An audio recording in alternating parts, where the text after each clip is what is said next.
Okay, there we go.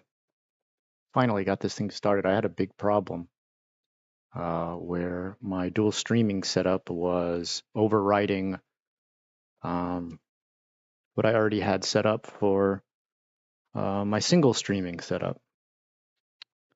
Um, Today we're just taking it real easy. I'm not trying to do any dual streaming right now. Yeah. Actually, what I'm gonna do, as I get people in the chat, and actually, you know what? That just reminded me, I need to do a window capture for chat. Give me just a second to set up that. All right.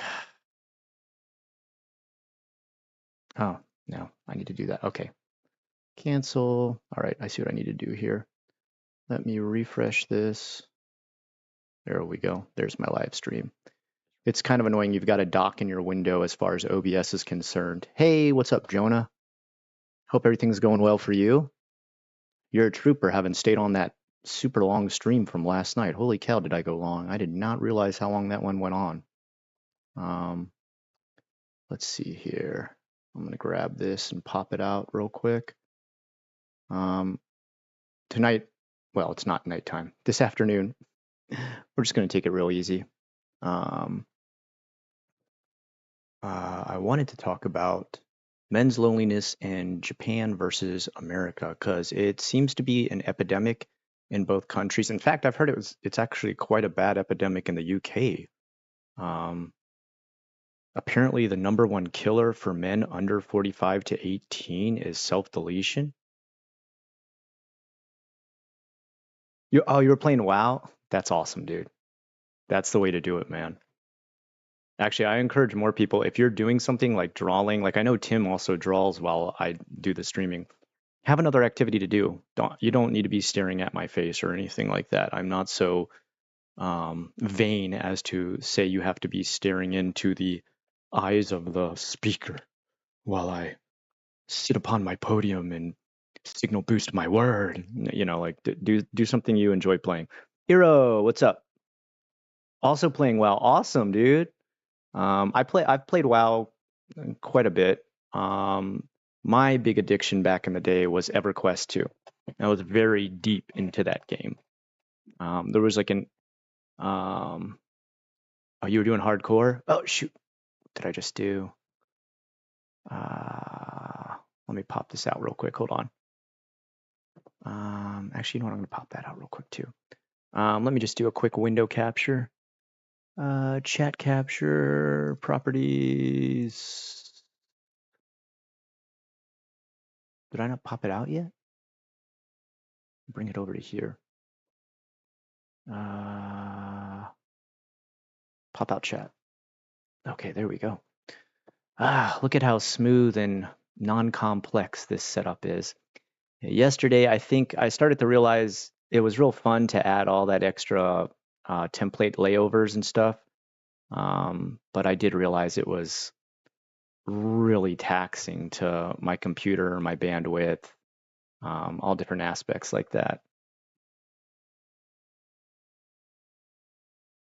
Nice, you guys trading some WoW war stories. Very cool, very cool. Yeah, man, I used to be big into. I played WoW for quite some time. Always a warlock.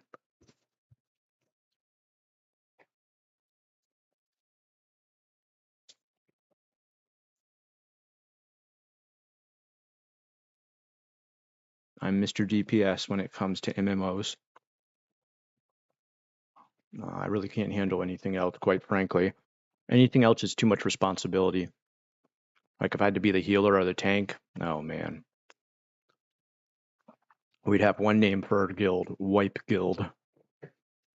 Our TKO guild or something like that.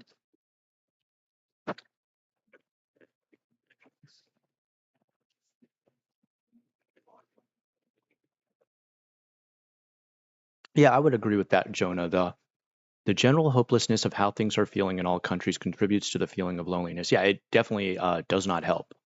It's pretty much the icing on the cake, which really that's not great icing. Oh wow, PvP. We got an Asmon Gold fan over here. I don't know. I don't know if you're really an Asmon Gold fan, but when I hear the most about PvP, it's always Asmon talking about it. Um, I sucked at PvP, man. I couldn't do it in anything. Even ESO, when I was big into that game, I was horrible at PvP.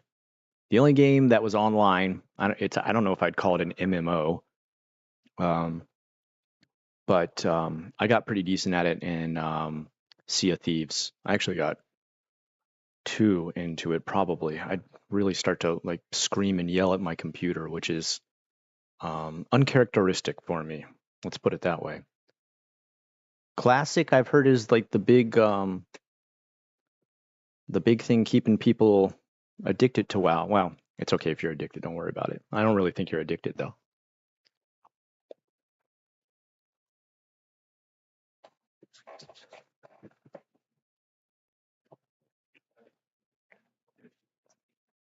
But man,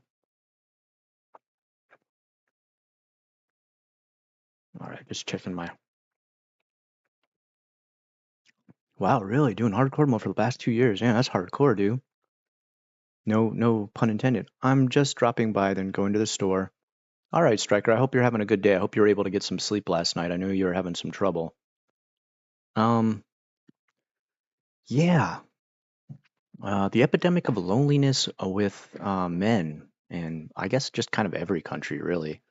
With Japan, it is a little bit different in the sense that a lot of men make most of their friendships in lifetime jobs that they work, and the lifetime job is less and less attractive to this generation.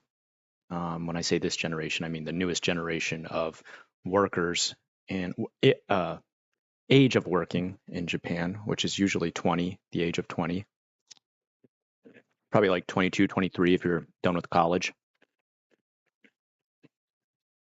20 if you're going to a trade school. Um, I mean, there's a good reason why um, that's unattractive to them. They watched their fathers spend their entire life wasting away at work, never getting to see them, and pretty much paying for a house that they never lived in, which it kind of, you know, you're like, well, what's the point, right? Um, Also, a lot of those fathers would be post bubble era fathers who had a lot of their careers like fall out beneath them. Deko-chan, you can jump up here, buddy. Come on. You're okay. Come join the stream. Go ahead. I know you know how to jump through there. You're not too fat yet. Go ahead. There you go. Good boy. Um, and I think um, there's also a lot of self-defeatist mentality sometimes um, that the next generation feels like they couldn't even live up to the level of work or the amount of work. And I honestly feel like they shouldn't have to. Um, I think the average Japanese person is overworked. And the fact that a generation before them watched this happen, like literally people die from overwork, karoshi, um, is made such a destiny for themselves seem very, very unattractive. Like what would be, but a lot of times work is that third place for people to meet up and make friends. And when I say a third place, life used to have a lot more third places. A lot of those are erased from our life. Um, it would be defined probably in my youth as something like an arcade. Imagine when those still existed. Um, a skating rink. God, the skating rink. Worst field trip ever. Having to go to the skating rink with my class. Um, or else, I guess my father's generation, it would be like the soda jerk shop or the pharmacy that used to have like booths that you would sit at and have the pharmacist mix you soda, which just sounds archaic, like some sort of alchemy. Hey, Nuno, welcome. Um, Anyway, hold on. Give me a second here. I actually want to open up. Um, I need to be working on a new template. So while I'm talking to you guys about this, um, I guess what I want to do before I continue on with it all is I want to pose the question of like, what do you guys think it is that's creating a vast loneliness amongst um, the modern young man? If you were to, and look, there's no wrong answers or anything like that. We're theorizing here. Oh, Jonah, thanks for the Discord link. Appreciate it.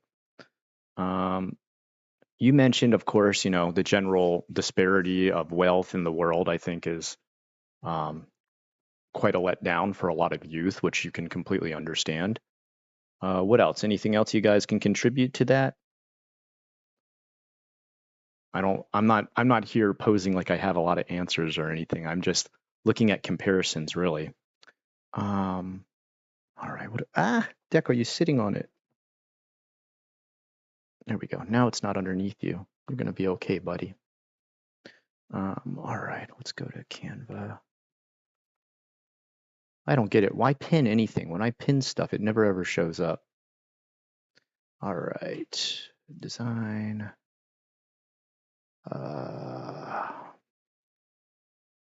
YouTube thumbnail. All right. That's not a thumbnail, that's a banner.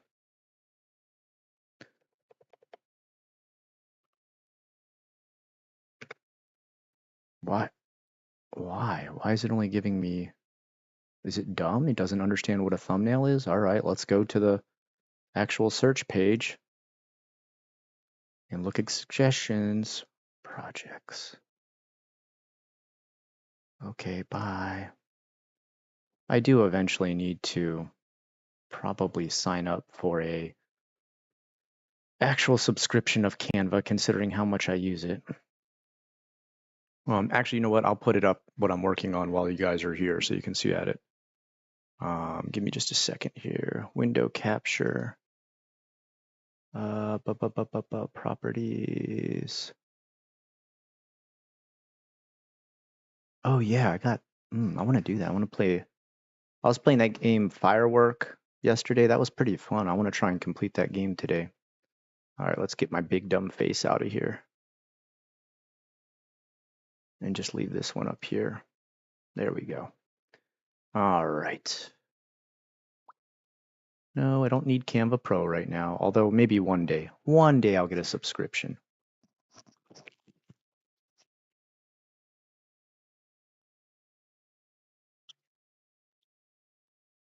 Yeah, we don't want to call it weekend stream anymore.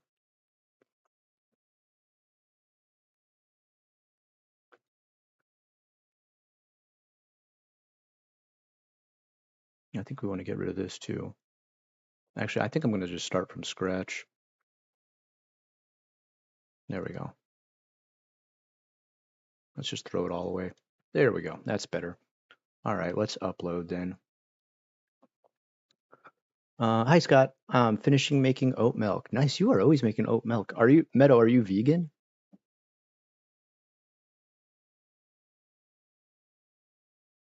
All right. Why?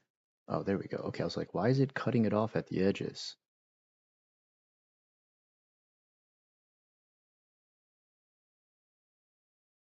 All right, so what we're going to do is we're going to take it up to there and then pull that in and make the background black. There we go. Perfect. All right. So I think for America though, and this is me just going off the top of my head of things I see, is there is also a lack of third places, like I just talked about with Japan, that there's not as many people, not as many places for people to meet up, but even more so in America. If you think about Japan, Japan actually does still have things like arcades, bowling, many things that are really accessible very quickly. Karaoke, right? Kare. Okay, say it one more time. Karaoke. Okay. Proper pronunciation. I apologize. Um, I know. My Japanese pronunciation is bad, but it's not as bad as that one we watched last night. Um, we watched this one girl talk about Japan. She supposedly had a degree in Japan, and it was like she couldn't even say manga. She'd be like manga when you're there watching the mangas. Yeah, manga. Yeah, yeah, irasto. Um, when I was younger, people used to gather a lot in parks, arcades, and bars. Now, not so much. Ah, so Nuno, exactly what you're talking about there. Third places, right? You're right. I think we are pretty addicted to online. I mean, look at me. I'm a prime example. But actually, I spend my days so much outside that I kind of want to huddle inside and be a homebody over the weekend. Here in Texas, you need a car. Yeah, actually, speaking of which, Jonah, what's up with the new generation not wanting to learn how to drive? That blows my mind. I've heard a lot of the new generation aren't interested in getting their driver's license. Confirm or do not confirm?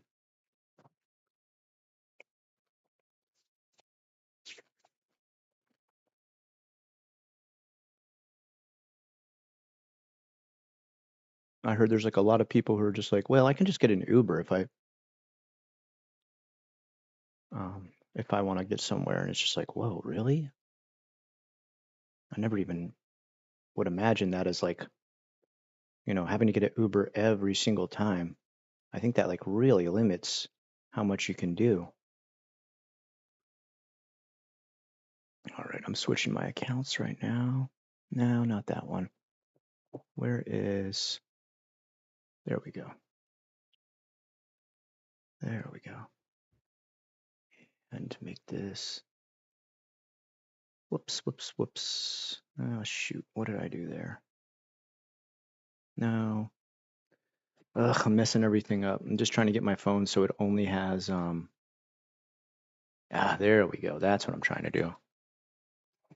It costs quite a bit. Ooh, that's true too. That's a good point. The cost of everything has gone up quite a bit. I better take this one thing off the screen. I think people are pretty disturbed at looking at this. I'll get rid of that. I think that kind of really bothers people. Um,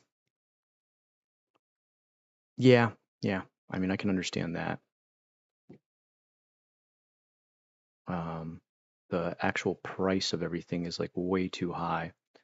Um, inflation is rampant. Um,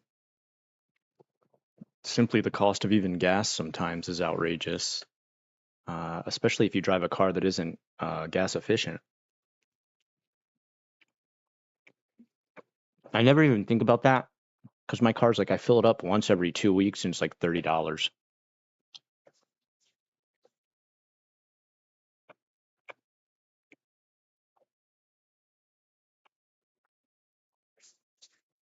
N3, N2, I'd say with N2 you probably could. Do you think if I have Japanese N3/N2 with 3 or 4 years of programming experience, I can get a job in Japan, even if it's entry level? Um, I have heard actual programming language in Japan is slightly different. So even if you're using things like C++ or Visual Basic or Python or whatever you're using, I don't think you probably won't be using Python. um, I've heard sometimes it's a little bit difficult because it actually uses Japanese within the programming, but that might be okay for you. Actually, if you're like N2, you definitely could read all the Japanese with no problem. N3, you might kind of be on the edge. I think the problem you might run into with N3, which is still commendable, I've never gotten anywhere close to passing an N3 test. Um, I think the problem you might run into is esoteric lexicon. So just like stuff that's, I would just make sure before you went and tried to apply for anything, you had like industry stuff memorized as far as like the vocabulary um, and stuff around your field. Um, I would say it would probably still be a bit of a struggle to get a job in that field unless you can find something that revolves around using your ability that's most lacking in Japan, and that is English fluency. Um, Remember, the number one thing you'll have to sell for yourself over everybody else is English fluency. Japan is the most English illiterate country in all of Asia. It's the lowest level English literacy rate in all of Asia. Even third world countries have far better English. So when you're coming to that company to apply for your job, I would say look for a company that's doing something that needs um, your English skills. I don't know exactly what that would be. Maybe that would be localizing a certain type of software. Maybe that would be a type of AI software that gets into translating and stuff like that. Um, I would say that would still, because you got to remember, there's like a lot of really good programmers in Japan. Whenever you're going into a field that Japanese people themselves, um, you know, do just as much as people in your own country, you're really going up against a wall. And you're looking for that one tiny fracture in the wall to get your foot in the door. And this goes for anything that isn't um, a need to be filled that cannot already be filled by Japanese. Because you got to remember also, for the company to be able to give you the work visa, they have to prove to the government that you're working something that could not already be fulfilled by a Japanese person. Japan is very strict about that. Unlike a lot of other countries that are just kind of like open to immigration, let's get them a job ASAP. Japan wants to say like, hey, why don't we make sure our own people have every job possible first, and then we can think about perhaps letting people immigrate to grab jobs that we are desperate to find someone to work. That's why it's so easy to get the English teacher job, because that is a job that most Japanese cannot work. They can't fill that role properly. No offense to them. They're just, once again, the lowest English literacy rate in all of America. So I'd say possible. I would consider leaning more toward N2.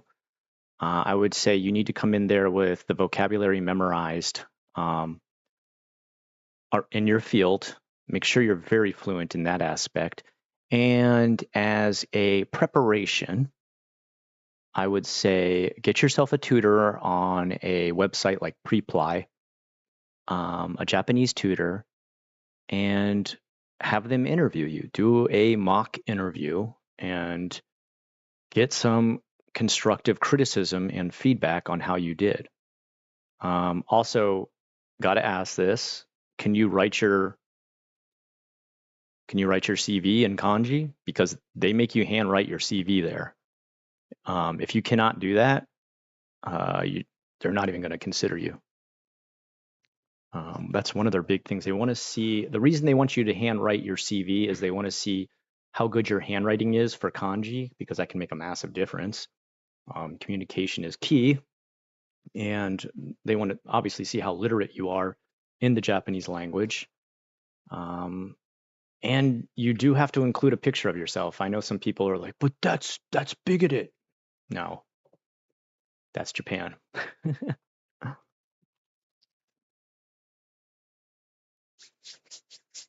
Japan still has laws where they can pretty much single out exactly what they want. They can run an ad that says, want it, 18 to 20-year-old female who is short and of petite stature. They can literally put that in there, and there's no like hiring discrimination or anything like that.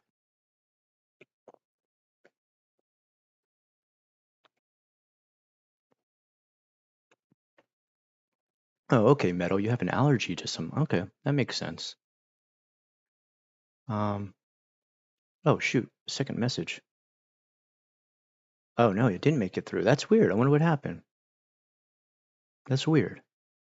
Was there like a lag spike or something like that? That's so weird. Speaking of lag spike, I need to make sure the Lenovo Advantage is off. Give me 1 second here. Oh, always got to check for this. Yeah, this thing is so annoying. End task. Oh, there we go. Very nice. Okay, it's gone. All right. Let's see what we can do here. And I'm going to look for a frame that properly... No, that's not correct. You want to look for a solid frame. How about that? That's pretty good. Oh, is that a fade? I like the fade. I'm going to turn it upside down, though. Throw that away. And there we go. That should be good for chat. I think that's pretty decent. Just want a solid box. That's it. And actually, you know what we can do? We can duplicate that. Now, actually, you know what? I'm not gonna. No, actually, okay, I know what I'll do. All right, what do we got here, Euro? We have weekly board gaming figure games like Warhammer 40K, Movie Club, Anime Club, and many other groups too that gather once every 2 weeks or once per month. I myself host a book club under it. Euro, that sounds amazing. That sounds amazing because not only are you doing a lot for your community as far as like, you know, being a leader and getting people together, you're opening up an opportunity for people of all walks of life and especially men too, which like we're talking about right now is one of the highest rates of loneliness, reporting loneliness, dealing with loneliness, and you know the effects there within. For men.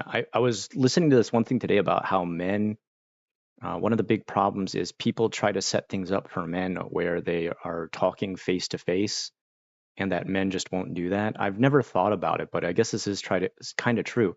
Men tend to talk shoulder to shoulder. So like if two of us are sitting down to draw, it's very easy for us to talk. Our heads are looking down. We're focusing on our paper. You know, we're probably at a table, maybe a round table or even a square table, and we're literally sitting shoulder to shoulder, like not necessarily touching shoulders, but you understand what I mean when I say shoulder to shoulder. That's the angle we're at, 120 degrees or whatever. And that when women talk, when they have friend meetups and stuff like that, say like at a cafe. I'm not trying to create stereotypes here that women just show up to cafes and drink coffee. Oh my God. Um, you do see them like literally looking at each other and talking. And whereas men, you don't see that. Like you never go to a cafe and see two men like looking at each other and talking directly at each other. That's a little more rare. Whereas we'll do stuff like work on a project together and talk, you know, stand shoulder to shoulder fishing. Um, I don't know, all different types of stuff like that. Men stuff. Fishing. I hate fishing.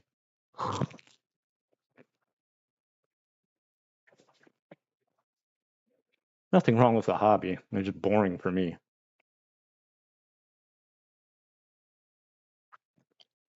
Anime clubs bring so many memories in the late 90s. We used to trade bad quality, untranslated VHS tapes. Oh, I remember those days.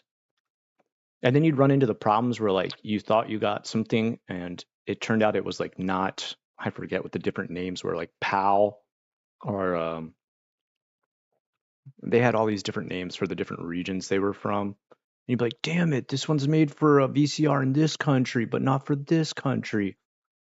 That was God, that was always so annoying. You're like, finally, I get to borrow this. Oh, it doesn't work in my VCR. What the hell? It kind of happened for a little bit with DVDs, but then you just realized if you bought the lowest quality DVD, it would play DVDs from any country. All right, let's see here. Let's do this one more time. We'll duplicate it. And this could be my main. Yeah, there we go. All right, that looks pretty good. That could be where the main window is. Maybe, actually, okay, we'll do this. We'll bring this back over here. I want to make it too small. I think I want to leave room for a deco cam just in case. All right, we'll duplicate this one more time. Shrink it down. Bring it to the top. There we go. Very nice. All right, so we'll have the overlay. Oh, I see what I need to do. Okay.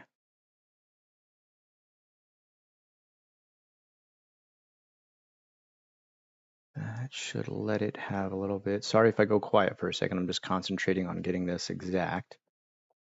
All right. There we go. The invisible frame. Actually, if I'm really doing that, I gotta, you know what, I gotta pull this in too. Make this just a tad smaller. There we go. That's the work of the invisible frame.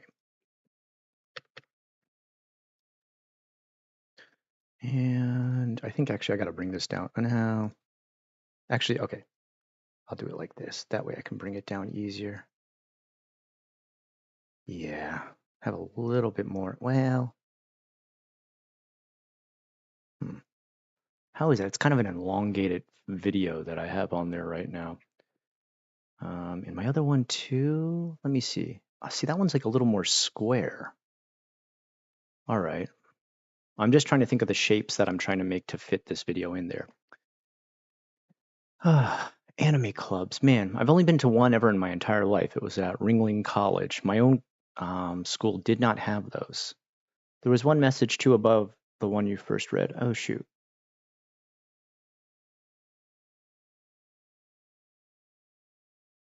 Oh, we have our own club space and membership is only 35 euros for a year. Wow, that's really cheap. And you can take part in all kinds of activities. A third place like this is missing and so many other. Dude, Eero, man, that's like awesome. Yeah. Are you the leader of these? Or are you just like part of the group that does these? That sounds incredible. You're like truly a saint doing stuff like this. I'm not trying to be sarcastic or anything like that. Like I think this is really good for mental health. Um, for the people around you, the people that join it, no matter, what walk of life they come from. I think today is starting to lack. And I'm not trying to be one of these people like, get off your computer and go touch grass. Why I hypocritically stream to my friends. um, but I think what a lot of people lack today is human interaction outside of a nonstop life of, you know, computer. Um, and when they say young men, they don't ever say like kids in school, because kids in school actually get to see, their fellow classmates and stuff like that. But I know there is like a rough period where you finish college or you finish trade school or you finish high school and then you search for a job and you're probably still living with your parents. Nothing wrong with that. We all had to do it. And you're stuck in this in between.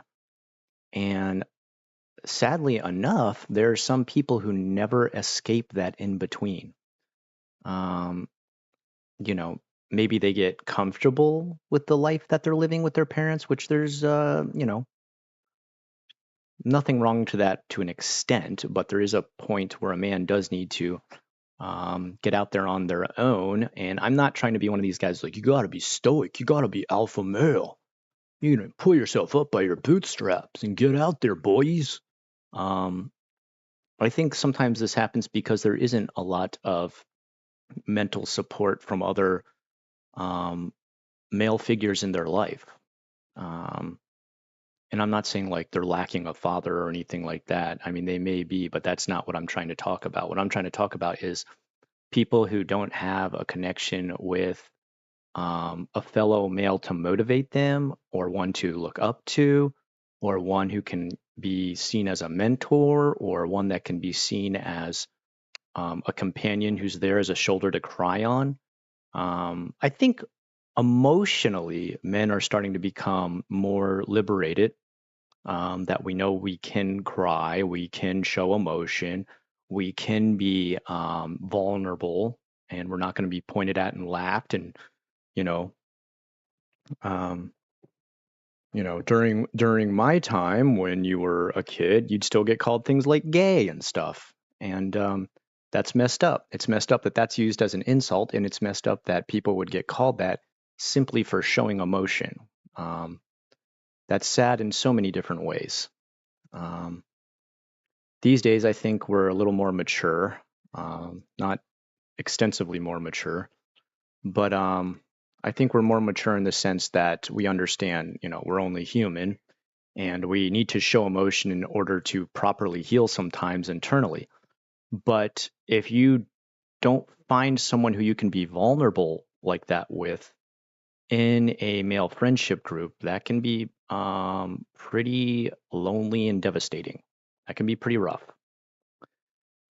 So I think that's one of the big problems that people face today, that men face today, is some people, I think, and this is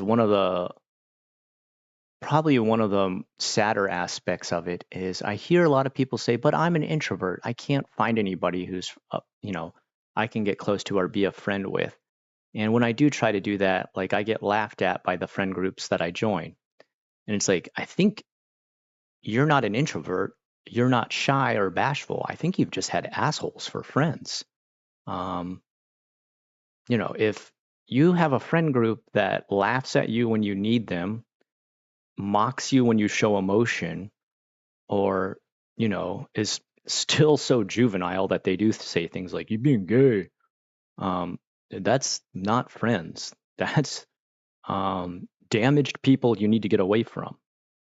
Um, uh, I think that's hard to say though to some people, especially when they're at their most vulnerable and loneliest point in their life. They're like, yeah, but like that's my only friends. What do I do?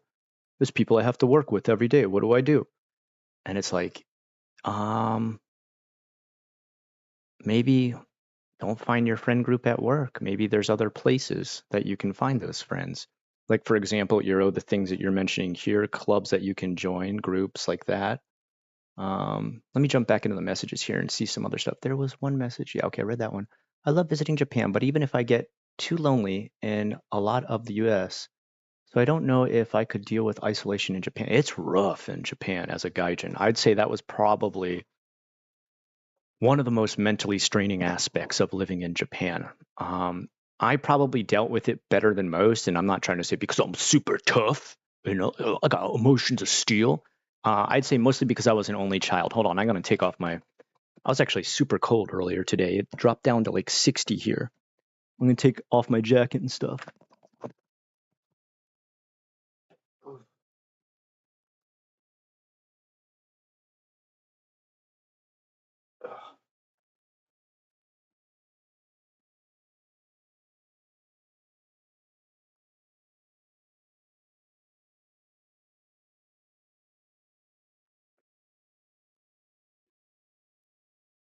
That was definitely the hardest aspect of living in Japan.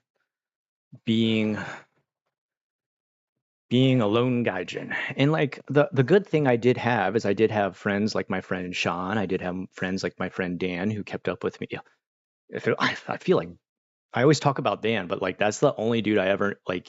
Even when I would go quiet for like literally almost years, he'd still try to reach out. That's when you know you have like a good friend. Like if you ever have someone where like you get a message from them, they're like, "Yo, dude, how you doing?"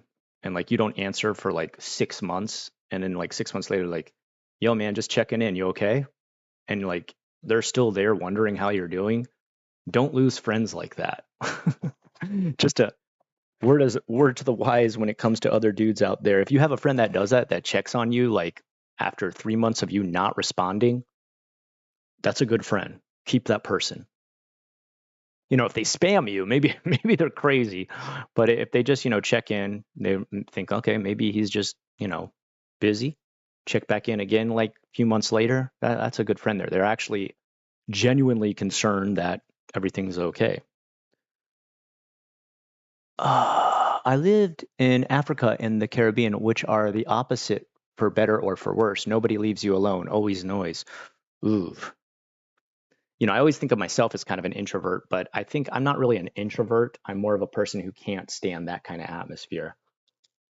Um,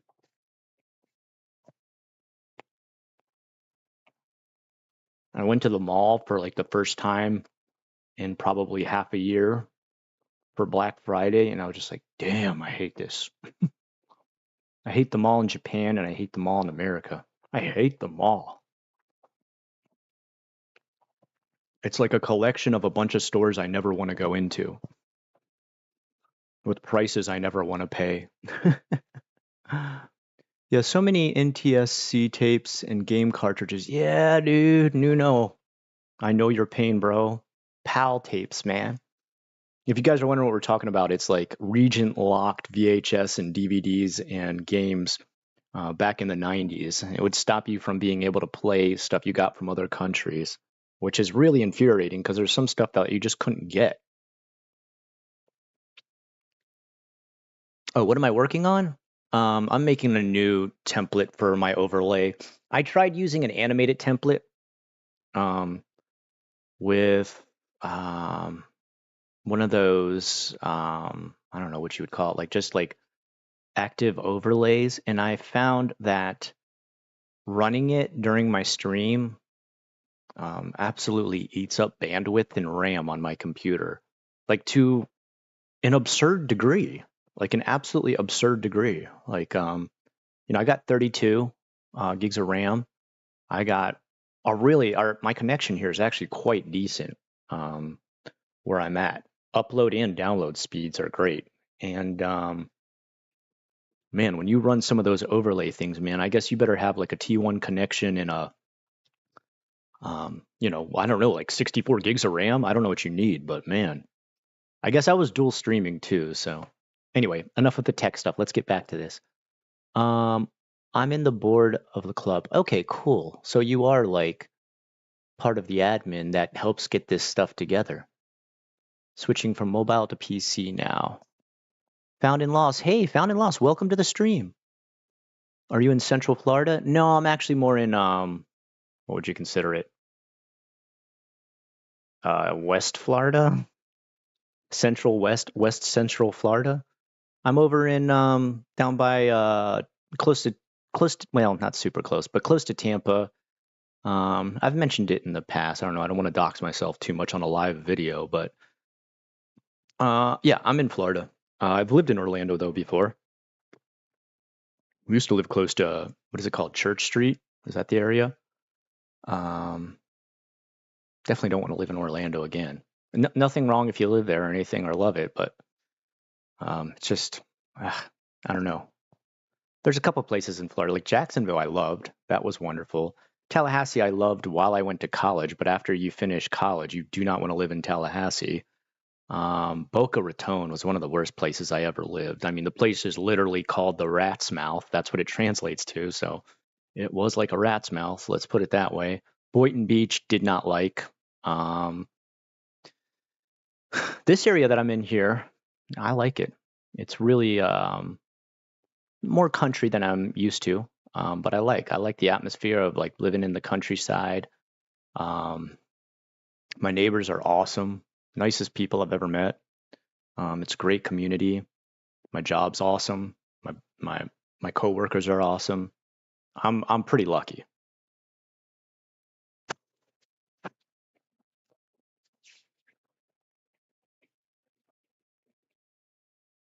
Sorry. Oh, Kai. Um, Kai. You need to email me. I have a friend you need to talk to.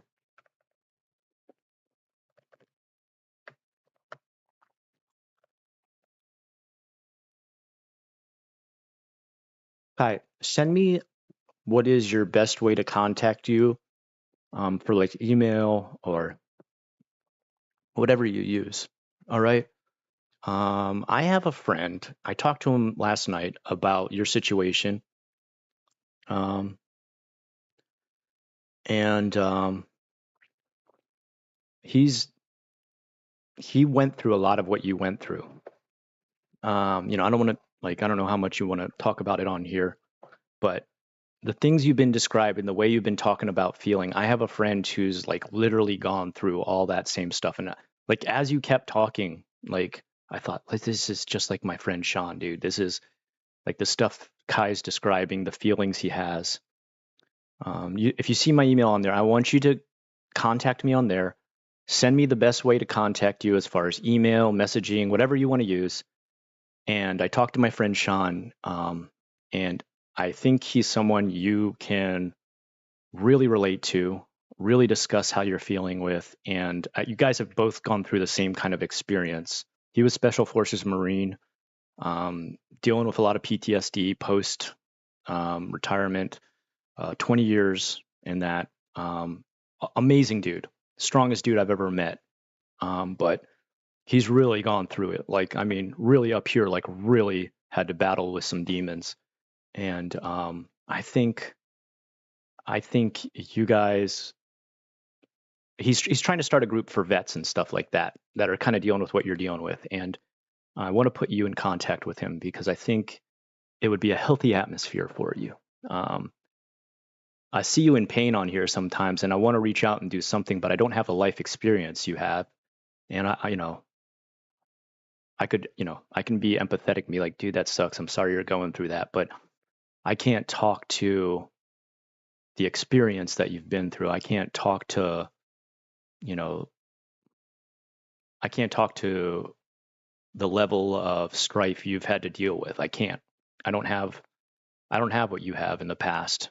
And, me being empathetic, that's great and all, but I want you to talk and hang out with someone who I know is and has made it through to the other side of what you've struggled with, what you're struggling with. Like his story is almost exactly the same, dude. So hit me up on there. I'm gonna send you some information. Um,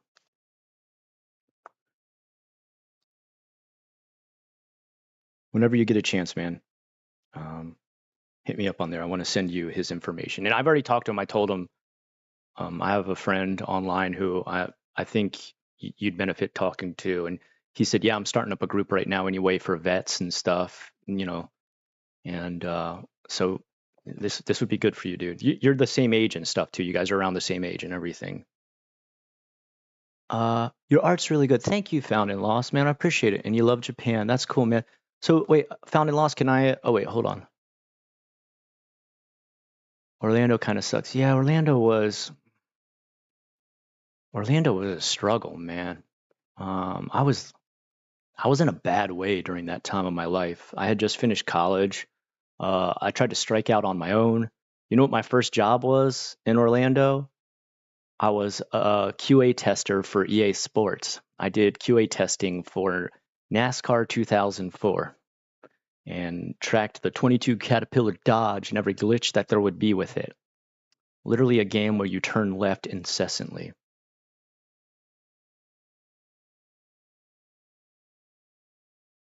Yeah, Kai, if you message me, uh, that's what my friend has. He has a group. He is a vet himself, and he's gathering a group of men like yourself who've been through kind of the hell that you've been through. And it's a group where well, first you're just going to talk with him one on one. And then you can get into a group with some other people that he's gathering together to just kind of talk about the shit you guys have had to go through and like how, and he says the same thing you do, where like, yeah, the country's like, thank you for your service and everything, but that's it. Then they just like leave you guys out there in pain, post, whatever your service was. Well, thank you for your service. Okay, how about thanking me with like, benefits, health care, you know, mental health care, physical health care, um, psychiatrists, psychologists. The country is really lacking in provisions for that and taking care of, people like you who, did a great service for this country and then are left in pain post service, which is it's it's not right, man. It's not right. So I want to link you up with that group, you know, and all it is just my friend. He's starting it up. It's just a group of guys getting together, talking about shit they've had to go through. And you definitely sound like a dude who has gone through some shit, man. Um, hey, Jonah, thank you, man. Thank you for joining and thank you for posting the links, man. No, you don't need a DM or anything. Just send me. Oh, he can talk to you any way you want. All right. Like, I mean, if you want to do email with him, if you want to do, you know, direct messages, SMS. I mean, you could give him your phone number too if you want. It's up to you, man. Um, Give me the best way it is to contact you that you feel the most comfortable with. And I promise you, my friend Sean will make the effort to reach out. He literally was watching my stream last night and he saw some of the stuff you were typing and he said, yo, like, this dude sounds exactly like me. He sounds like he went through the hell that I went through. Um, you know, and I was like, that's crazy. That's crazy, man. Like, I was thinking like, as you were talking, I was like, this is like my friend Sean. And, you know, he said like if you want, put him in contact with me. So I thought definitely I'm gonna let Kai know, man. So just message, here I'll give you the email one more time. The official unrested at gmail.com. All right, just email me there. What's up? It's hard to call you Grumpy, man. I'm always thinking of you as Mossum the Possum. All right, I'll call you Grumpy. I guess Grumpy is kind of easier than Mossum. But I never think of you as Grumpy. You're always such a bright spirit. Hey, by the way, Mossum, I got to call you Mossum. I can't call you Grumpy. I can't do it. That possum that was in my garbage the one day, now he has made it a habit to hang out and nest in my garbage can every weekend. Oh, wait, shoot. Hold on. I got to go check something. I just realized something. Oh, boy.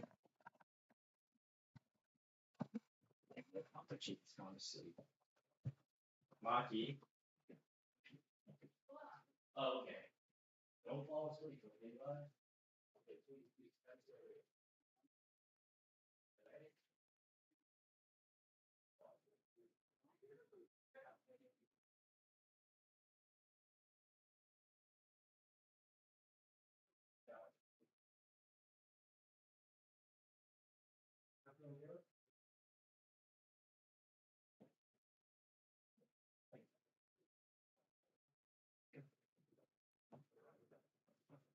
I think it'd wake you up a little bit.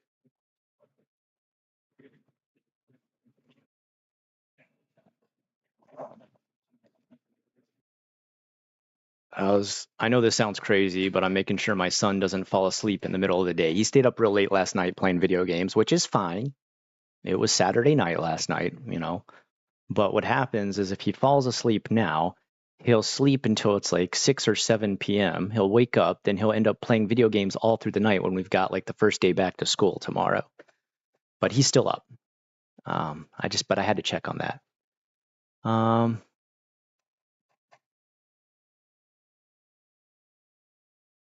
Thank the medication for that. Oh, what, for you being upbeat and happy? Why are you usually pretty grumpy? Is that why you? All right. So Kai, make sure you message me, man. Make sure you send me an email, dude. Or actually, hold on. Let me just check. I'll check with. All right. Give me a second.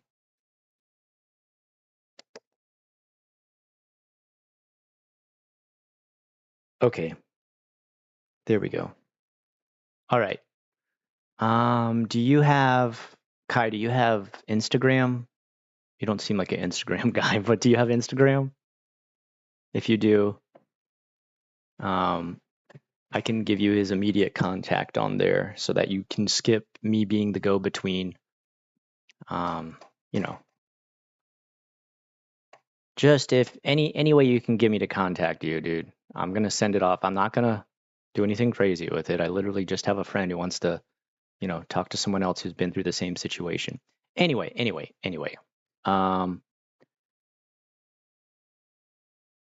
Okay, you don't have Instagram. That's okay. Hold on. Let me see. What else do we got? Hmm.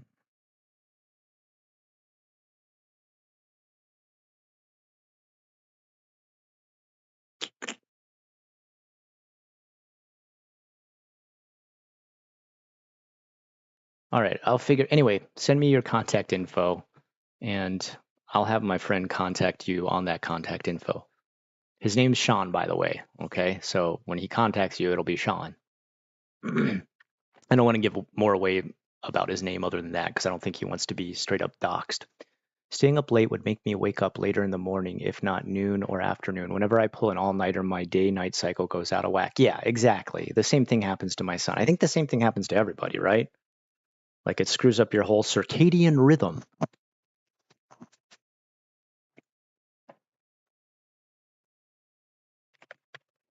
It'll be Sean like that, just so you know, okay? Um, anyway, send me your info on my email that I sent you. He's going to contact you. You guys can get in touch, okay? I mean, still stay here with me on the stream. Don't suddenly venture off. We enjoy having you, and you're just as much a part of the community as everybody else. But I just wanted to reach out. Um, as I always say with my community, we're not here to, you know, we're not here to be viewer and what do they call it? Influencer? We're not viewers and influencer. We're friends. We're peers. We're all friends here. All right. That's the atmosphere I want. That's the main reason I jump on and talk to you guys is I really just enjoy the friendship aspect of it all. Let me ask, I've got from the female side, do you feel like female loneliness is higher these days? Like the same as men's loneliness is much, much higher? Hey, no problem, Kai. Um, I don't think I hear quite as much about female loneliness. I'm hearing constantly now recently about male loneliness. When you said I add a lot of balance, what did you mean by that? Um, I think a lot of the people who join the stream are awesome. Um, and sometimes they have views that completely agree with what I'm saying, which is fine. Sometimes they have views that are um, what would you say, kind of like mainstream, like what you'd expect them to say, or what the populace is currently saying, or, maybe like even something that's meme-ish, like they'll just, quote a meme or, say something that like, or even, and I think this is more of kind of a guy thing that we all do. Um, Even when something gets serious, we try to like joke around or be jocular with it and be like, haha, yeah, I know what you're talking about, bro. It's just like this, haha, and that's kind of like a defense mechanism of a lot of men. But when you do um, give an opinion on a subject, many times when you've opened up my eyes to a new perspective, and not in a way that's like disagreeable or like, wow, that's totally counter to what I'm saying. But you'll say something that I'm like, I never thought of approaching it like this. And I think that's a really important balance. A lot of online communities these days live in an echo chamber where they come on, they say their views, and then their audience comes on and just repeats their views, right? How does that help anything progress, right? When I have someone like you, Meadow, you sometimes say stuff that I'm like, damn, I didn't even think of it that way. Like, that's awesome. Um, it's enlightening. It's a new perspective, and it's something that needs to be done more and accepted more in online communities. Um, hearing hearing things from a different perspective I'm not saying it has to be complete counter to what I'm saying or anything like that. You never really do say anything that's just like, no, Scott, you're totally wrong. This is the right. But you'll say something where I'm just like, damn, that's a good point. Like, and like no one else has brought it up in the conversation. I can't hit an exact moment, and I probably would have to go back through like, you know, past streams to pick it out. But there's definitely been times where you've said stuff where it stopped me in my tracks, and I thought like, damn, I never even thought of approaching it like that. And that I feel like like I'm saying, that's an important balance that I think every online community needs. There needs to be multiple perspectives. That's why I always say, like, we need to welcome and open our arms to everyone who joins. We never need to worry about race, creed, color, code, religion, background, origin. Even if they come, even if I had someone come on here who was like virulently racist against Asians or something like that, I would want to hear what they had to say, unless it started to become, incredibly offensive just for the point of being offensive. Um, I want to hear all different sides of all different things, um, and keep my community open-minded. Um, the biggest pain, the biggest struggle I see in America today is people being divisive, and then after becoming divisive, locking themselves into a community that only nurses their beliefs. And if I ever become like that, I want you guys to shake me awake like Meadow has done sometimes and been like, hey, this, you know, I think some people might think of this, or like some people might be affected in this way by this. And I'm just like, oh shit, like I didn't even think about that. Um, and that kind of keeps you on your feet. That kind of keeps you reminding yourself that you do need to stay open-minded. You need to be aware that you're not just, you know, repeating your own beliefs to a community that repeats them right back to you. Not that you have some sort of radical wild beliefs or anything, Meadow. Also, your art is like, um, your art comes from a perspective that's very different from my own. You're very, very colorful with your art. And as you can probably tell, mine's a little bit more grim. So I feel like that's awesome too. Like even your art comes from a different perspective.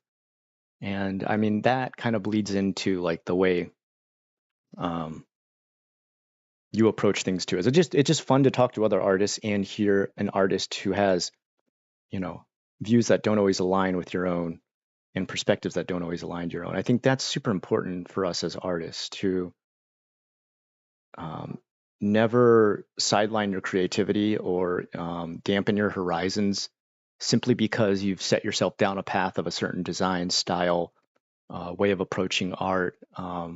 Please involve catalysts at all times. Like, I'm not saying you need to irreverently go against your style, your sense of viewing art, but it's important to shake yourself up every once in a while and be like, oh, whoa, what is this? Echo chambers are disturbing and cult-like. Yes, yes. And it's scary to watch. Even creators who I love, who I think like they're great and I like listening to what they have to say, I even see it within their communities and I think like, okay, I need to stop listening to this person for a while because they're like stuck on this one thing. Like if I start to, let's say, okay, I don't like the new Dragon Age that came out, and I've heard the same view over and over again about why people don't like it. And I agree, but I also don't want to continue to hear it forever. And in fact, I want to hear videos of people who do like the game and why they like it. I always want to hear different perspectives on why someone does or does not like something, why they vote in a certain way, even why they align a certain way politically, why they approach life with a certain philosophy. Um, you can't box yourself in with your line of thought. It'll limit your growth as a person.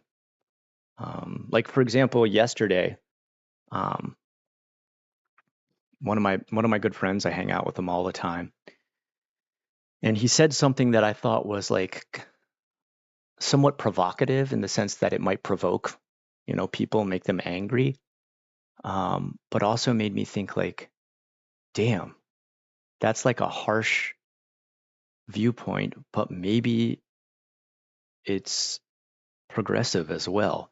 Where um, he talked about dating someone who was his same age and had been through a lot of the same stuff as himself, and um, he constantly works on himself, and by going to like a psychiatrist and a psychologist, both of which. And he said, I'm at a point right now where I'm confident with who I am. I've worked on who I am. I've seen the flaws and the positives of who I am.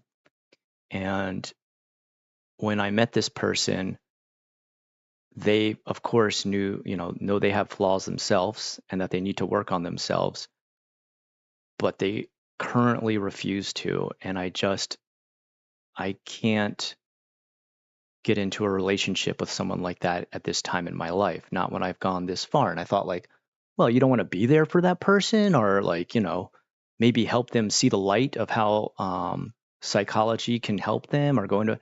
And he's like, no, I want them to do that themselves. I like, if they know that they're at a point where they still need to work on themselves, I don't want to have to be the catalyst that convinces them to go. He's like, at this point in my life, I would only want to date someone who's willing to work on themselves, is working on themselves, and can say, with their own chest, I need to work on myself and I'm going. And I thought, like, damn, like I never thought of it like that, that like if you've worked on yourself for a long time mentally to like reach a certain clarity, um, maybe surrounding yourself with other people who are willing to work on themselves and put the time into it is really important to him. And maybe that should be important to other people too, that like there's being there for somebody, and then there's suffering because another person suffers. And it's like, as friends, we talk about this in our group all the time, that you can be there for somebody and listen to somebody and, be a shoulder to cry on. And maybe you never have any answers for them. They tell you their problems and it's a situation you've never been in. But the fact that you're there and you're listening can really help a person. I think we can all agree to that. Being someone who listens when someone's in pain can really be a benefit to that person.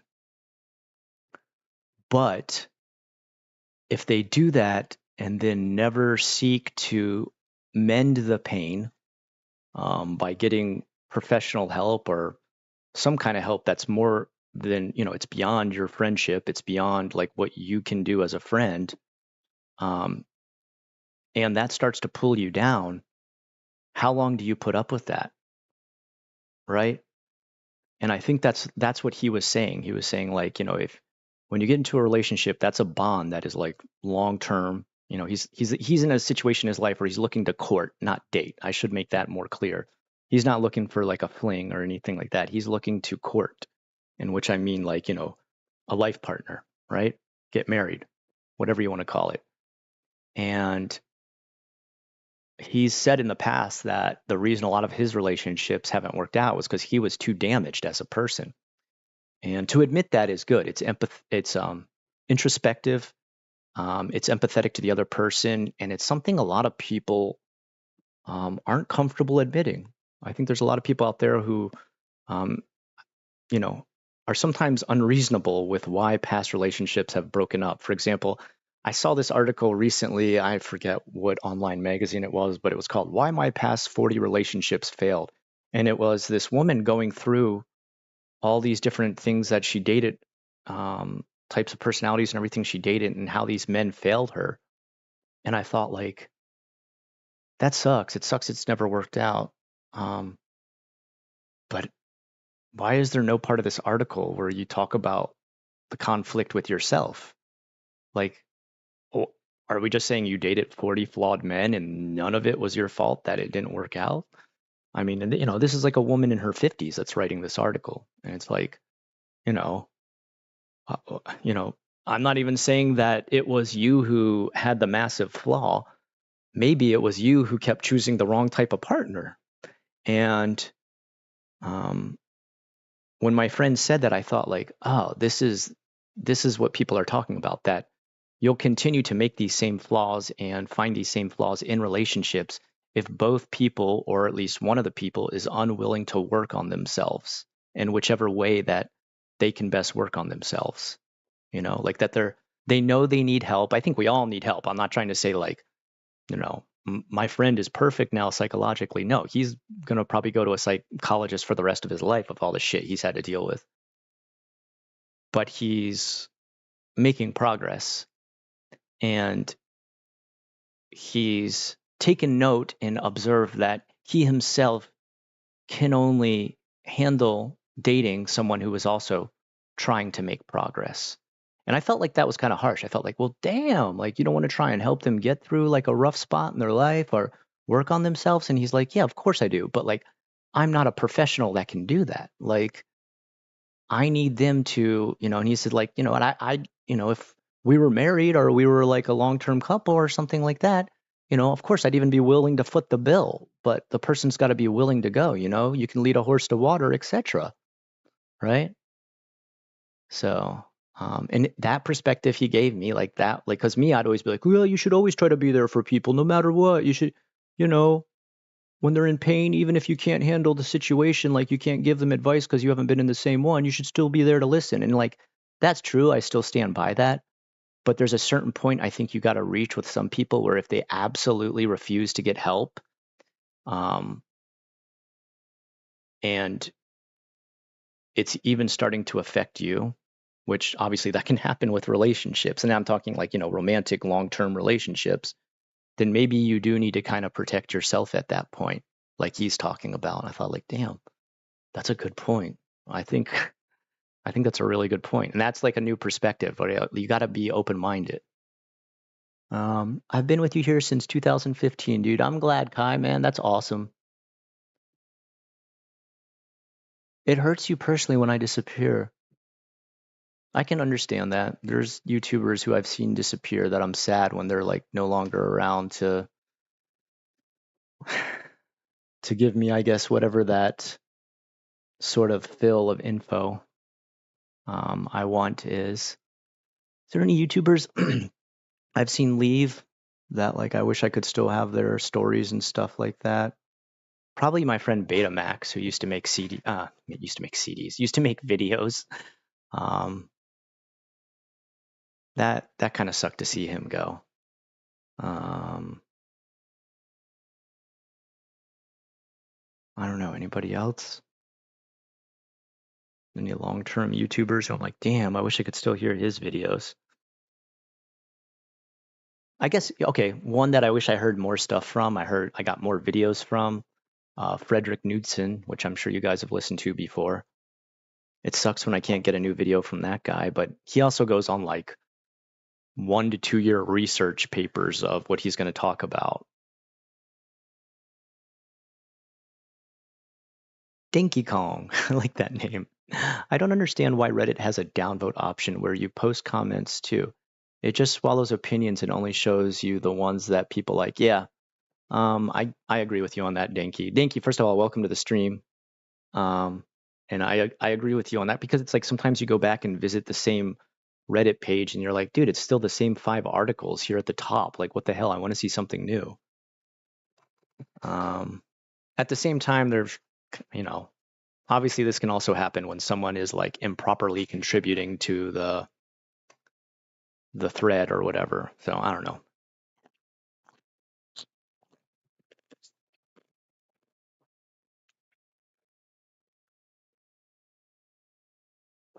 Everyone gives Scott the love he deserves. Oh, you guys already do that, man. Dude, trust me. After that hurricane hit my house, I felt love from my audience that I didn't even know existed, man. I felt like personal care, like I had a family of people taking care of me after that. People were messaging me, people donated to me, people literally helped me rebuild my house pretty much. So I've got the love. I'm okay. Twitch and Reddit's echo chambers are disturbing. Twitch, yeah, I'd say Twitter is probably the scariest. I'm not going to be one of these people who says like ban Twitter. Twitter's the worst. Like, let people have it. It's fine. But God, yeah, Twitch is pretty bad though, isn't it? Yeah, I'd say Twitch is one of the worst. Reddit's pretty bad too. Reddit gets so bad that people, I think, almost sometimes become radicalized in there. Um, and they get to a point where like it's like a boiling point where they almost like work each other up. Like I was listening to this one thing the other day about a woman who did a long-term research paper on incels, and when she was being interviewed about this, the guy was like, "So do since incels are like, forever, not meeting girls and stuff like that, when they finally do, don't they finally like they celebrate it, right? Like they get really excited for each other." And she was like, "No, just the opposite. Um, they're scorned and they're kicked out of the group." And he was like, "What? Like, isn't that their whole point that they've like never met a girl and gotten with a girl?" And she's like, "Yeah, that is the point. But once they reach that point, it's painful to the other members to have that person there in their group anymore, and they're hated."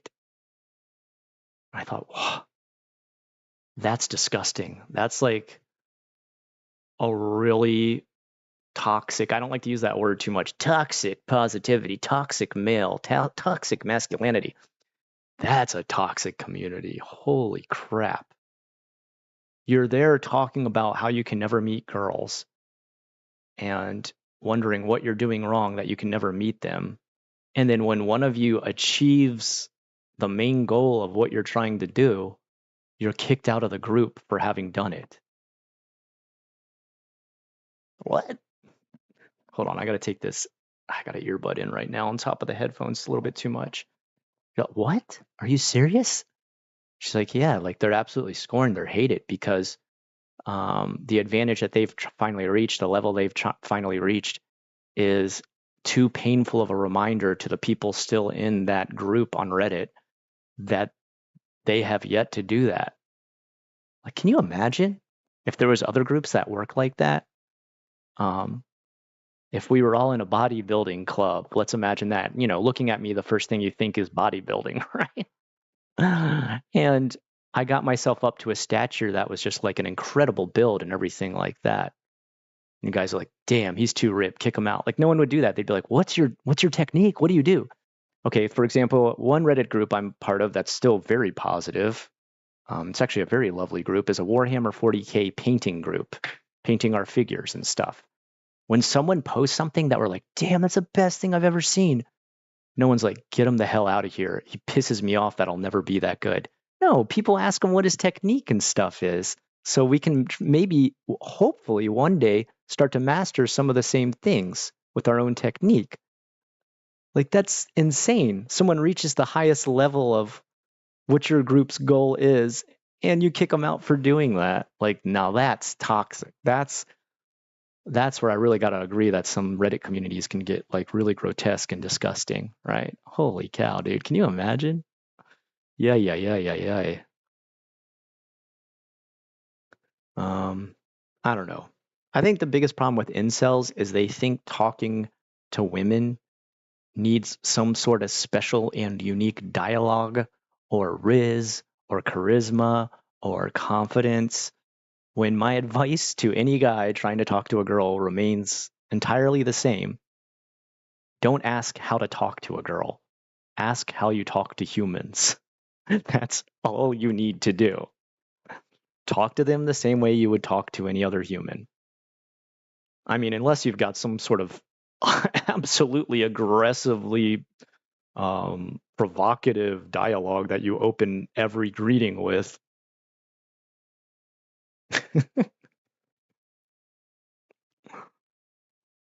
You know, if your opening line is, so have you ever thought about how you'd love to kill all the children of the world? Like, if that's your opening greeting, I don't think that's going to work with any human, and definitely not with ladies.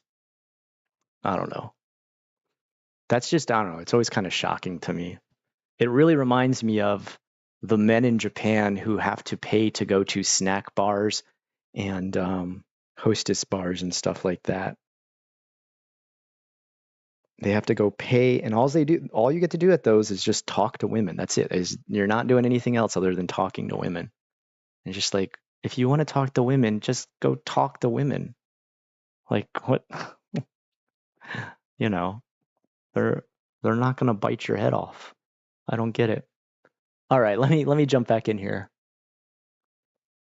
Um, Japan in himself. Am I early? Am I late? Did you already talk about the top? No, we're still talking about it right now. You're good. Jump into this conversation anytime. Twitter is so toxic that I literally have. Yeah, Bryce, I'm with you, dude. I can't.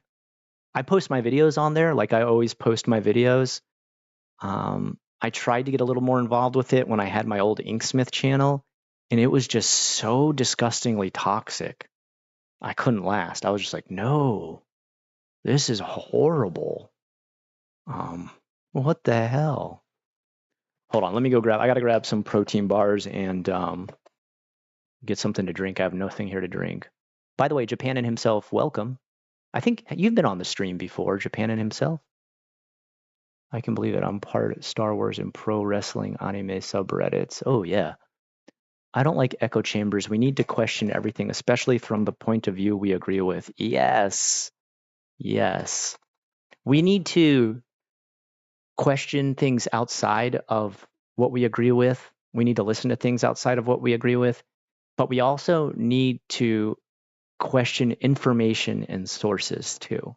I think very often people look for the information they're hoping for. And once they find it, they just settle right there. They're like, okay, that's what I thought. Done. Like if you look up something that is like a source of research on something you're interested in, look at opposing research, look at opposing views, look at opposing sources. Make sure you look at things from both sides. That's why I don't trust listening to the news from like news websites or news channels or news magazines online. They almost always twist it whichever way they want you to believe it. I'd rather listen to 4 or 5 different YouTubers from different walks of life, different backgrounds, different races, different political beliefs, and hear their reporting of the news rather than deal with, supposed truly sourced news like CNN, which is just like garbage propaganda. And Fox News too. It's just garbage propaganda. I mean, well, Fox News has been labeled as entertainment, which it should. All news should be labeled as entertainment at this point. Legacy media is garbage entertainment at this point. They will take your money and they won't get anything out of it except fake relationships. Yeah. Yeah. You know what I'm talking about with the snack bars and stuff like that.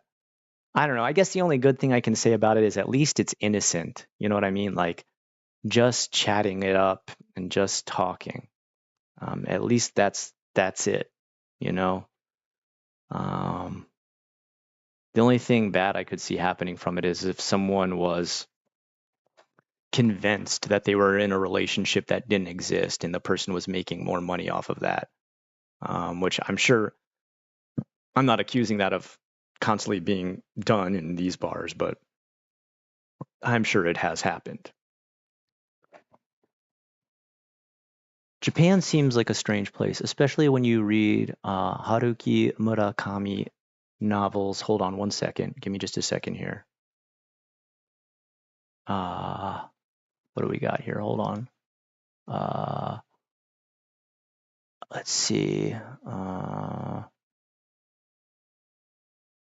What? Oh, no. I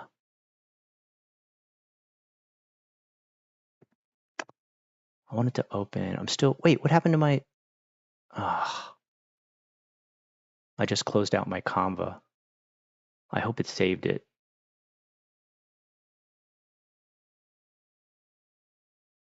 That's not what I wanted to do. I wanted to bring up a secondary window. Do you think news stations? Oh, I packed and moved to another state with no job just to get away from a trumpeting shriek beast. Ugh, that was 3 months ago now, working, but really only people I talk to are store clerks. I kind of understand that actually. First of all, Ignatius, when I first got to America, that's kind of how it was for me. It was pretty lonely at first when I got here because you got to remember I didn't come with my son. I came by myself. I had my parents, but you know, there's only so much you can talk about with your parents. So let me go grab. I still want to grab a drink and everything like that. Hold on.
Um. Okay. Let me see. I packed and moved. Okay.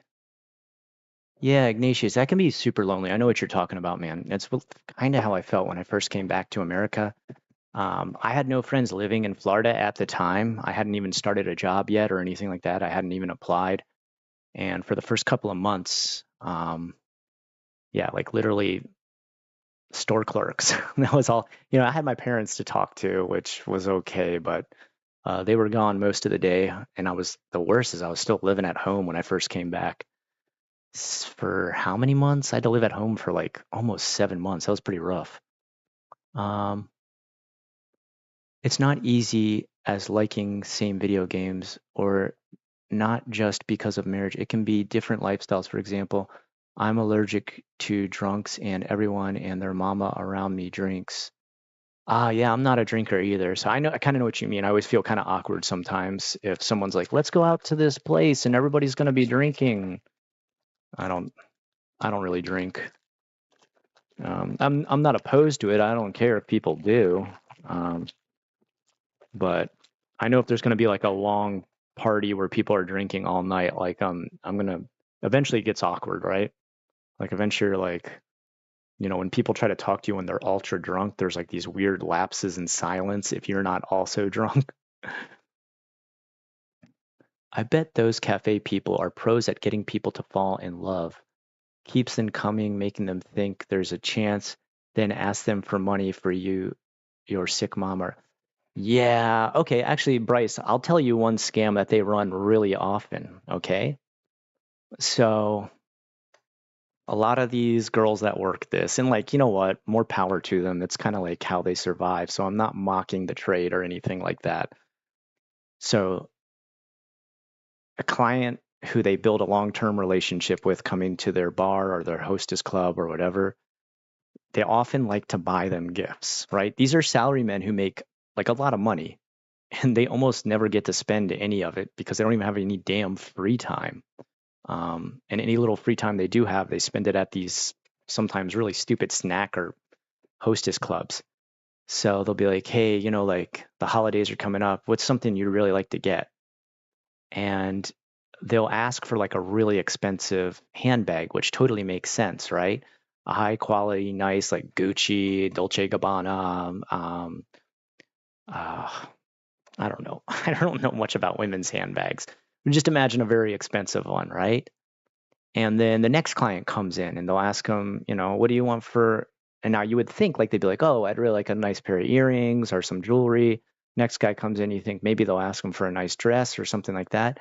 No, they'll ask every single client for the exact same handbag.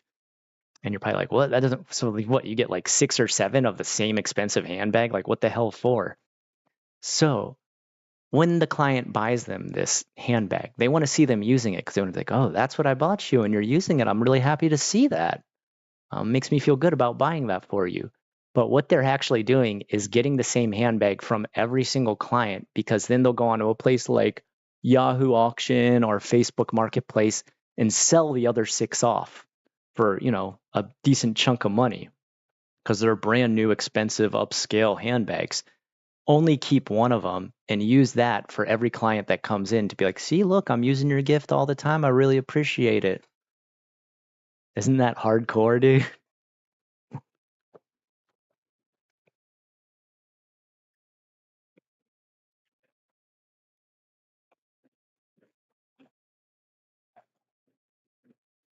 I'm a Ronin. No one likes peace more than me. That's good, Kai. I'm glad you're a peaceful dude. Depends what you drink. I mean, I'll drink. I'm not opposed to alcohol. Um, but it's usually got to be some kind of celebration that um, really means something to me and that, I'm with friends that I know I can let down my guard a little bit, right? That's the only time I'd really drink.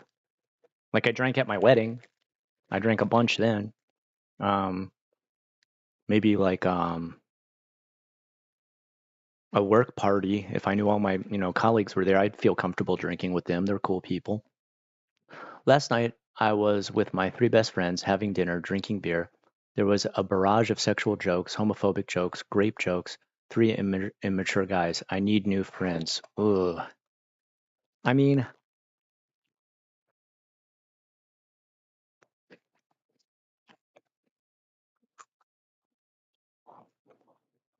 I think we're all guilty of making inappropriate jokes to each other, to people we know. Um, we'll realize like that's not our worldview. It's just us trying to be edgy. I mean, that's okay once in a while, but if it reaches a point where you're kind of like, guys, I mean, come on. Or if you ever see those jokes affect others, um, what happened to the stuff I had up there? Why isn't it showing up anymore on my window? I don't get it. I don't know what I did. I hit something. Um, or if you see those jokes directed, this is like a super big red flag that I tell anybody, whether you're, no matter who you're dating as a girl or a guy, right? If you see the way that they treat people in the service industry poorly, never continue a relationship with that type of person. Like if you're going to a restaurant for a first date or something and you see like the guy or the girl like talk down to the waiter or the waitress, mega red flag. Like get out of there. Pull the fire alarm if you have to and run the hell out of there. Someone who would treat people in the service industry or in customer service or any of those industries like really poorly, like be like, excuse me, I did not order this. This is ridiculous that you've brought me the wrong thing. Like it shows a massive lack of empathy, like almost on like a psychotic level. Run and run fast.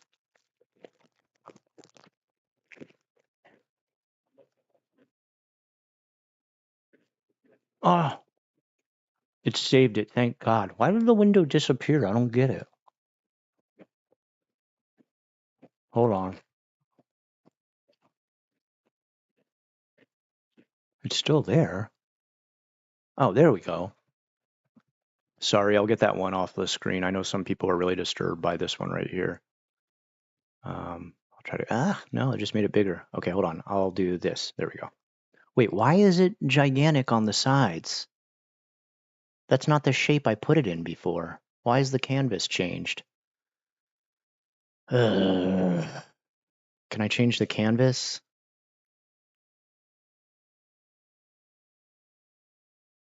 Dude, the canvas didn't look like this before.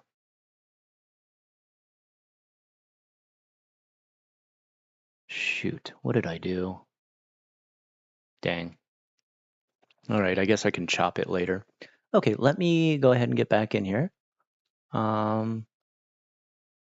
LOL, flipping handbags, yeah.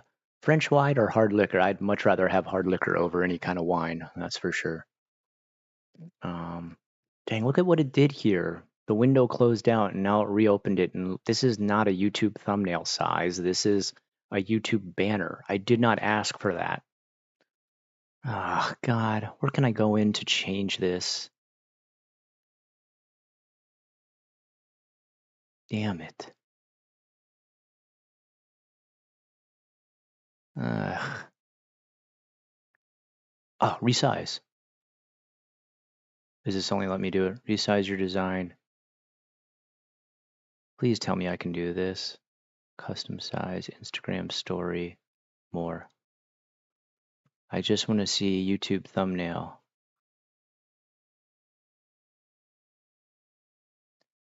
Come on. YouTube thumbnail. Ah, I have to pay to do that?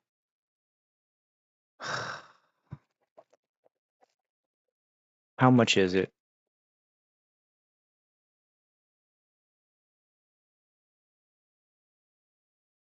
$15 a month?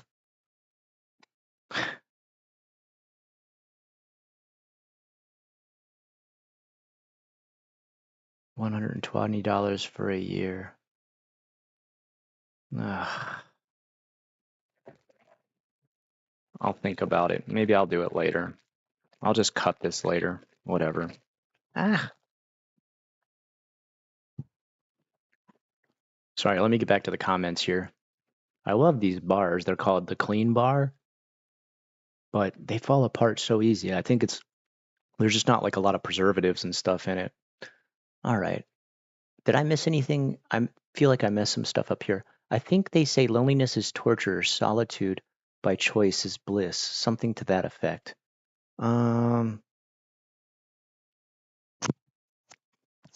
Solitude by choice is bliss.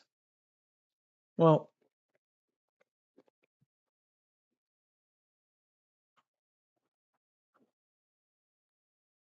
I think when we're saying solitude, it's people looking for alone time, and being alone with your thoughts for a while can be really good. Um,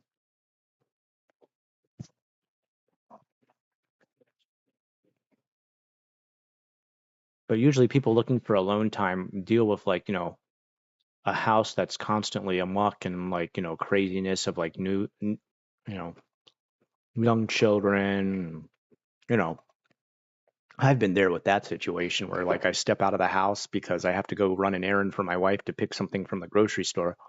My kids are 2 or 3 years old at that time.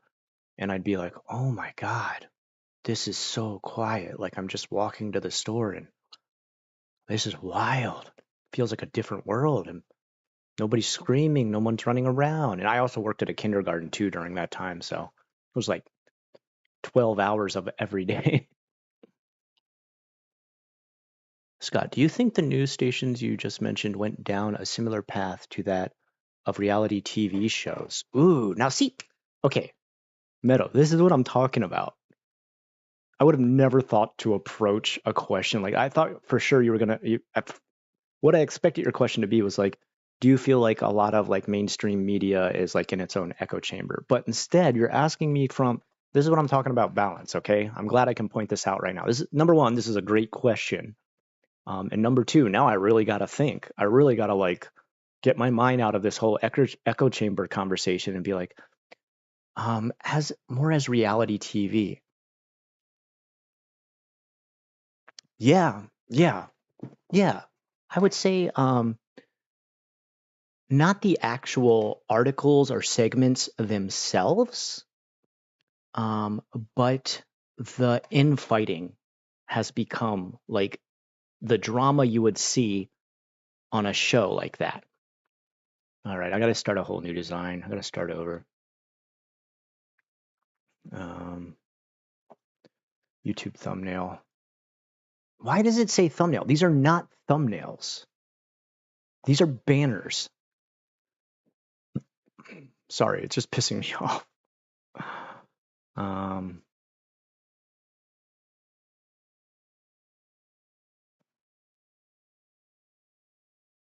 why is it saying thumbnail? Those aren't thumbnails though. Okay, YouTube. No. What is the size I'm looking for then? YouTube ad? No.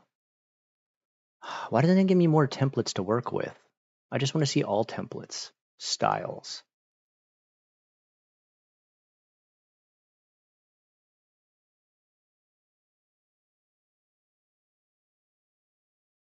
No.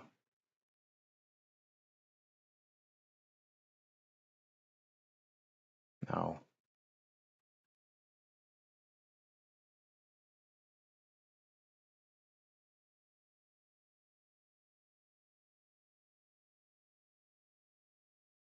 Where's the different sizes? Like when I go,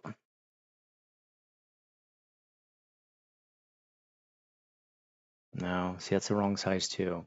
When I go on the app on my phone, it doesn't give me this problem. I can bring up YouTube thumbnail and it brings up, what is it, 1280 by whatever.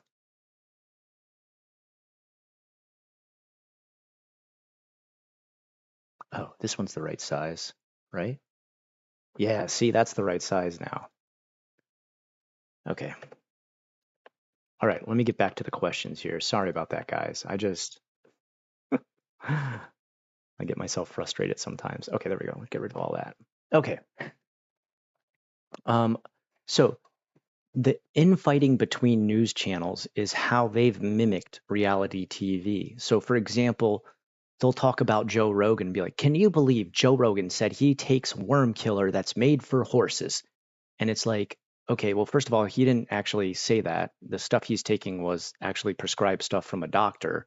And now you're just like creating drama to start a fight with him. Or, Fox News saying, who knows what crazy stuff they say.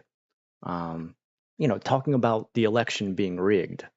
Like, can you believe this person said they weren't rigged? Or that, pushing I don't know if they pushed it, but who was pushing the stuff that like Haitian people were eating pets in people's neighborhoods and stuff like that. Whatever news group did that, like, I mean, that's starting drama. Like, you would start drama on like reality TV. Like, that benefits no one.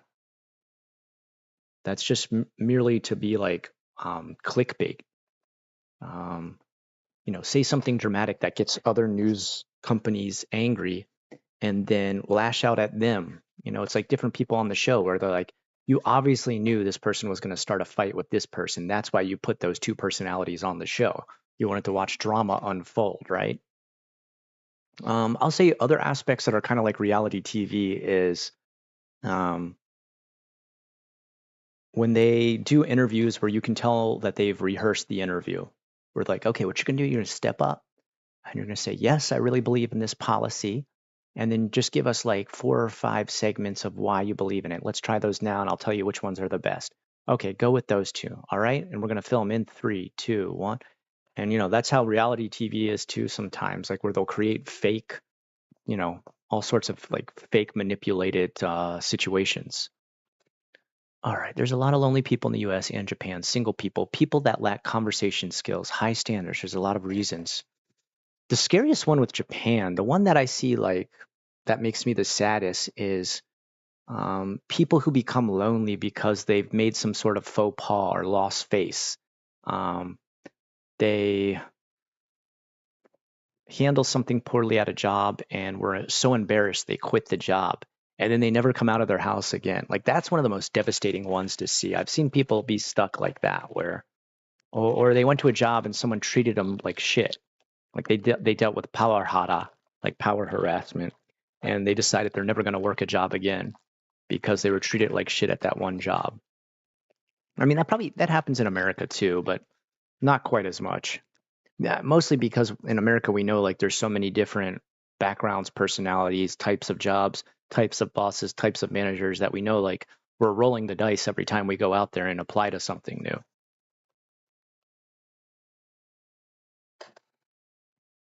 Loneliness is peace, I think, except when someone invades it.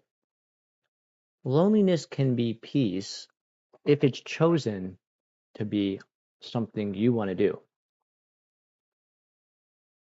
Loneliness can also lead to like um,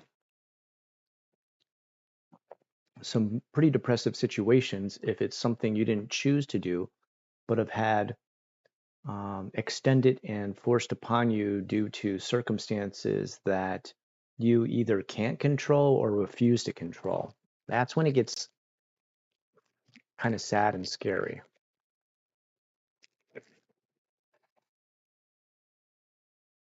Ignatius, this is a very good point. It gets harder with age to find friends, marriage, etc. It's not easy as liking the same video games. Yeah. Um, you said this a while back, but I actually went past it. This is why I always try to roll back and find comments that I didn't say out loud before. This is really true. Not only does it become harder as you get older, you become more jaded and less trustful due to bad relationships, falling out with other friends in the past, being betrayed, um, set up with circumstances where you know there's an inevitable end to something. That can be really disheartening. It sometimes takes a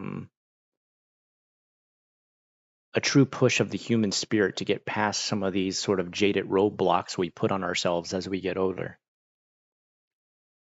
All right, let me catch up with where everybody's at right now. Sometimes you have to break the system. Get rid of your BS and actually listen to him. Not only is he out of your league, he makes sense. Are you're Kai, you're talking about like the news stations, like Joe Rogan is out of their league? I think I don't always agree with Joe Rogan. Like I'm not like a diehard Joe Rogan fan, but I do have to say when you listen to Joe Rogan, you feel like what he's talking about, he generally does believe in, and he's saying it out of um, a need or a want for knowledge, or if he does disagree with what's being said, he usually does come to the table with actual like points that you're like, okay, that's kind of backed up actually. Um,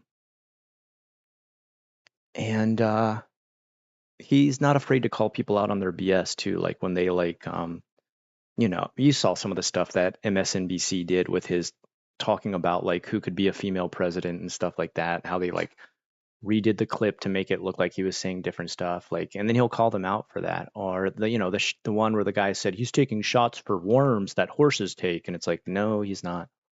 And then like, look, I'm not a diehard Joe Rogan fan. I don't think he's the end all be all of news. He says some stuff I agree with and some stuff I don't. Um, but I think, even people like Philip DeFranco, I like to watch the news from him. I think sometimes he does lean into the left a little bit too much with the point of view that he portrays, especially when it gets into his interview stuff. I really don't like to watch it when Philip DeFranco interviews people. He's not really a great um, interviewer. He's funny. He's got like a good sense of humor, and he's quick-witted. He's able to delegate a large amount of information very clearly, but interviewing is not his strong point. And he tends to only pick interviews where he already agrees with everything the person is saying, which makes a very boring interview for the news. Um, when Joe Rogan does that too, it tends to be pretty boring, where you're just like, oh, you already agree with everything this guy's going to say. I like it better when Joe Rogan is like dealing with someone he doesn't agree with everything. The 60s philosopher Guy Debord said the rise of TV, people's worldview, was being informed by media rather than relationships. Media becomes hyperreality, above reality, and thus manipulatable. Oh, very true. Unrested gets annoyed too. Yeah, of course I get annoyed. Yeah, I'm only human. I'm off to watch Joshua's latest video, and then I'm going to go take a shower. All right, Meadow, have a good one. YouTube. Oh, you want to breathe? That's $20. YouTube's starting to get really ridiculous with how much money they're scraping out of their creators and stuff like that. They're starting to reach a point where if a competitor ever comes out, I'd like to see Twitch is dealing with competitors now that are like, starting to make them head the way of the dodo bird. Um, Twitch's days are pretty numbered at this point, but I wish YouTube had a competitor like that too. The problem is you need some sort of massive powerhouse to compete with YouTube.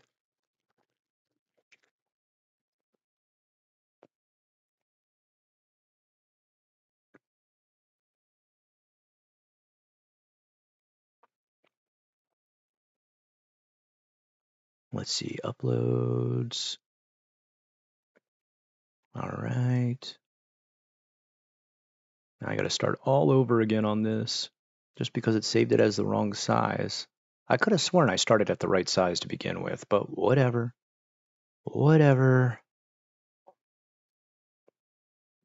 All right.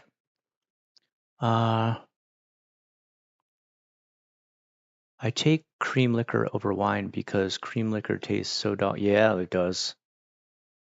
I grew up with kaza. Kaza, man, that is an old one. Some podcasts about Japan explain this, the expensive bag scam. Now I have another confirmation from you.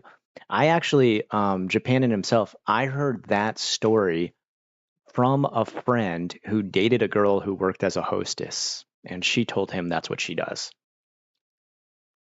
So that comes from secondhand knowledge of a guy who actually dated a hostess. I like stouts, sake, dark red wine. Let's see, I like sake. Sake is pretty good. I definitely like stouts. My favorite beers would be like, or I guess ales, ciders, etc. Stella, Strongbow. Um, there's a really, I haven't seen it in a long time, but there was a dark ale. Maybe it was an ale and it was called Czar. It was really good. It was like 12.9, but it tasted amazing. It tasted like black licorice. It was really good. Last night I was having my three best friend. Oh, we already got to there. Okay, so we're back down to that. Okay. Um, YouTube used to be people just sharing their opinions in zero budget videos, and now it's high production. So I think Twitch fills that old niche where people feel like they're hanging out, but it's flawed. Yeah. I, you know, I still think like there's some people who come on there and do um tell their honest belief on stuff. Now, hold on. Let me just get a bite and a drink real quick.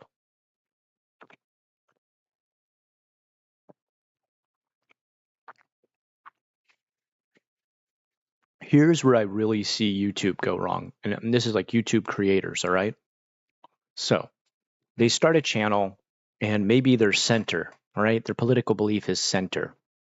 Um, Or let's say they start a channel and their religious belief is agnostic.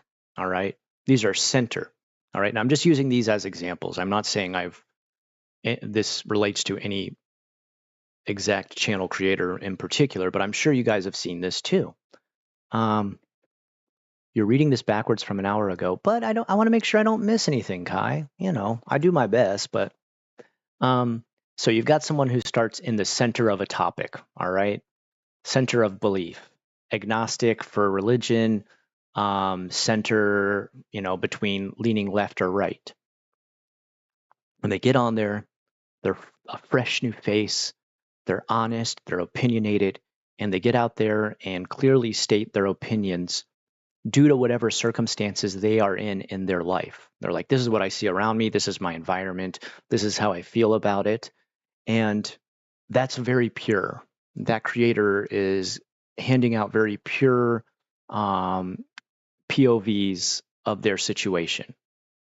And they get a couple people here and there who subscribe because they relate, right? Oh, I can relate to that. Oh, yeah, I see what you mean. Oh, yeah, I have some of the same beliefs too. I'm glad to see someone else does too. And then they eventually get their first kind of jump in subs. We all get there at some point. We make one video that's slightly viral. We make one video that's shouted out by another creator. And that brings over a group.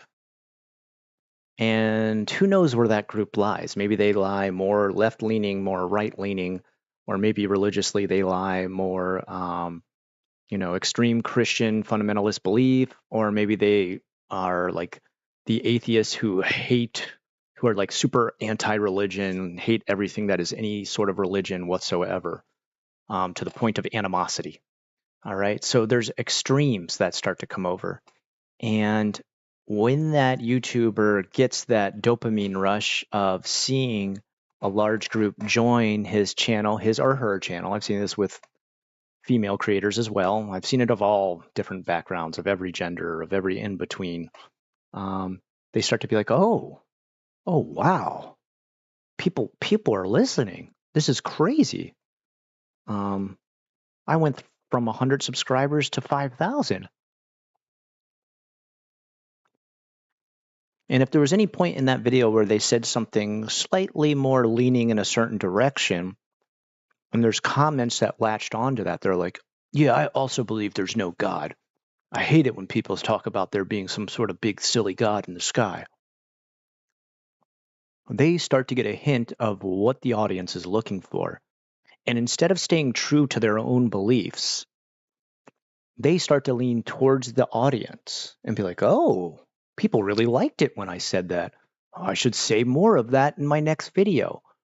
Until they say more and more and more, and their channel leans into the audience instead of the audience leaning into their channel.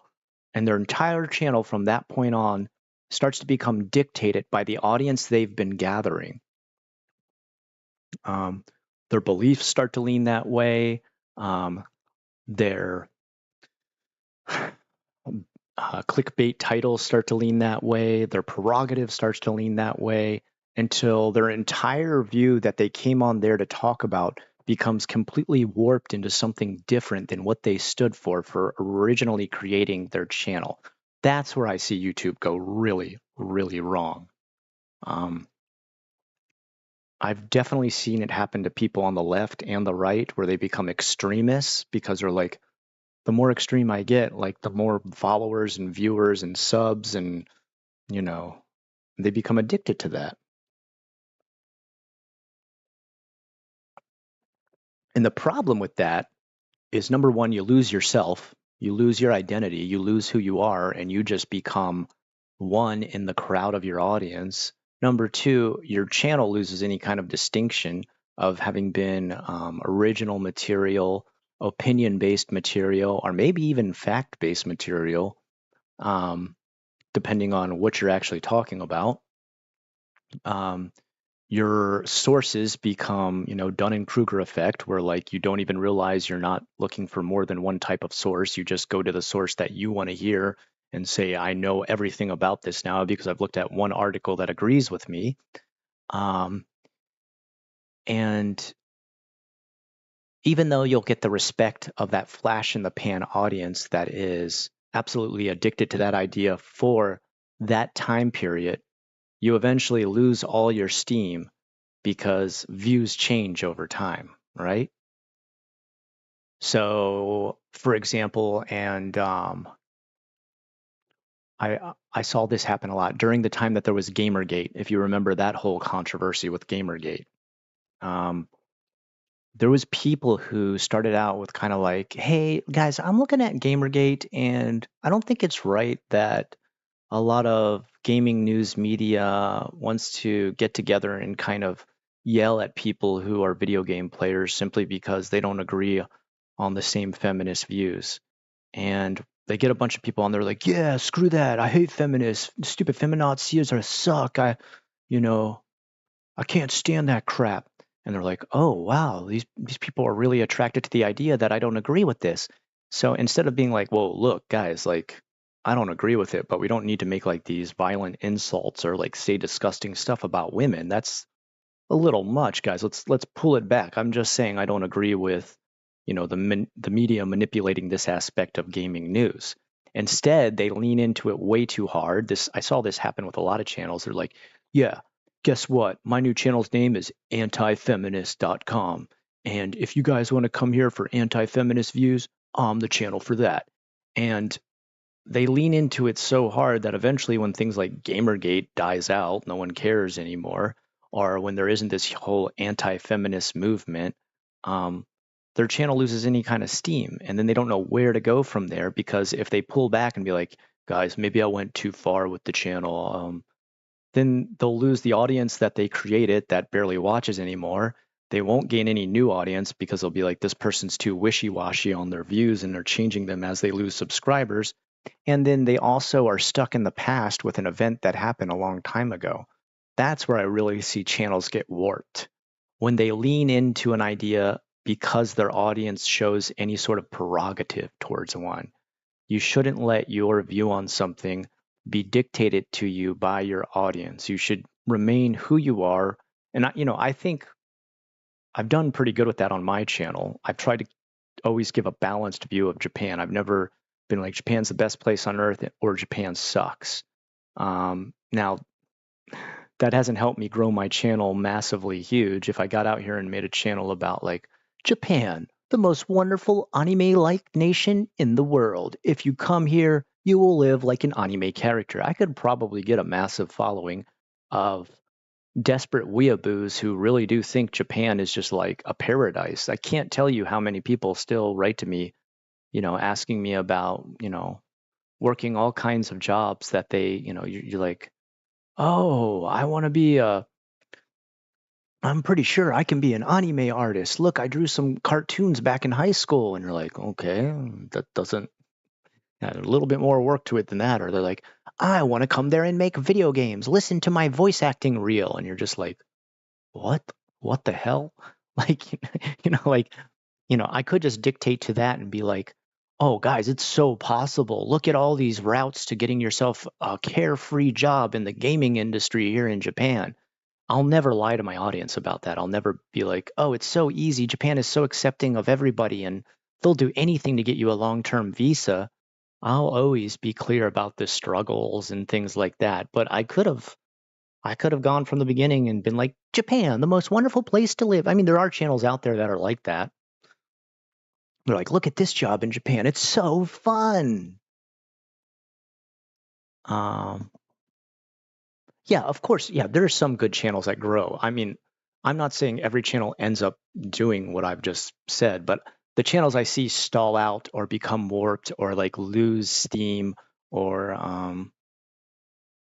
completely fall off and like in a sudden way, usually that's the situation where they've latched onto some sort of agenda or belief so heavily that when that agenda, belief, or the zeitgeist eventually starts to lose steam or die down or completely, you know, become disagreed with by the whole of the universe, their channel's dead.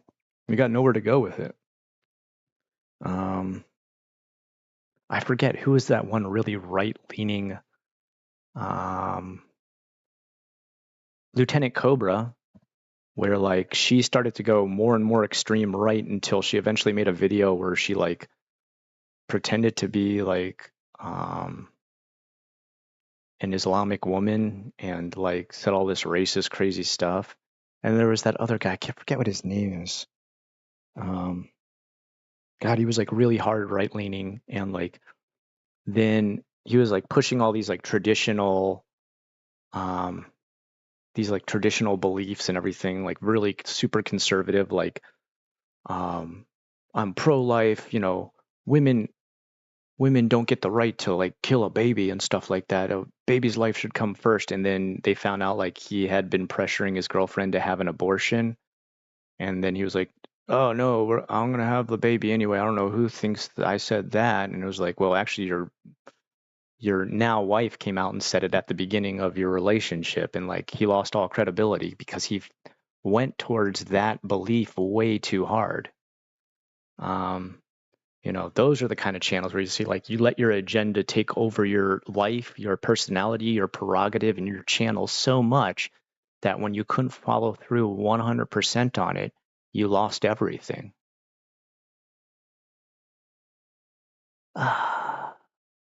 Okay, let's get back on here. Let's see what we got. Um, why the U.S. turned news to entertainment and celebrity opinions has to be the dumbest thing America does. Like to ask a celebrity their opinion on a news topic or a world situation or international news. There's a lot of celebrities who never finished high school.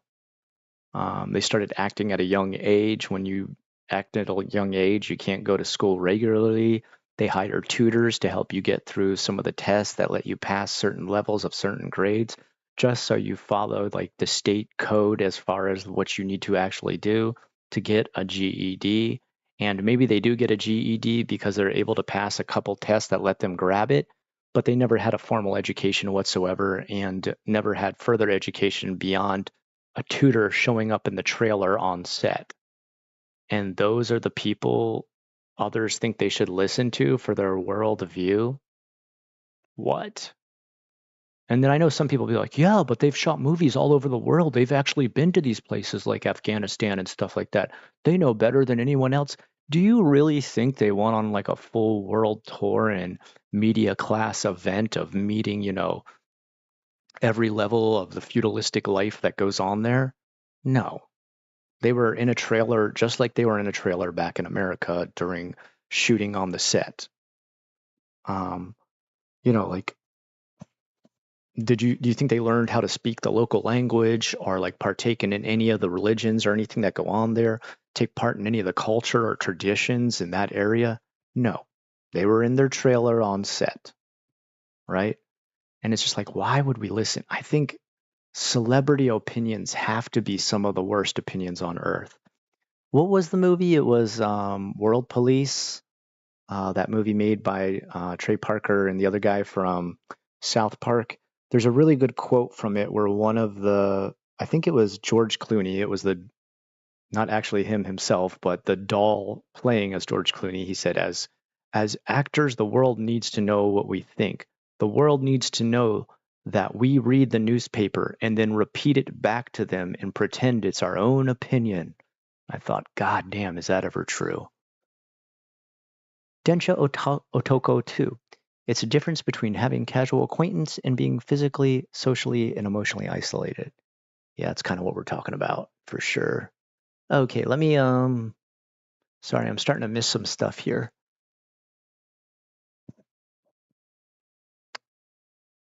Sometimes you have to break the system. You're thinking too inward, Scott. I remember your story about the Fork versus Yakuza. Same as Tim Pool. I think too inward. DeFranco really does appreciate his fans. So yeah, DeFranco does a really good job of appreciating his fans. I'm not saying he's not a bad creator. I mean, he really does, delineate and delegate quite a large load of information, and for the most part, has a pretty apolitical, um, non-standard view that is far from the entertainment that is quote unquote legacy media, right? He does a decent job of it and delivers it in a way that's much more interesting too. The only part I see that he has a weakness in is his interviews. Again, his interviews are just, and you know, Tim Pool too. Yeah, I would say Tim Pool's not always the greatest for interviews. Why U.S. turned news to entertainment? Yeah, and yeah, the U.S. did turn news into entertainment. I want to hear the story about the Yakuza again. Uh, I'll tell you what, Kai. Maybe what it would be cool to do, because I kind of feel like that story's best when it's been like drawn. Maybe I'll do an updated drawing because the video is kind of super ugly and old at this point. I mean, the video quality I think is like 400 by 800 or something like that. I need to redo that. Maybe I'll do a whole new version of it. You're reading this backwards from an hour ago. I got it, dude. I'm an atheist agnostic and I've never done anything like that. Yeah, Kai, I'm not saying it's wrong to be atheist or agnostic or any of those political views. I'm just saying if you let the audience start to dictate those views, that's where you lose yourself and you lose your channel. Calling me. Can't I be a good person that your God hates? What? Kai, I hope you don't think I was actually talking about you. I was just talking about a generalization. Gamergate was unbearable. Yeah, it was pretty bad. The people attacking video games were unbearable, smug, and off base, and the Gamergate people became hateful misogynists. Yes, Bryce, you nailed it on that. I completely agree. It was absurd on both sides. It was just like, okay, no one's going to trust anyone anymore. No one cares what actors think. Yeah, you'd be surprised, Kai. There's still some idiots out there who do seem to still care.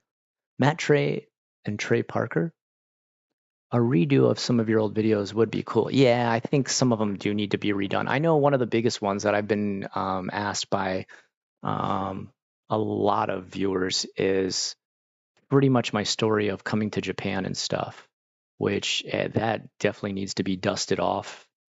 Um, I need to probably explain that story again. Um, I like the Yakuza story. That was one of the most insane nights of my life. Um, but yeah, it definitely needs, if I tell it again, I want to do it in the same way because it was like one of the most epic nights of my life. Like that was an insane night. We drank so much that night too. Oh my God. And like I'm not a big drinker, so that was a crazy, really standout moment of my life. Um, but to give it the proper justice it deserves, I would need to animate it again. Not animate it, I mean, do the comic, the moving comic book again. I don't know what you want to call it, whatever. I couldn't, if I just told it with me sitting there in a chair, that's not good enough. That's not good enough. All right, let's try this again. All right, there we go. That's better. If you guys wanted to see ones redone, is there any ones in particular? So Kai, you said the Yakuza one. I completely agree with you on that.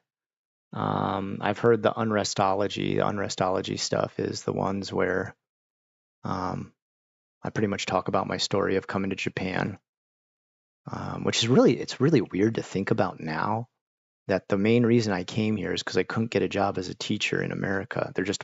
It was a saturated market. Thinking about that now is insane to me. I can't believe like how much the tables have turned where it's like there's so many jobs that I literally get emails like every day like, hey, have you considered working here? Hey, excuse me. Like I literally get probably 3 to 4 emails every week asking me to consider coming to another school. They're like desperate for teachers now.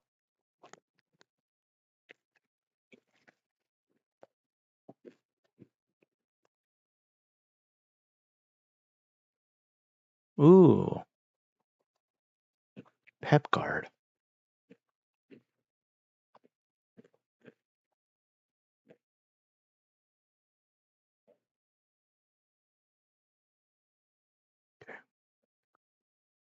Download.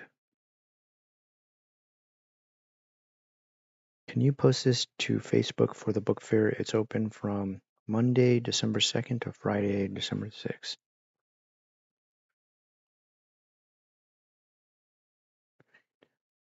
But when I finish, I'll have it posted tonight.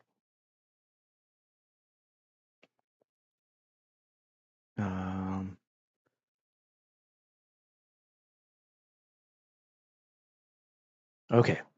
Sorry, I had like 4 messages all of a sudden. Yeah, man. Wait. I went to my phone because I wanted to write down Pep Guard's video idea. Damn, it's a good video idea. Okay. Japanese are always calm, but when have they snapped? When have I really seen a Japanese?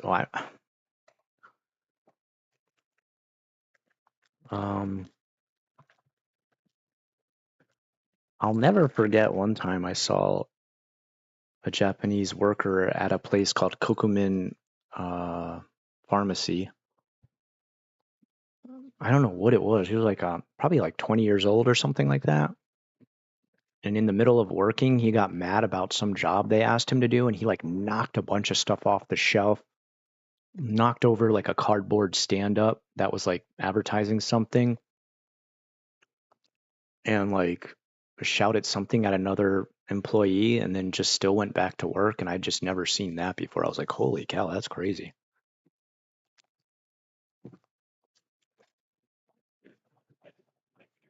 But I got better stories than that about crazy stuff.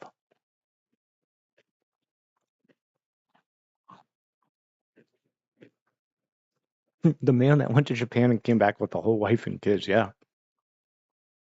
Part 11 win. Was there 10 parts? Oh, Enra, by the way, welcome to the stream. New viewer. Thank you. Is there 10 parts? God, I don't even remember anymore. I'm tapping the heart to build you up again, but I don't know if do the emoticons do anything? I don't even know if they do. I struggled with loneliness for a long time, and I've come to a point in my life where I have bonded with so many people, I'm not sure who to cut myself from or spend less time with. Be careful with what you wish for. My mic is off. You guys can hear me, right? My mic is off? It's showing up as coming through on my side. Hold on. Let me just check.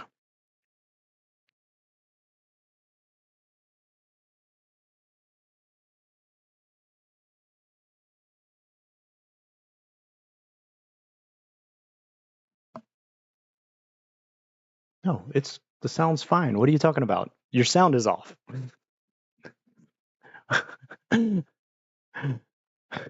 I was so confused for a second. I just went to my own stream to have to listen to it. Wrong button. Okay, it's okay, Enra. I've definitely done the same thing before where I'm like, what the hell? Doesn't this guy know? Don't worry about it, bud. It's fine. It's fine. So, Ikram, I think you're in a situation where you need to take a look at that group of friends that you have. You said you have such a large group that you almost feel like you don't know who to keep or who to cut off. I would just ask you who's moving in the same direction as you, who has the same goals as you. Who do you hang out with and afterwards you feel inspired? And who do you hang out with and afterwards you feel uninspired, or maybe even worse, you feel down? Those are the people you need to cut off. You know,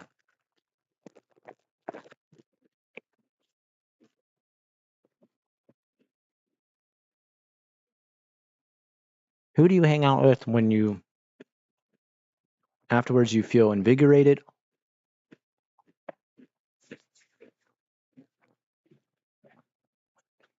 Uchi Ha Uchi. I'm just gonna call you Uchi. Holy crap, man. I haven't seen you in forever. You got kids now, dude. I'm so happy. I think the last time I kept up with you, you had just met your girlfriend and got kids now and all grown up, and that's awesome. Time flies. Yeah, man. Hey, thanks for sticking with me for so long. I appreciate it. Yeah, man. I've been doing this for 15 years now. Started back in 2009. I never got the courage to go abroad. It's okay. You're all right, Uchi. Just, if you visit, I mean, I always tell people like visit Japan first and see if it's even something you'd want to do. That's a solid insight. Never looked at it like this. You're like an older brother with advice, Scott. Yukram, you're too nice, man. Yeah, man, I know what you're talking about. I've been in situations before, especially when I was in college. I had a large friend group, and they'll pull you in all directions. Let's hang out this night. Let's do this tonight.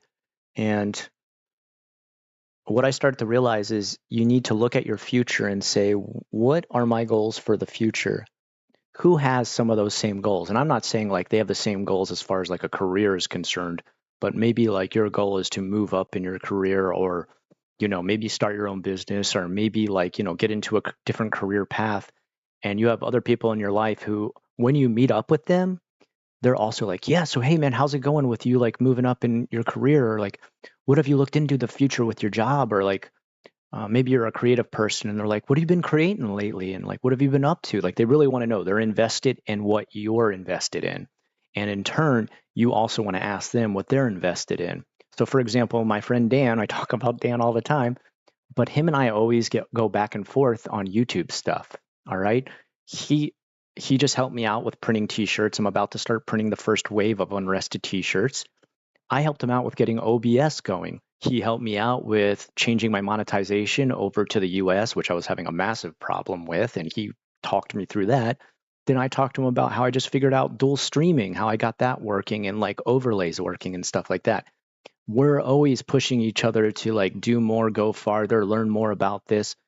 And the best thing is we just started out as friends. Like we just started out as like he came to Japan and was like, "Yo, can I hang out at one of the um Sakura Blossom parties, Hanamatsuri?" And I said, "Yeah, man, go ahead, dude." And we started talking from that first party. Um, he wasn't even interested. Well, he didn't have any YouTube channel or anything like that. He just wanted to ask about like what was like moving to Japan, and we started talking about that. And then he had thought about moving to Japan but then didn't, and then later kind of started his own channel, messed with a few different ideas that kind of worked, kind of didn't work. Now homeboy's got a 20,000 subscriber channel. He's got amazing t-shirts he prints and hoodies that he prints on his channel.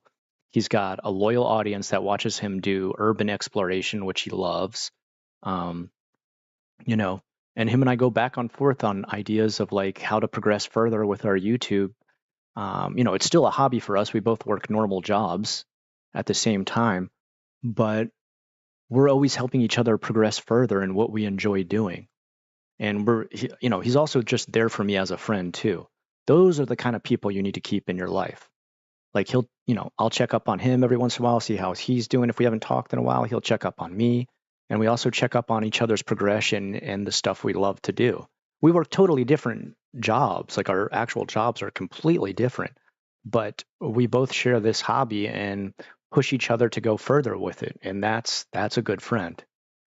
Someone who wants to grow with you and not hold you back, someone who celebrates your wins, someone who's there for you when you have your losses, and someone that you can push to go further and they can push you to go further. Sorry, what was the question here, Pepgar? Do you talk to your kids about the video games you like? It seems kids have no idea about Metal Gear or Final Fantasy.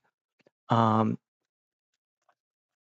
you mean my personal kids are the students I teach at school? Um, well, my kids understand what Final Fantasy is because they grew up in Japan. Like Final Fantasy is like everywhere in Japan. Like I mean, there's giant billboards for the online game. There's you know a million different mobile apps for it for the different spin-off series. There's advertisements on TV for it. Now, Metal Gear, on the other hand,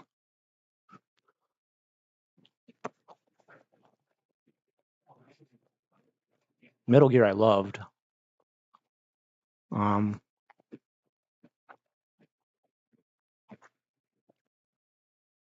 Trying to explain that to them, though, is kind of complicated. Final Fantasy has Final Fantasy and Metal Gear both have kind of a nebulous story idea. Like some of their story ideas are like so verbose and so profound that they trail on and on and on throughout games that go on for hours. Um, but Final Fantasy is so based in fantasy that you can explain it to a kid and they understand like, okay, so there was this, guy called Sin and he was a big monster they were all trying to defeat together. Like you can explain something, but if I tried to explain uh, the political intrigue and like underhanded conspiracy theories and stuff like that of Metal Gear, I think my kids would be really confused even at the age of 14 and 11. No, 14 and 12, sorry. I almost got their ages mixed up. Um, I would tell them stuff about some of the crazy tricks of the old Metal Gear where like you had to switch the controller to controller port number 2 so Psycho Mantis couldn't predict what you were going to do.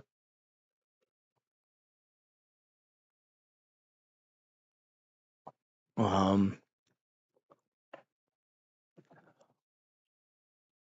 but sometimes I'd say Metal Gear deals with ideas that are even me. I have trouble trying to figure out what the hell's going on in Metal Gear sometimes.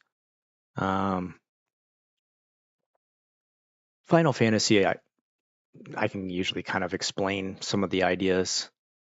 I can tell them that Part 13 really sucked. That's wild. I never got to do it. Uchi, I think if you want to ever visit Japan, it's still a good idea to visit it. Um, GBA bone in the card reader. For me, it was NES, man. Um, Trying to explain that to my kids makes no sense. Being like, yeah, we used to have to like blow on them and then put them in there. And they're like, what? Why would you have to put anything inside the machine? Why wasn't it already on the machine? You're like, oh, well, because the machine only had like a port to be able to play stuff. It couldn't actually internally hold games. There just wasn't enough, there wasn't a hard drive big enough to do such a thing. Yeah, Hideo Kojima did make Konami. You're totally right about that, Kai. They're idiots for losing him. They're total idiots. I can't believe they gave up such an incredible creator.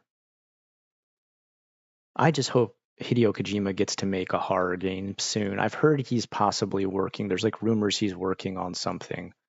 I really hope so. I really hope we get a Hideo Kojima horror game. I really want to see what he can do. I have a feeling if he does get to do something, it'll be something that's talked about for ages, for like an insane amount of time. Hmm. What else could we do here? Oh, I think I know what else I could do. Okay. Nah, nah.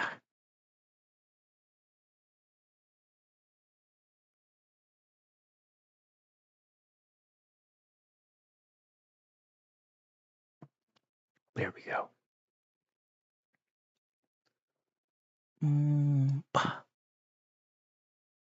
Okay. But I want to leave more room still. All right, maybe I'll do that. I'll make this one smaller too. Okay, there we go. Maybe like right about there. But I should really make it till it goes to the edge.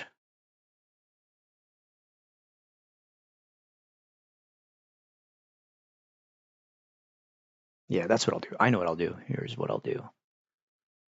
And then I'll make this duplicate, bring it down to a small size, put it down here. Then put this to here.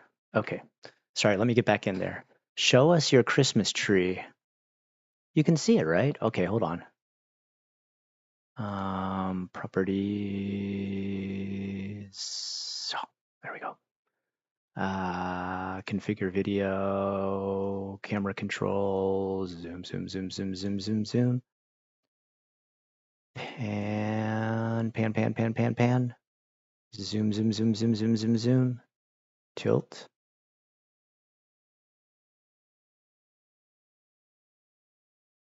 There you go. You can kind of see it now. I already got all my GIF spot. Wait, hold on. There we go. I already have all my GIF spot and everything. You can see I got a bunch down there. Dude, I want this thing to go away. Why does this thing keep staying here? Ah, how do I get rid of this off the bottom? I don't want to search the emotes. I want to get this thing done off the bottom. Oh well, I don't know. I don't know what I can do on that. I got 2 stockings. Hold on, actually. Properties. Configure video. Where'd my configuration go? Configure video. Where's the configure video going? I don't know where it went. That's weird. Anyway, I got stockings there. You can see there's like a giant lollipop in one. I have a wreath on the other side. Configure video. Why won't the configure video show up? Where is it going? Oh, there it is. Why is it way behind here? Okay, here we go. Pan. We can zoom in more. That's me. Pan. I can't. Dang, I can't show you the wreath. There's a wreath on the other. Yeah, there's a wreath on the other side. All right. Anyway, let's go back to default. Okay. Yeah, I'm pretty proud of it. I think I set it up pretty good. It feels really good to put up a Christmas tree again in America. The only thing that's sometimes hard to do is since I work at a school where, like, I went to school my whole life at a Catholic school. So the only holiday you talked about was Christmas. So you'd say like Christmas party, Christmas celebration, Christmas mass, everything like that. But I have to be careful. I have to always say like winter celebration at the school, which I totally get. It makes sense. You got to remember we're super multicultural where I go to school or I teach at school. So I need to make sure I call it winter celebration because there's more than just Christmas going on. And I need to be cognizant of that. Let me close this out. There we go. FF was good until X. You didn't like X? I thought 10 was all right. 10 wasn't too bad. 13 was the one where I gave up. After 13, I was like, what the hell is this final hallway garbage? That thing was boring as hell.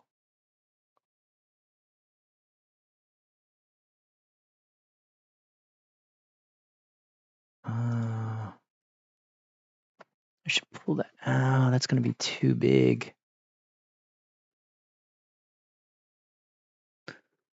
All right, now we need to add some text in here. Actually, we need to add, okay. Duplicate. Make it smaller. There. Bring it up. Whoop. There we go. And then change that to black. Where is the color? Edit. No, it's not what I want. Change the color. Nope. Undo, undo, undo, undo.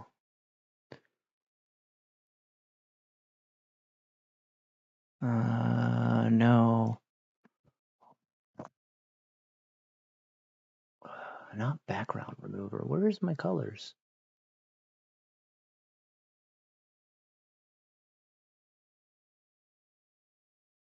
I'm trying to find the color. What? Usually it's so easy to change. No, I don't want to comment. Uh, sorry, guys. Um, I s- oh, Chrono Trigger's really good. Man, I wish they'd. Why do they never redo Chrono Trigger? Like, I know some people get pissed off at remakes and stuff like that, but Chrono Trigger would be. There's so much you could do to expand upon that. Like, they could go for so much more of like a. How would you say? Like, just like a really, really far more complex time travel idea.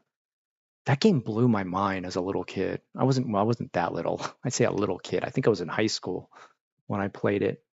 That game was insane. You could take that robot and leave that robot there to like redo all the trees, and then when he finally died, he was like worshipped as a god by the tribes of the forest. What an idea! Uh, okay, you know what? Throw this away. There we go.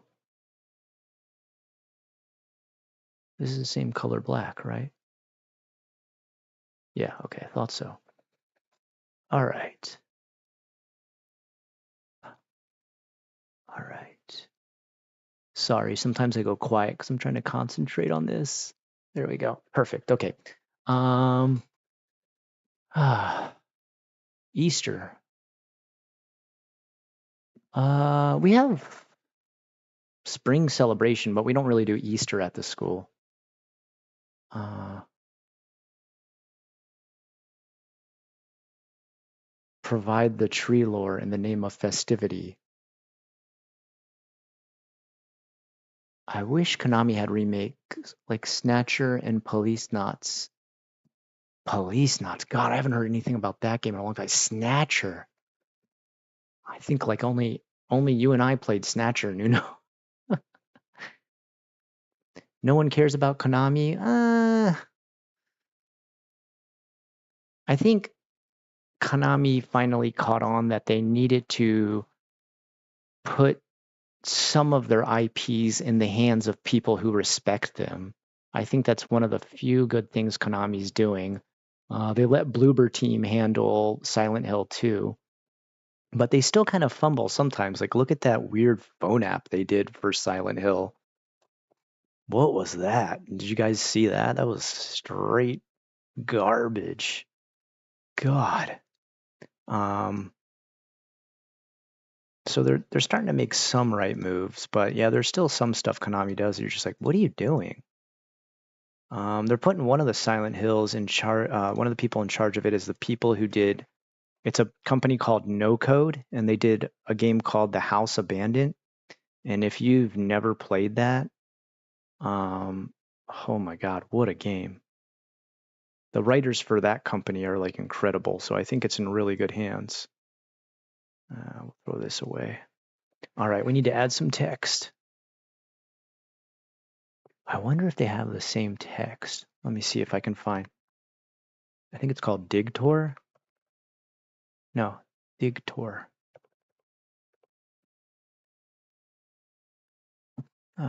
No, they don't have it. All right. Do they have any good white? Hmm. Dang.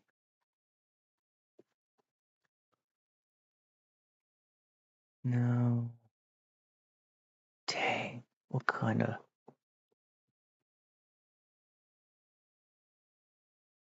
No, that's not good. It's not very readable. Shouldn't use something like that. Mixed media. Whoa, whoa, whoa. We're not doing that. No. Come on. How about this? But we take away. Can we not make it italicized? Okay, there we go. Um,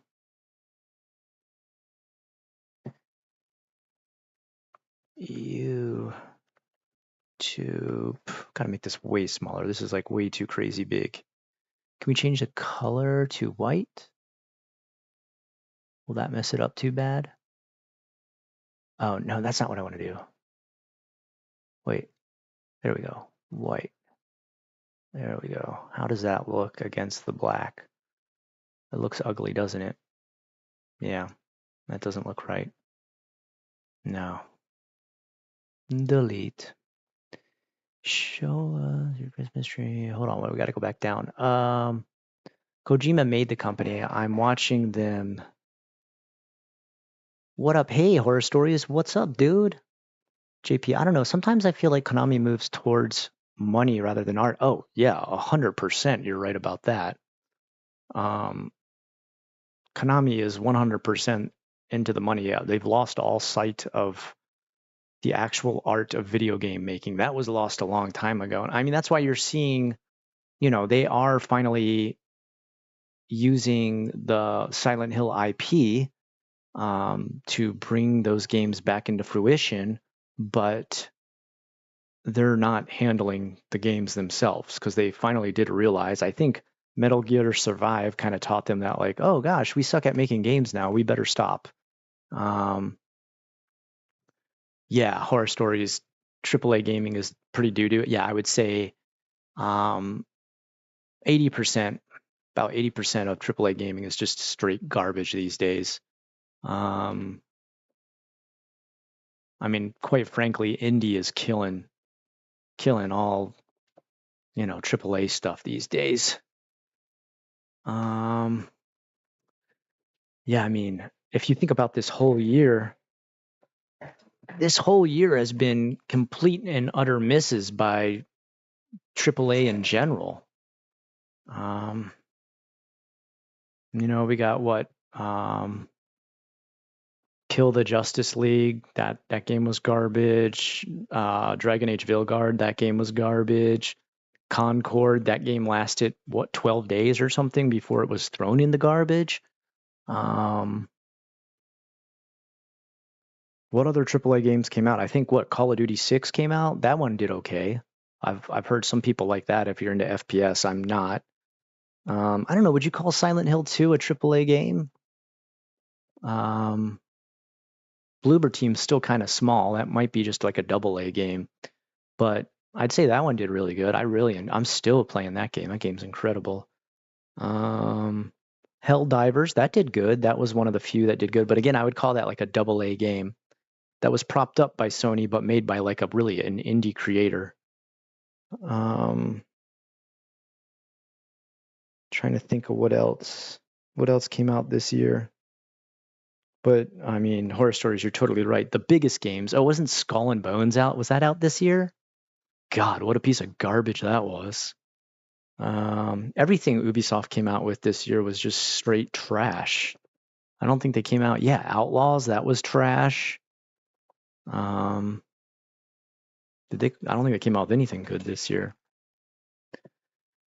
Notice how the microtransaction shops in AAA games function fully on day one, even though there's bugs. Yeah, everybody's noticed that, man.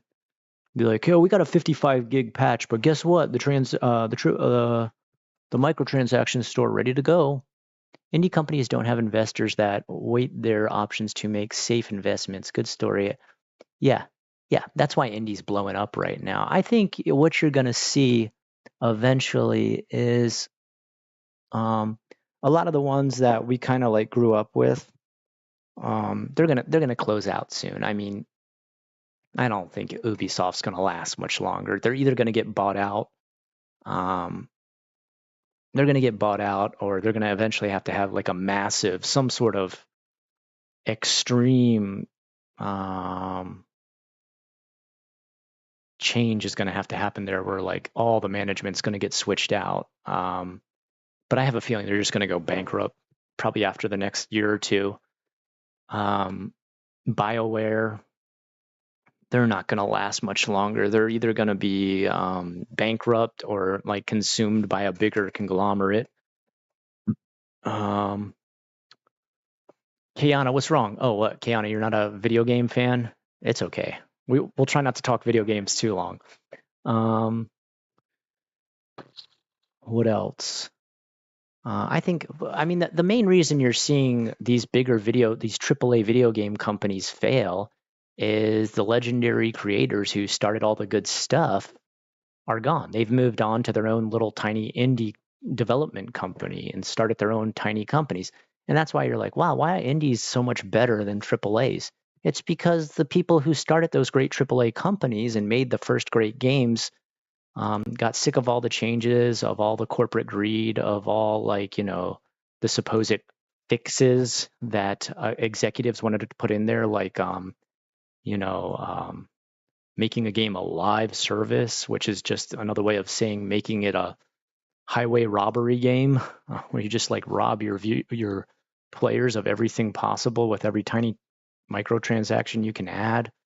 Um, I mean, that's why you're seeing, and those companies will fail. I mean, greed will topple those companies. Um,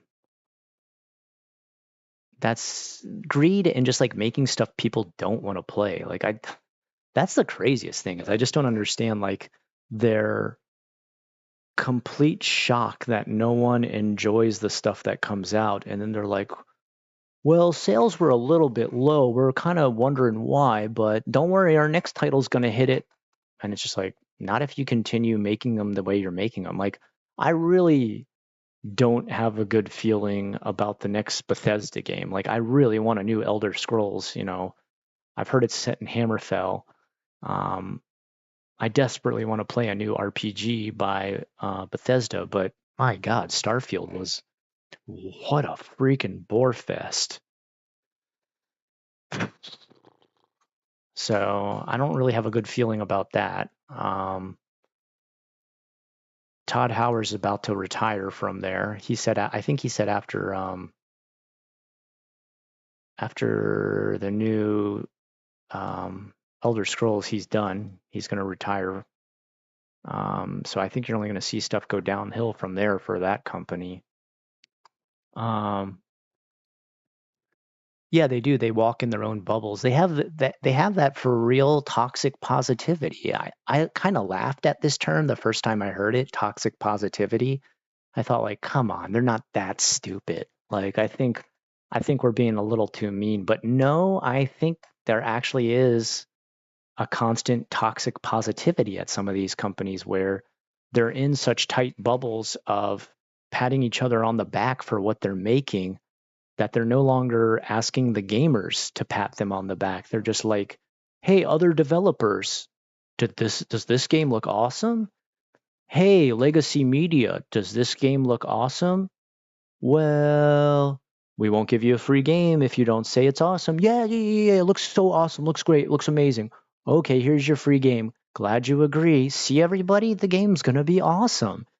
They never ask the gamer anymore. It's so weird. Um, it's the craziest thing ever. It's like you're making cars for people who drive cars, and one day you decide, what if we made a car with no wheels and you just try to drive around on the axles? And like, I don't know. I think drivers might be pretty pissed off when they find the car can't go anywhere. Mm, what about you, guy who has to work all the time on the cars and spend a ton of time doing work? Oh, I'd love it if I didn't have to make wheels anymore for the cars.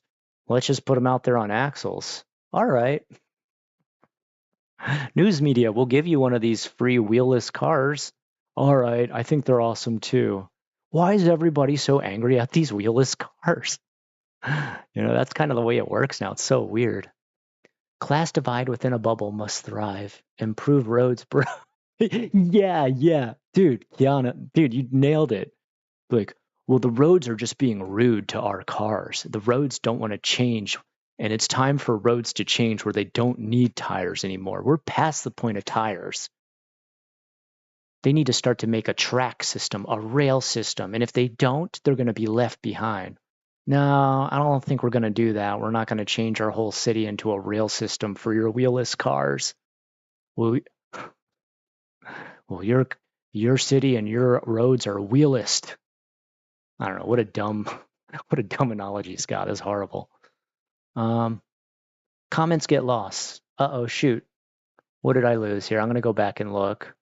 Pokemon, Bomberman, Assassin's Creed, etc. Silent Hill. I only saw. Oh no, you only saw Silent Hill as a movie, Kayla. You should try to play Silent Hill 2. The remake's really good. Uh, Pokemon. I really didn't like the newest Pokemon for Switch. I wasn't a fan. Assassin's Creed, I don't think. Shadows, I think, is gonna. I think you're gonna see that's gonna kind of be like, um, unless something big time changes in Assassin's Creed, the new one coming out. I think that's gonna be Ubisoft's death rattle. Ubisoft is on their last leg for sure. Oh, that sucks. I think AAAs are going to consolidate into three big conglomerates: Activision, Blizzard. Yikes. That's kind of scary though. Word on the street is Tencent. I've heard about this. Um, I've heard Tencent's trying to buy a bunch of stuff up, and I heard Sony's trying to buy out FromSoft. I don't know if I'm happy for that or not happy for that. I heard one of the biggest problems right now is that Sony Japan is sick of dealing with Sony America, that there's like a civil war within their own company because everything Sony's come out with in America like bombed incredibly. Like they came out with Concord and I mean, my God, there's never been a bigger bomb in gaming history than that one. And then they have this new one they want to make too, another live service game called geez, what is it called? It's something about like stealing money or something like that. It's another live service game like Concord, and it just looks even worse. And Sony Japan is like, stop. What are you doing? Like, live service games are straight trash. Stop with this trash. Notice how oh no, we got that one. Okay. All right. Music and flashing that would happen before a battle in Pokemon would give me anxiety. Really, Alejandra? Wow. Does anyone remember Prince of Persia series? Hey, did you play the new Prince of Persia 2D game, Ikram? You know, they came out with one recently. I heard it was actually quite good, but they didn't do any marketing for it, so it sold really badly. You'd watch your sister play it, cool. Um, Bomberman was the goat with Metal Slug has such crazy good art. Puzzle Bobble. Is that like Bubble Bobble? I've never heard of Puzzle Bobble. Bomberman. God, Bomberman. Remember, Nuno, do you remember when they tried to make Bomberman like a 3D FPS game? What was?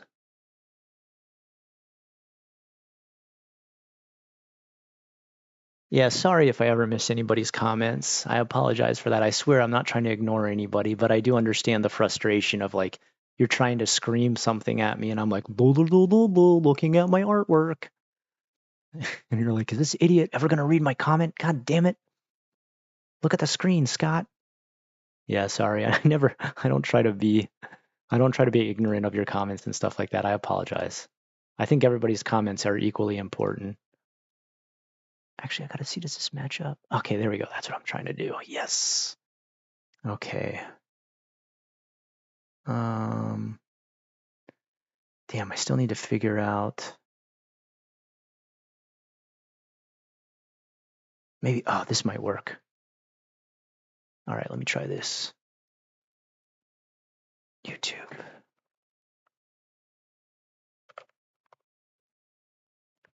No. There we go.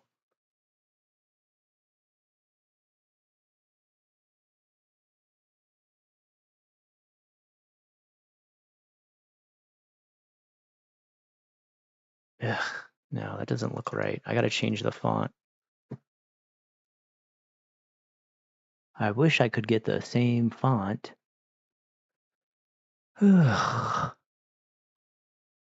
Oh, that's not too bad, actually. Ooh, wait, it's still got No, we gotta trash that. Add text. All right, what was that font I just had?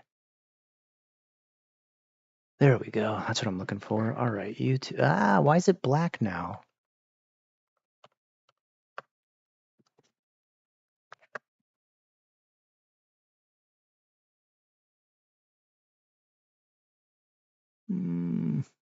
White.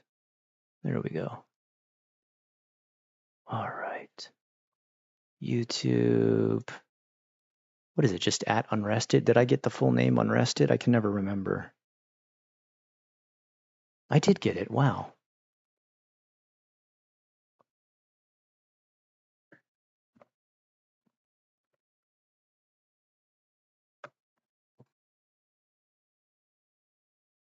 I asked for that name a long time ago. All right. It's actually a little bit too much room. Okay, and then we got to copy this, duplicate, and then Twitch.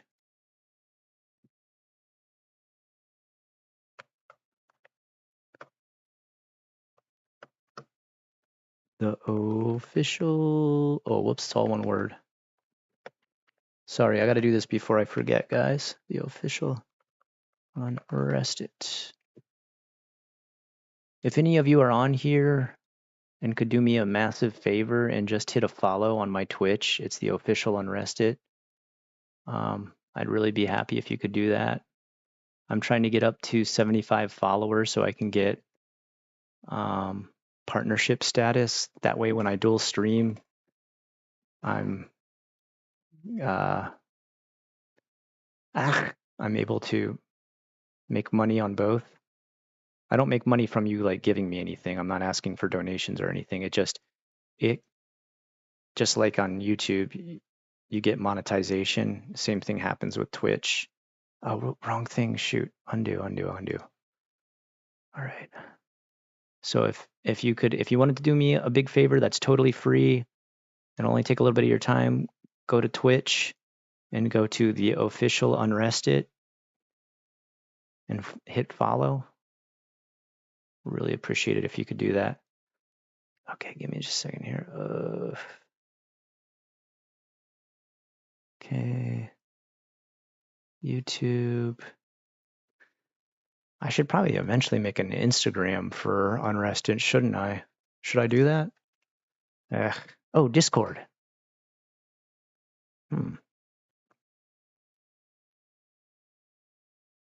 Is there a permanent address for our Discord?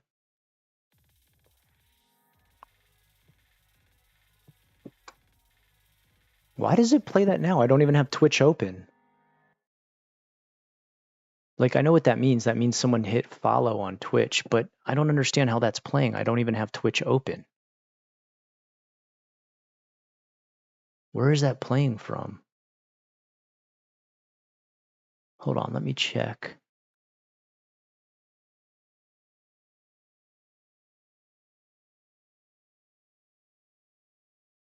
Oh.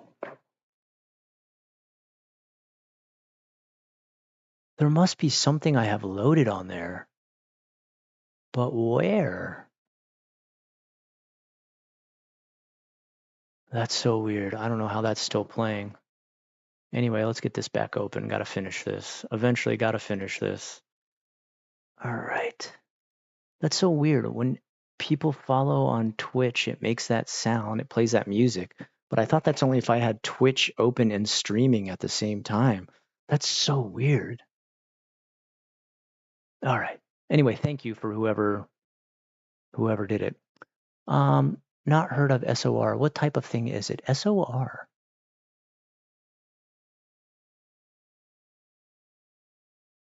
How does it tell me you followed?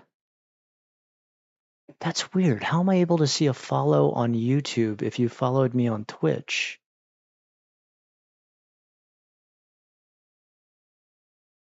X. I've never streamed on X before. Geographer Matt, I actually set up multi-streaming yesterday. I finally figured out how to do it. And if you check Twitch, there's actually a VOD from yesterday. What I have to go back and figure out is I need to lower the bandwidth on each stream because we did actually run into some lag yesterday. My camera started lagging out. It's black magic. Oh no, not Santeria. What have I done? I've cursed my YouTube channel with the black magic of Twitch. I guess you can stream on Twitter. You can stream on Facebook too. That way, like my grandparents can watch it. I'm just joking. My grandparents are dead. Nobody watches Facebook streaming, do they? Yeah, I should multi-stream on more than one thing. What time is it right now? Anyway, 5 o'clock. I gotta finish up soon. I promised I'd be done around 5:30 today. Um, gosh dang. All right. X, I never thought about that one. Is that really popular? Is streaming popular on there? I thought like X only did streams um for like those like live groups and stuff like that. Like you're in a chat type group with people. I didn't know they actually host it. Um, that's interesting.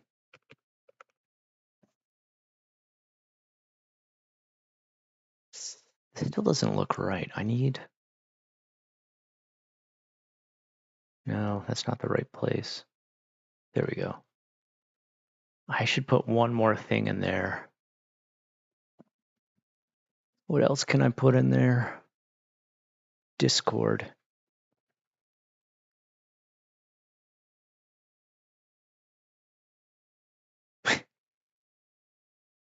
Your mic is wigging out.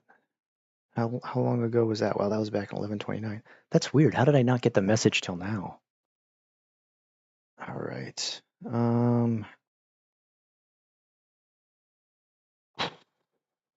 Is there like a permanent link I can do? Just got currently on mobile because here's what I don't want to damage my headset. I thought X only streams for Tucker Carlson. Good one, Tim. I feel like somebody's watching me. They are. The whole stream is watching you right now, Endo. This whole stream has just been about you, Endo. It's the other popular platform right now that Twitch and YouTube streamers stream on now. Okay. I should probably do that then. I just don't like to comment on Twitch or X because people get into like nasty fights on there that are just ugh. They're just ugh. All right, let's take a look. At Scott M. Ackerman. Okay. And okay, so let me do that last one. I'm actually gonna have to make this smaller now.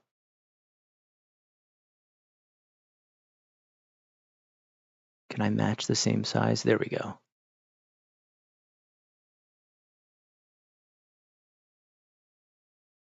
All right, I'll add one more. Let's do copy X at. God, I made this so long ago.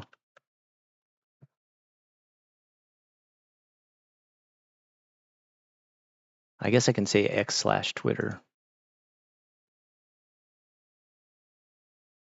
Ah. Oof, now it's too big.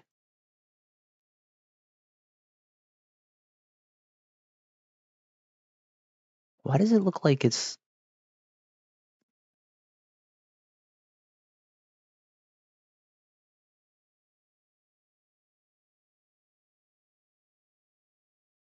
Something's wrong. Something's the wrong size.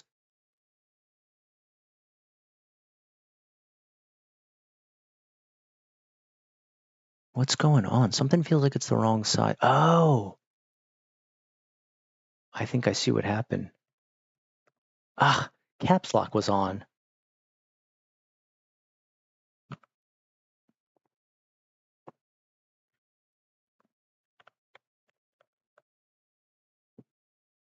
Wait. This is capital in both. It's so confusing.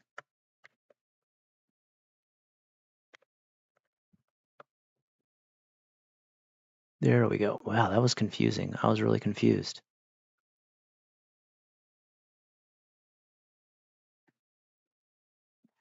Is that right? Is everything the same size? This looks like it's the wrong size.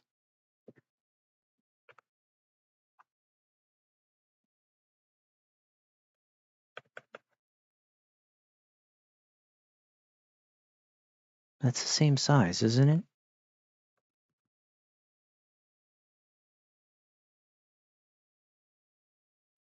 Okay.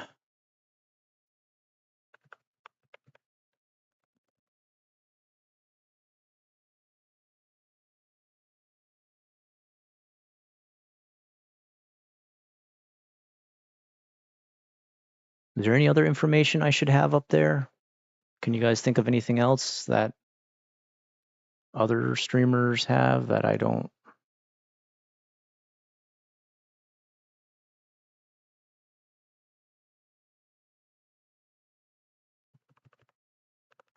There we go. All right.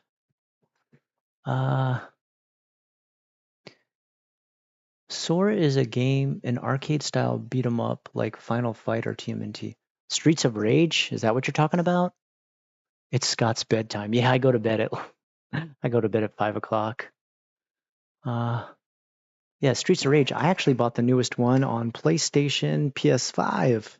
Um, it's okay. The newest Streets of Rage, I don't like how, I don't know, I couldn't get into it.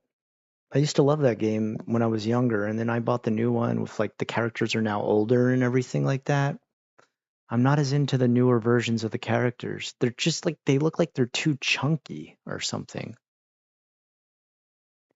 Uh,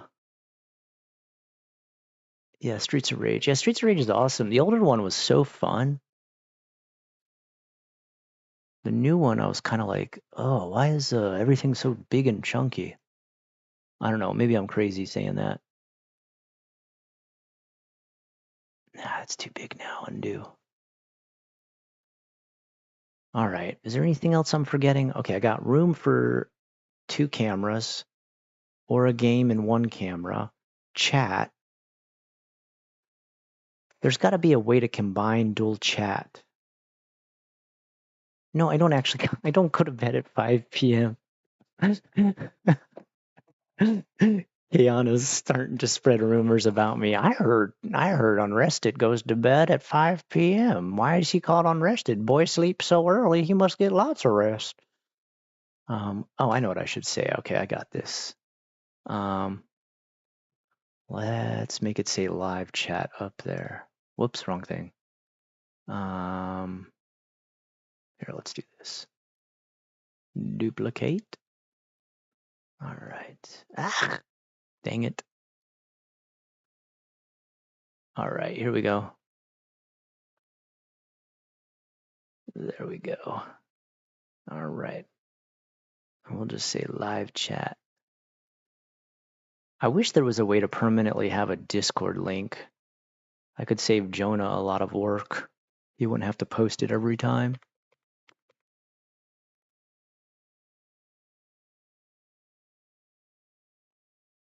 Let's see, what else could we do? Anything else? I'll make it say live chat up there. I don't know if I like this. I think maybe I might change this.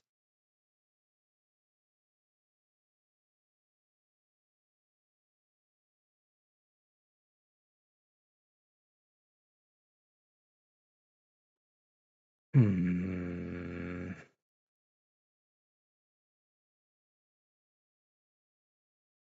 That actually looks kind of better. Ugh, what the hell?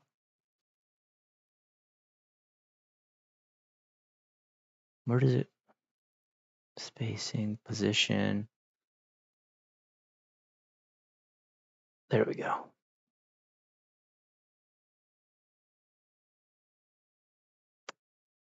There. Make it be a little bigger.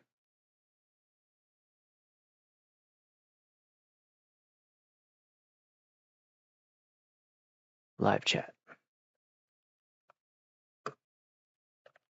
No, it's too small.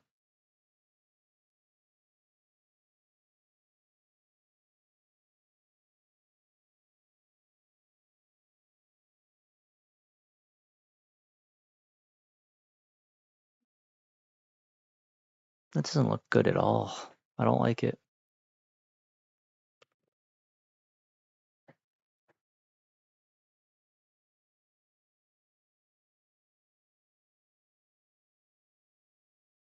What's this one called? Lavello?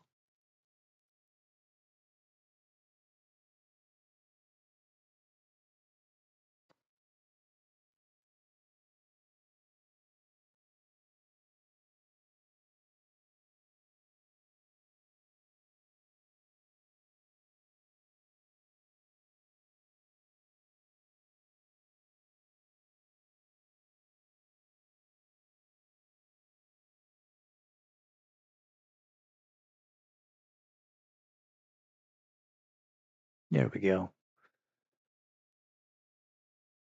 I decided to keep my Twitter locked after Muskrat changed the block function.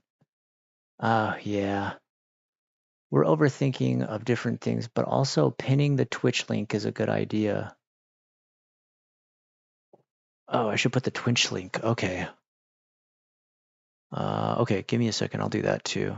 Yeah, that's a good point because people usually just show up on YouTube, but they don't do. All right. Twitch. All right. Twitch is the official unrested. No, it's too big.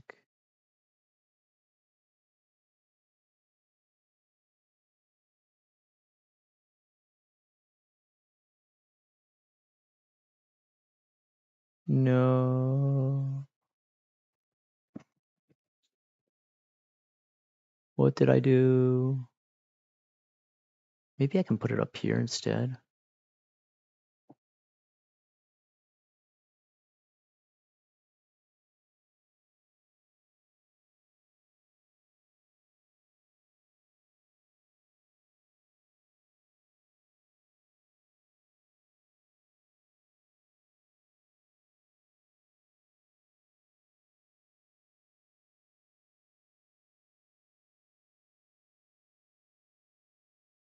Hmm.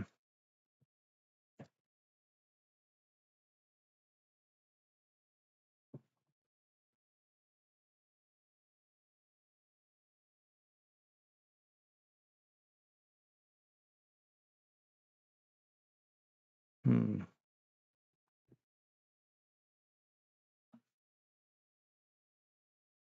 Maybe that's better. And then get rid of this.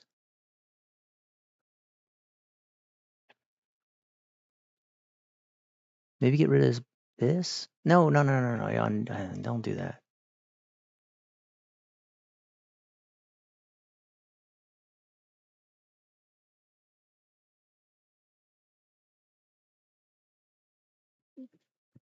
Okay, actually, wait. Maybe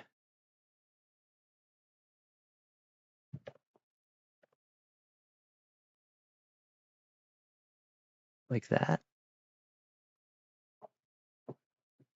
Hmm. What do we got here? Unrested. Can't you pin a link when people come in chat? A start message, sort of. Um.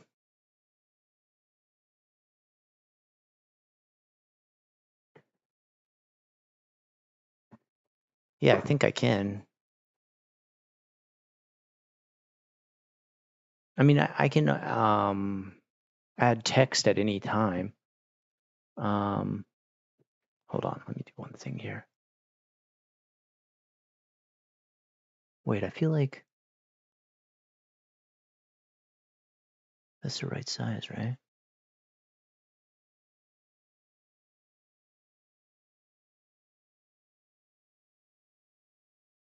I feel like that's not right. There, that's right.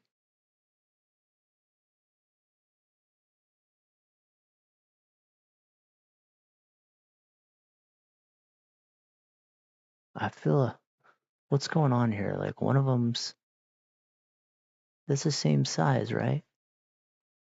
No, that one's like bigger, right?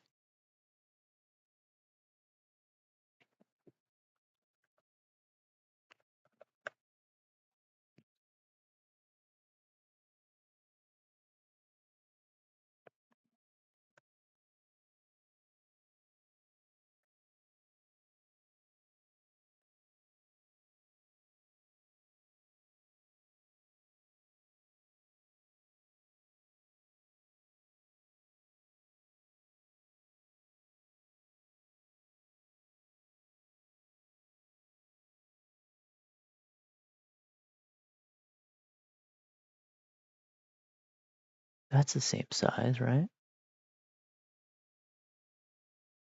I think it's all the same size now. Should I just get rid of this?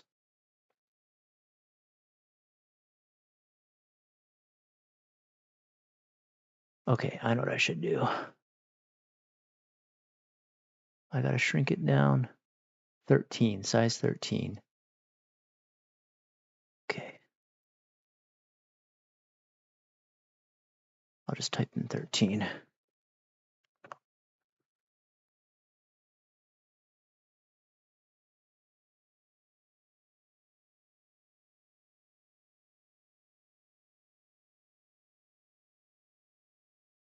Sorry, I go silent because I concentrate too hard and I'm like, gotta focus.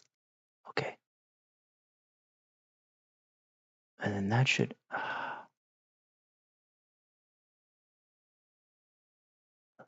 that should be close, right? All right. Maybe I can do it like that.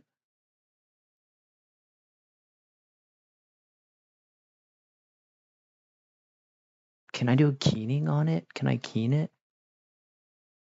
Spacing?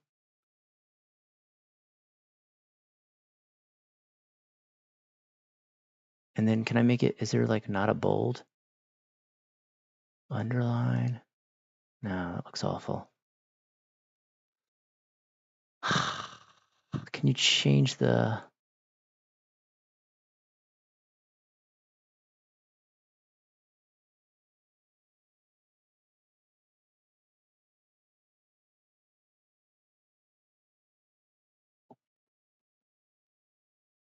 can I keen it out more? I wish you could make it more shape. None. Background. No. No. Undo, undo. There we go. That.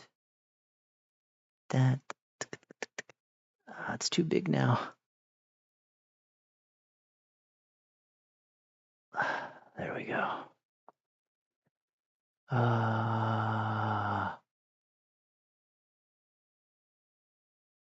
Background remover, edit, more. All right. I think that's pretty good. I'm not good at this stuff. Just thinking out loud. No, you're fine, Anne. Any suggestions? Cool. Scott, when I get my music production tools set up, I'd love to create some music for your videos, even if it's one or two ambient pieces. Crazy idea. I've always had no worries of. No, dude, geographer Matt. Especially Osoroshi. I really need music for that. I really need stuff to play in the background because those videos absolutely need music, and I'm sick of dealing with um, crappy copyright strike stuff. Like that, there's a real scam going on out there where even I'll use sometimes, the music that comes with iMovies or something like that, or like Creative Commons music, and people will still claim that stuff. And then you have to dispute it, and your money's in escrow, and then your video's not monetized during that time. And guess what? When your video's not monetized, you lose a lot of views because YouTube doesn't advertise your video as much because it's not making them any money. So why would they waste time putting it in the algorithm, right? So then those people trying to claim it ruin your entire search engine experience for your videos. That's pretty decent, I'd say. All right.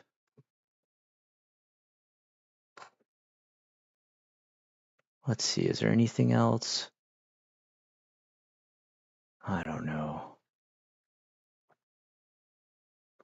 Maybe somebody yelling outside? Oh, yeah, there's some kids yelling outside. All right. Let's see if I can get one more upload here. Uploads. I wonder if I can work this in there at all.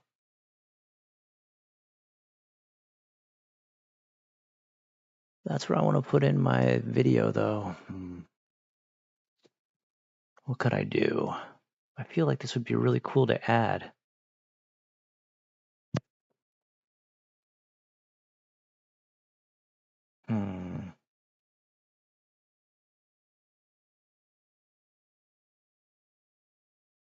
I got to get an updated version of this at some point. No, I don't want to do that. I might not be able to fit it in there at all. Oh, I know what I could do.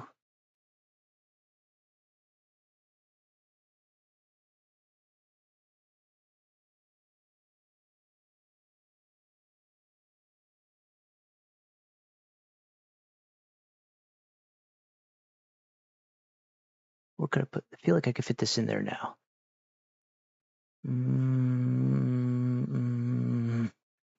I don't know where to put it. All right, I saw no nonsense in staying there. Too much social. Oh, wait. I want to see what you're talking about, Endo. Wait. Sometimes I feel like somebody's twitching me. Endo, you're one. Oh, no, wait. I've never posted anything on Twitter, and after the takeover, I immediately deleted my account. And then you said, I saw no sense in staying there. Too much social media is not good for me anyway. Yeah, I think too much social media for anybody is really not good. I feel like here when I'm doing stuff on here, I'm amongst friends. We're pretty open-minded with discussing, even if we have very different views. We keep a pretty healthy atmosphere here. We're small enough where things never get out of hand. No one's ever had to deal with any bullying or anything on here like that.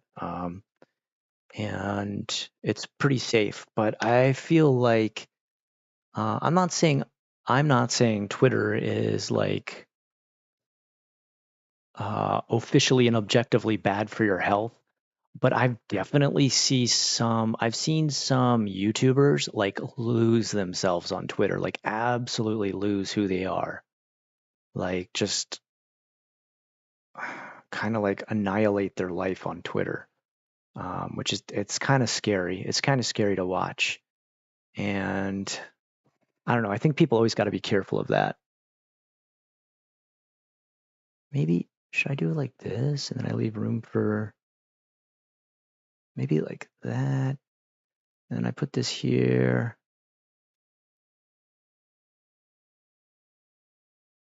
Put that there.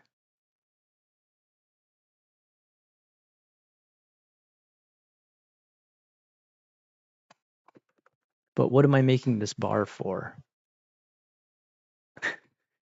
I don't know.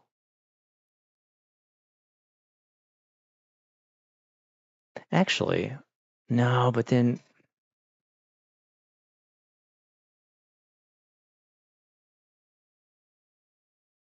can I erase the background? It'll take the background away. No, not that. Background color. No, not white. Can you just remove it?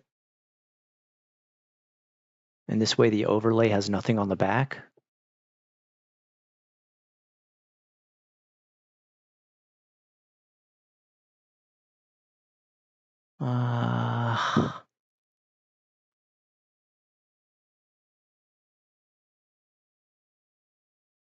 Delete background.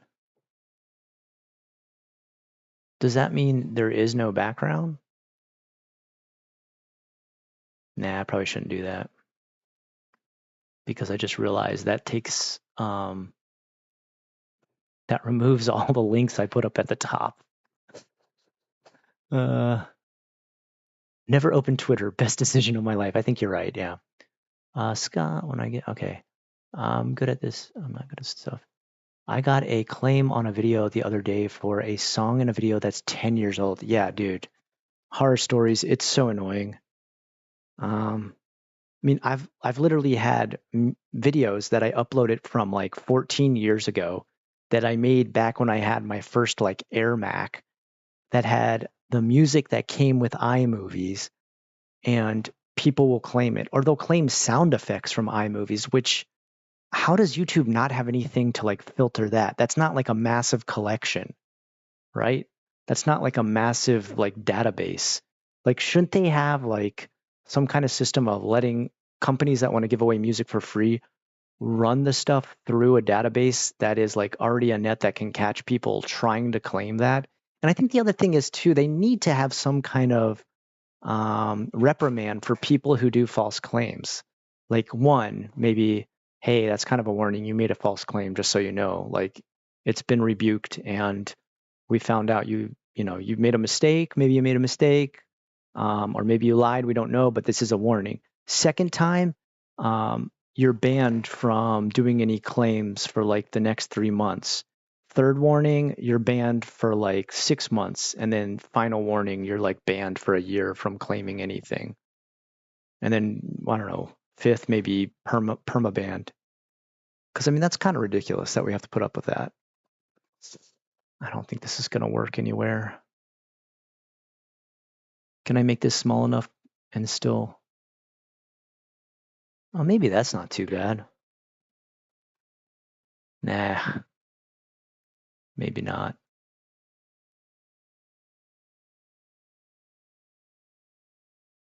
Nah.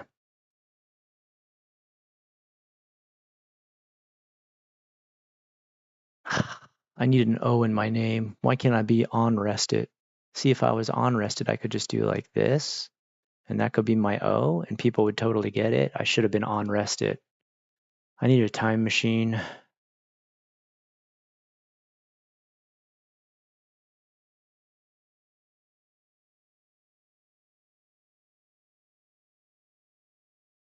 Damn. Yeah, there definitely needs to be bigger punishment for false claimers, because I can't tell you. I mean, I've got like an innocent little channel that makes zero money. I mean, I don't make much money off of this.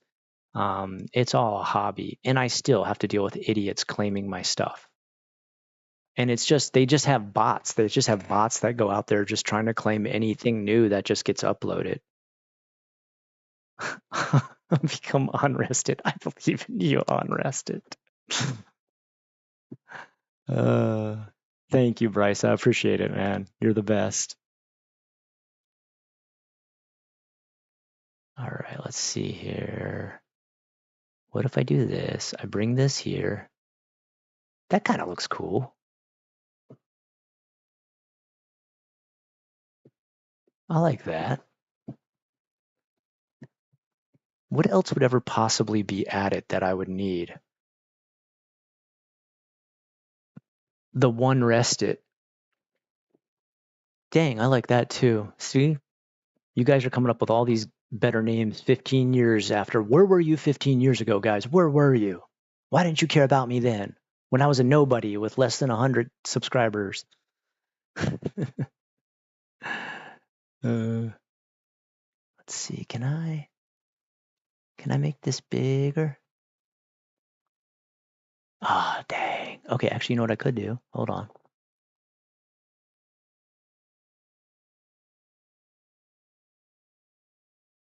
That's pretty good. That looks a little more dynamic.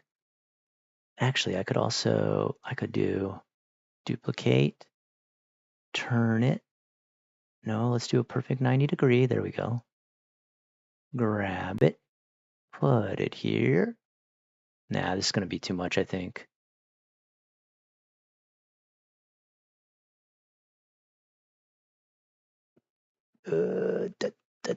Wait, oh.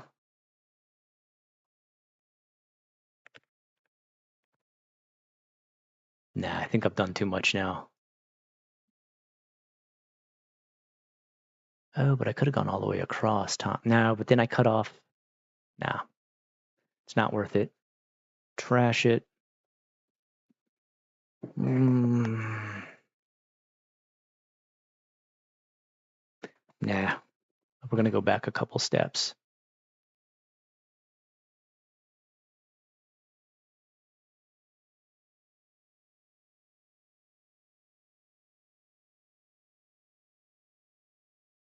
Whoops, too far.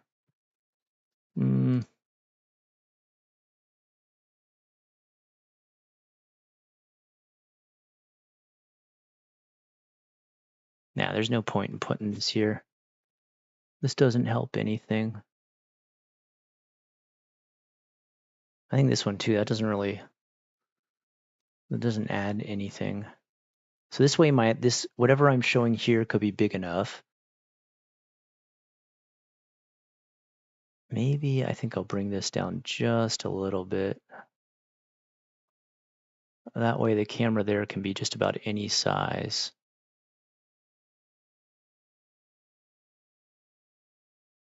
No, come on, just go down. There we go.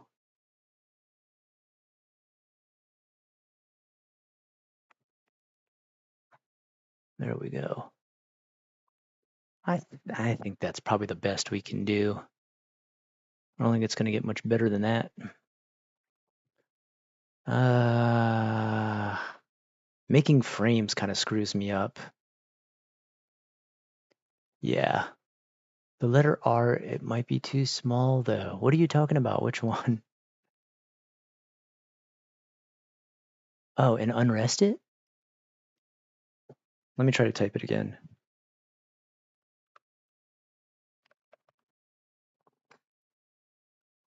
For some reason, the N is larger. You're right. Oh, yeah, all of them. The R. Wait, is M bigger in there? Hold on. No, it's just naturally bigger. That's just the way it works. I don't know why. That's weird. All right, let's do this. Let's do text, effects. Probably we can make these glow. That'll be kind of cool. Where's the glowing thing? Neon, neon, neon, and I regret it. Okay, I think like a skinnier. What about that? Ooh, no, God, no. What about? Can I make it capital? Is there a way to make them all capital?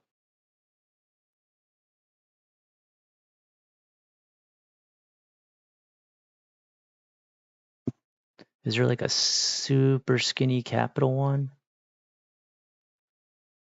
Probably not. No.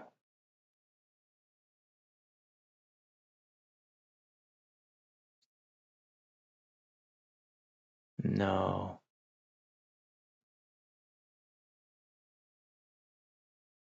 Can you do the all capital? Ah, there we go. Oh.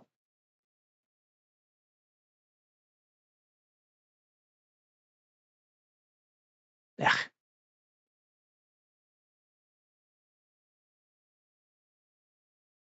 Whoops.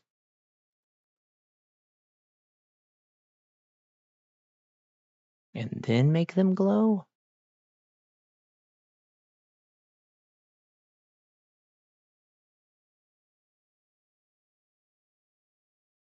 Hmm. Look better before.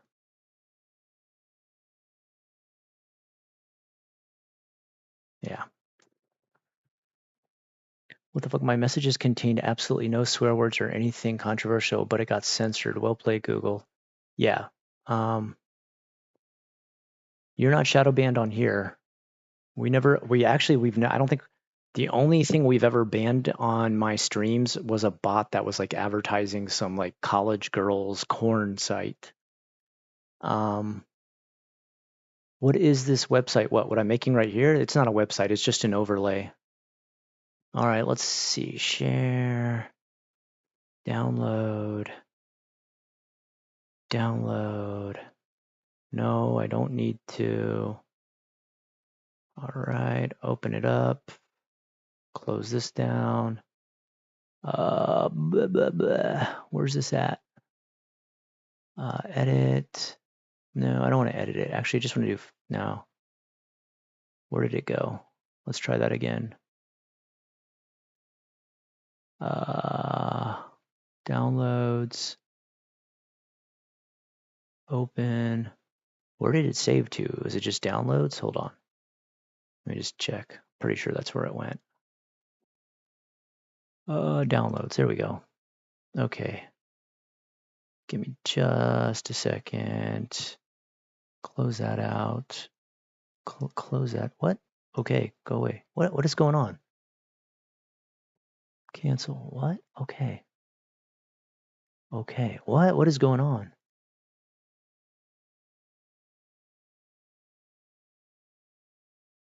Oh my God, what is this? Oh wow, that was weird. Okay. Very strange. Okay, we'll put this on streaming. There we go. Then we got to go to this, switch it out with properties, browse, streaming.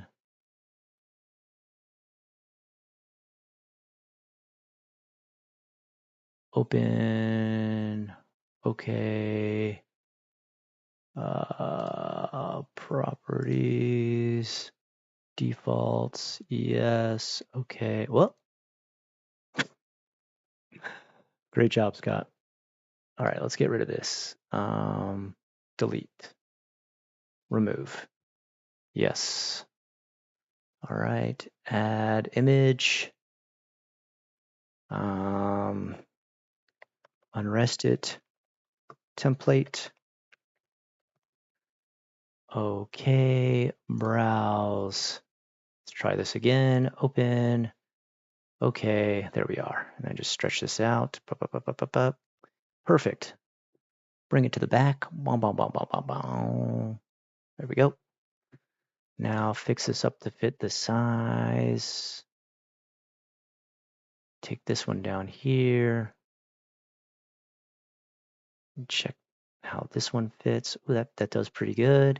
Take this, pull it down here, put it in there. Fit this one better. I'd say that's pretty good. Right? I did a pretty good job on that, I think. All right. We can make that one a little bigger.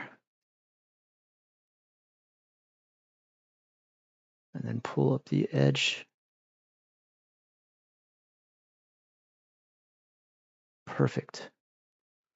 All right. I guess the only thing is it kind of cuts off the top of this one. Probably could have pulled that. Okay, you know what I can do? Just bring it down.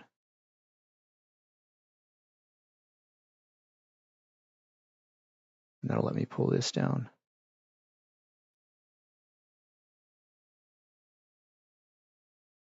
And then do that. And do that. Bring it over. And bring that up just a little bit. You can make it a little bit bigger then. But normally where I am right here, I'd be able to put a game in there. And then when I take this off, it just gets replaced by the game. All right, that's pretty decent. Yeah, that's not too bad. That's not too bad. I don't know why tonight it put all this emote stuff down here. I don't get that. Actually, you know what? I can do this too. I can actually make this a little bit bigger now. That's better. And see, I hate this. Why does it do this? I'm trying to bring the top down. How do I close this part back up? There we go. Did it. Ah, there we go. That's not too bad. Yeah. Finally. Yeah, trying to use you can use those templates and stuff like that, but they start to really eat up a bunch of your RAM. Rando question: have you gone to karaoke? Yeah, I've definitely done it. The weird thing is I've never got to do it with my wife, and the reason is she detests karaoke. She's not a fan. Um, so she's never ever wanted to do it with me. I've always said, "You sure you don't want to go or anything like that?" And she's like, if the kids want to go, I'll go." And they never do. They'll go with their friends, but they don't want to sing in front of their mom and dad, which I guess I kind of understand. Um, I'd feel a little bit awkward singing my favorite songs, especially those that have cuss words and stuff in front of my mom and dad. So it's the only thing we've never done as a family. I've done it with friends. I've gone out drinking with friends and done it, but never ever got to do it as a family. One day I want to do that. We'll get to do it one day. Whatever. All right. Maybe bring this down a little bit more. Yeah, there you go. That's better. Hey, Alexa, turn off living room lights. Hey, Alexa, turn on mood. There we go. I want to see how it all looks down there. That looks a little bit better. All right, not too bad, not too bad. I can't sing. I can do Kuwabara from Yu Yu Hakusho. I sing, there's a couple songs I can sing okay, but yeah, for the most part, I don't really have a great singing voice. If it's a song I've practiced like a lot, then I kind of know how to hit the notes and stuff, but unless if I've practiced it quite a few times, nah, it's not happening. What time is it right now? 5:44? Good thing I signed off at 5:30, like I said. Deco-chan. All right. Well, I know I said I was going to sign off, but I'm really in the mood to play Fireworks. So what I'm going to do is get rid of this and replace it with, where is it at? Properties. There we go. That's so weird though that it comes in at the wrong size. I guess there's no way to like make it stick to an exact size. Damn, that fits really good. I did a good job on making that really easy to fit. Nice work, Scott. You're the best. Thanks, guys. All right. Shoot, I was actually really thirsty. Deco, can you go get me a drink? All right. I just want to make sure we have music, though. Okay, you guys can hear it, right? I've been told I'm a decent singer. I love karaoke. It's such good fun. Yeah, it is fun, man.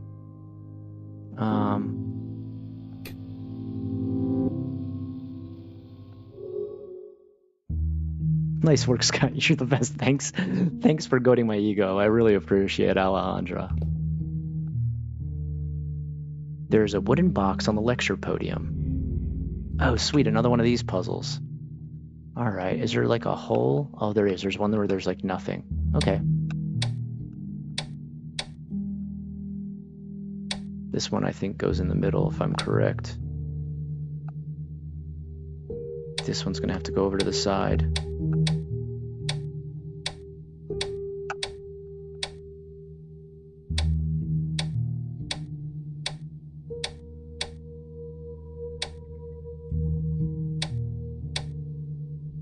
Nope, that's a bad move.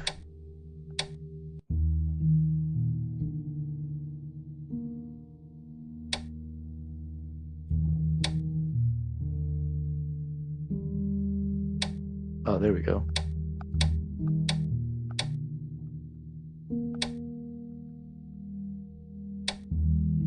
Shoot, I don't have to go down.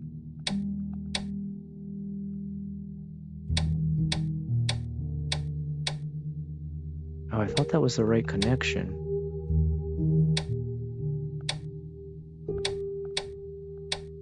Oh, it is. It goes over here.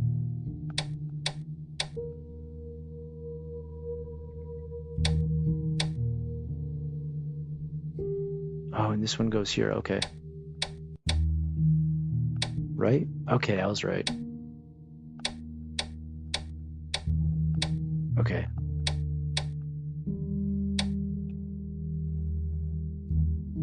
Ah, itchy. Okay. Oh, is it like a flower? Wait, does that one go there? I didn't think that went there. Oh, I guess it does.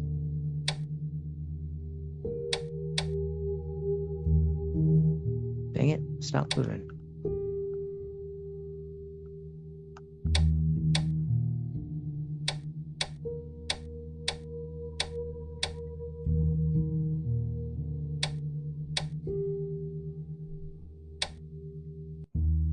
Shoot.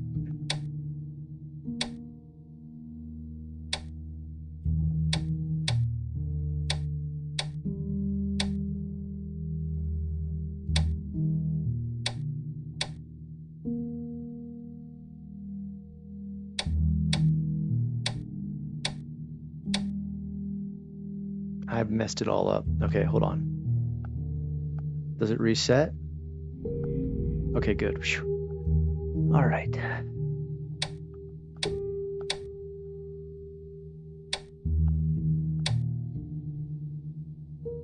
Don't forget to hydrate. Yeah, I do need to get some. I actually wanted to get something right before this big chunky boy sat in my lap. Oh boy. I don't know. I know, chunky boy.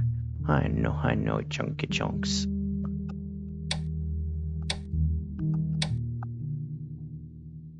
I know. Pay attention to me, daddy. Alright, I gotta use this. I can't be using the other one.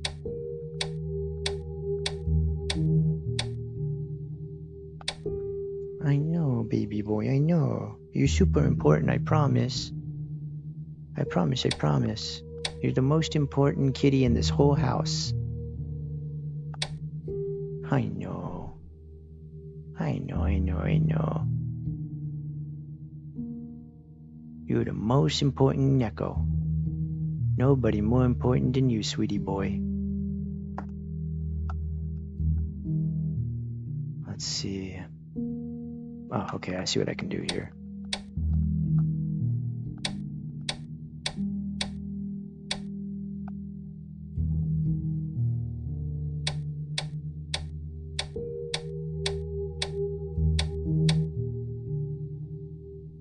Dang it.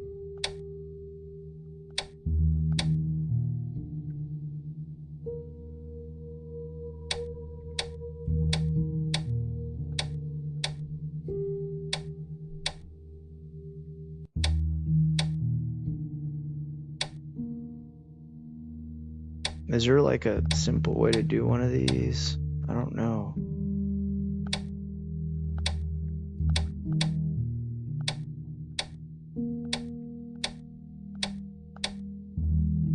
Oh wait, that one does go there. But I gotta move it all the way around. Okay, I can do this. Alright, if you got the right one in the middle,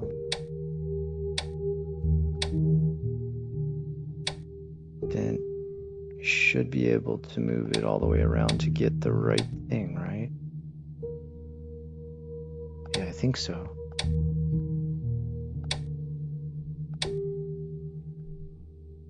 That one goes on the top. This one goes on the side.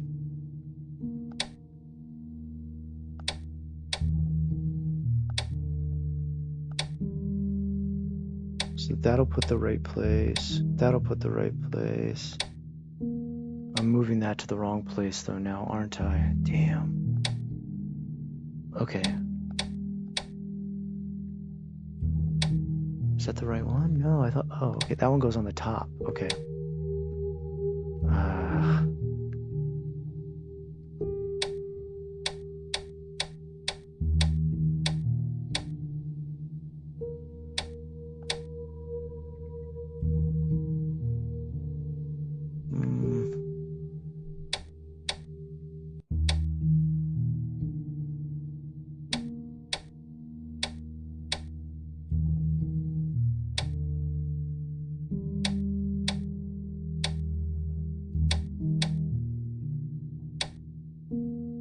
That one goes over to the side.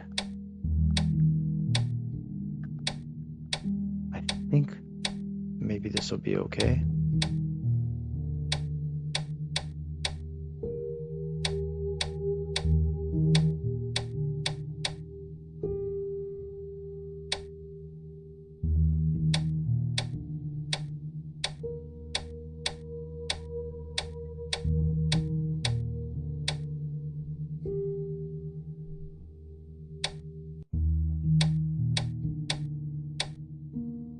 Wait, that one, is that one in the right place? Hold on.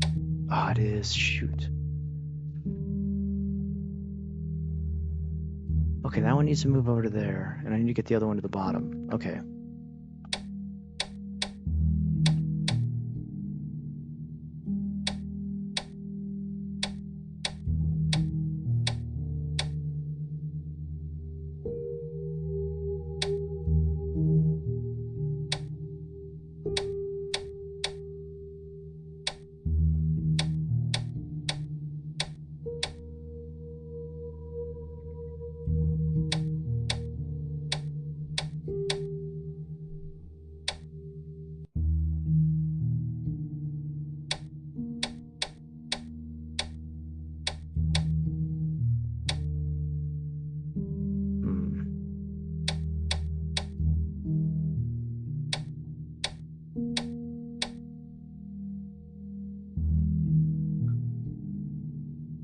Yeah.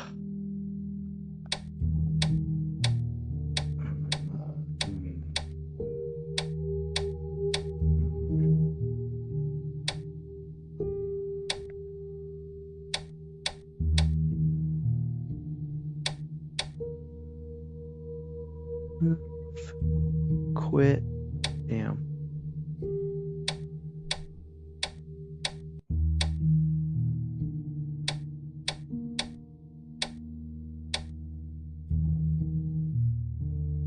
That's the top.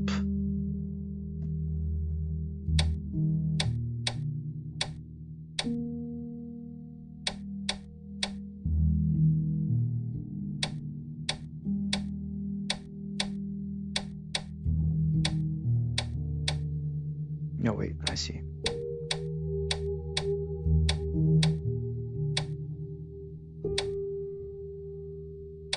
Alright, I think I understand what to do.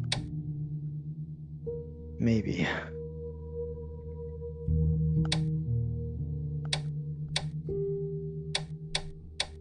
Okay.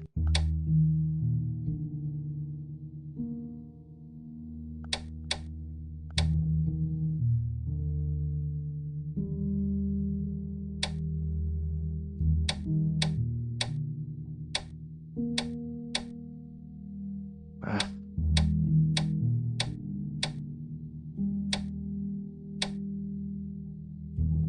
I need to get those two reversed.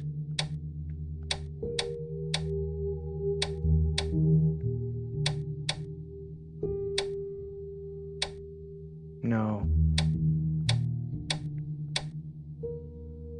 And that needs to get on top.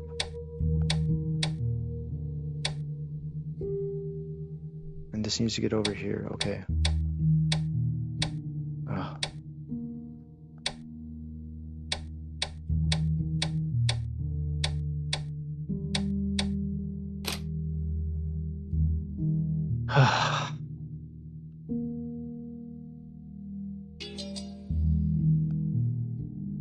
Okay.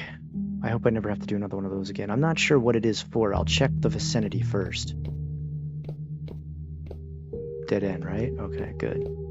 I always check everything. Dead end. Okay. So there's nothing I can interact with here, right? Alright, so let me try this. Let's go creepo mode. Oh, there's a flower thing here. Okay. Wait. What is that? The creepy doodles of a big head doll, which seems to be unfinished. Okay. A red flower painted on the cabinet. Okay. Wait, can I look through the wall? Oh, wait. The windows are painted a weird red. Okay. The door's painted a disquieting red. Okay. So I'll switch back. What was that? Oh, there we go. Ah, there's a pencil sharpener on the table with a piece of paper underneath it. Okay, we'll pick it up. Okay. Okay, let's see. Can I open the door now? Yeah, I thought so. The cabinet has 2 drawers. They're all locked. The key I found might be useful. The middle. There we go. And it's full of red chalk. All right, got the red chalk. I just want to see one thing. Okay, they put red cheeks on everything. Use the pencil sharpener to grind the chalk. Really?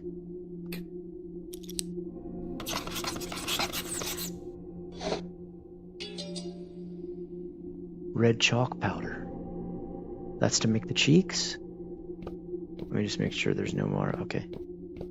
Then switch. Go back to negative mode. Pick it up. Yes. Now we finish the drawings.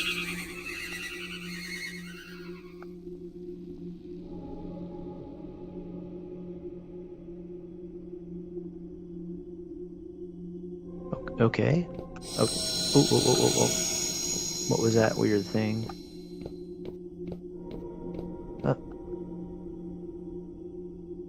Okay. That probably means something showed up in the negative world. I mean the real world, not the negative world. All right, switch back. Ooh, cool. Is this Fang Fang? I should make her sit at the back of the class.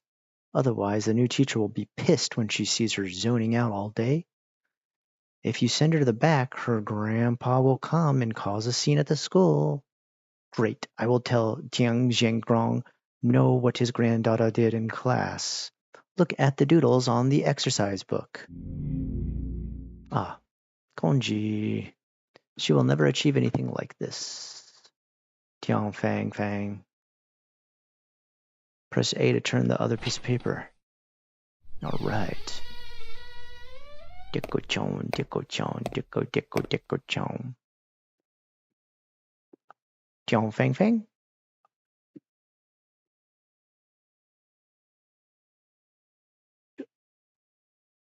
Hello, I'm back. Welcome back, Grumpy. Do you remember me? I visited your school for an interview half a year ago. You welcomed me back then. I will be teaching here tomorrow onwards. Miss Chen? Yeah, you should go home. It's late. I didn't pay attention in class, so my punishment is to copy the text. Fang Fang, let me show you something. Close your eyes first, then open them when I tell you to.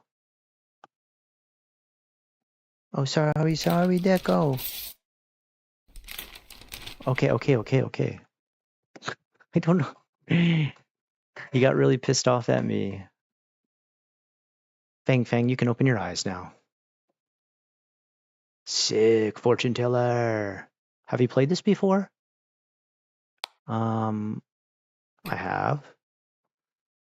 Okay, I drew faces on the inside. If you pick the side with the smiling face, you can go. I'll bet you she wrote smiley faces all inside. Let's do east. Think of a number. Okay, let's see what it is. It's a smiling face. Stop copying and go home, Fang Fang. But Miss Xu told me to do it. Don't worry, I'll be your Chinese literature teacher tomorrow. I have the final say. Mm-hmm. Miss Chen, can you teach me how to make this? It looks like a star when it's open. It's beautiful. A star. That's very interesting.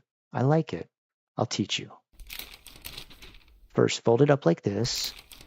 Then fold it like this. The last step is to open it up. Look, this is it. Now you try, Fang Fang. First do this, then do this, and finally, okay. I've got it, Miss Chen.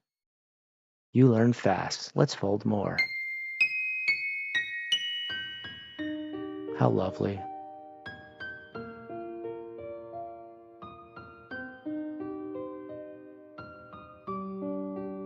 Oh.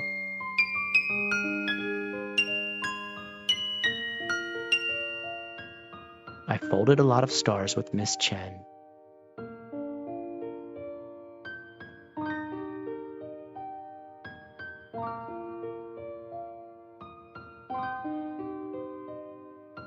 Oh, I love Miss Chen.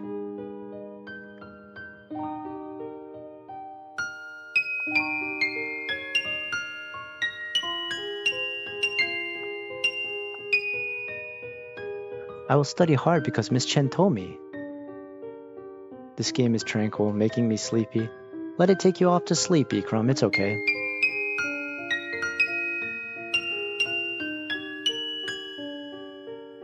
That every word I write on my exercise book. I need to go get something to drink. I'm getting dehydrated. Oh, it did it itself? Okay.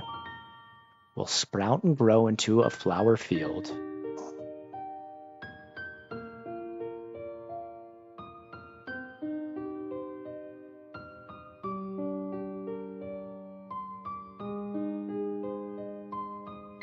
Okay. Oh, I'm a bird. Wee.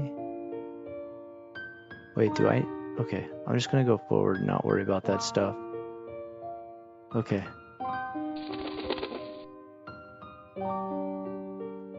Oh. Uh.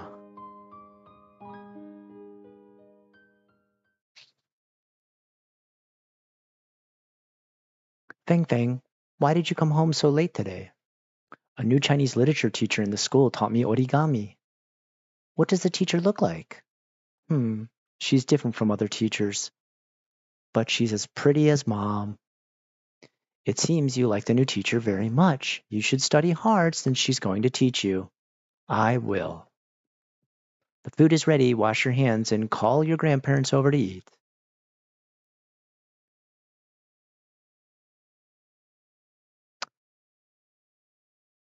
My cat is enjoying his blanket fresh out of the dryer. The most comfy sounding sentence ever. All right, I'm going to go get something to drink and then we'll keep playing. Good old Fang Fang.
All right.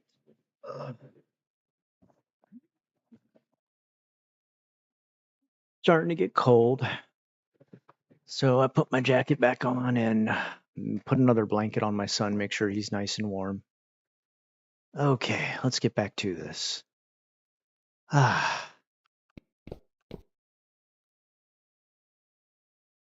there are several steaming dishes on the table. Dim sum big parents. You went to visit the witch today. What did she say? Hey, Gurang, I thought you didn't believe in these. Miss Shang summoned Yu's soul. Yu is the dead father. You said that he was doing good, so we didn't have to worry about him.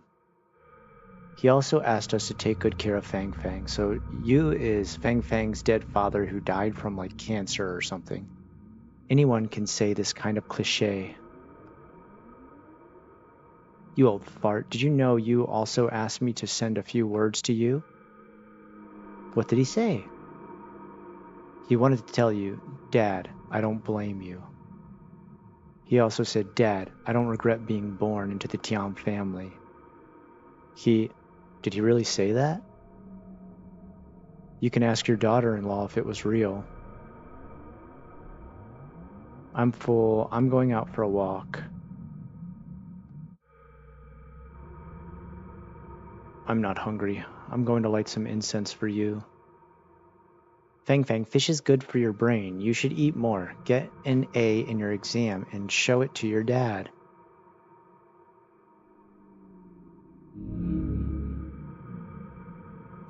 Yummy. The fish Mom cooked is delicious. Yeah, it looks great. But my mom doesn't like fish. I asked Grandma why Mom can cook fish well even if she hates it. Grandma told me it's because my dad and I like fish. Mom loves me and Dad so much that she'll even do things she doesn't like. I asked Grandma if I have to do things I didn't like if I love someone. Grandma didn't answer me. She told me that kids shouldn't ask this kind of question. So what I understand is Yu Tian is Fang Fang's father. He died from cancer. The reason he died from cancer is because the doctor of their village just like didn't have the capability of saving him.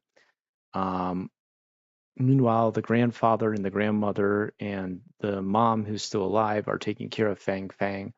But the grandfather keeps spending money to go talk to like a witch doctor who keeps communicating supposedly with Yu Tian, that is Fang Fang's dead father, and the grandmother gets pissed off when he wastes money on that. That's what I understand. I could be wrong. Do you guys understand this better than I do? If anybody understands more, tell me, please, because there's so many different people to follow. And then Miss Chen is Fang Fang's old teacher. One day the Tiang family was found dead. The mother hung herself. And if I remember correctly, the grandfather and the grandmother died from eating poison, and so did Fang Fang. And it's believed that the mother killed everyone and then hung herself. But Miss Chen doesn't believe that actually happened. She says that she thinks the whole family was murdered.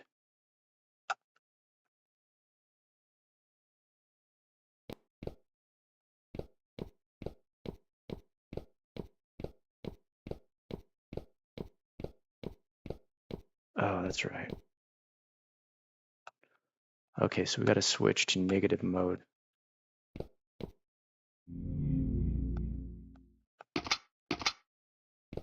Here we go. A drawing of a little girl is hidden inside the deity statue. Anything else?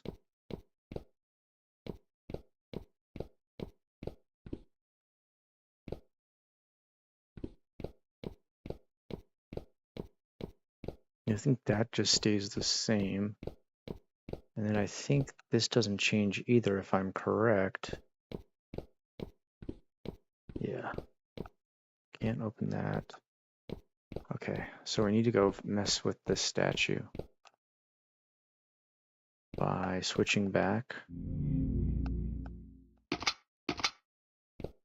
and doing this. Wait, what?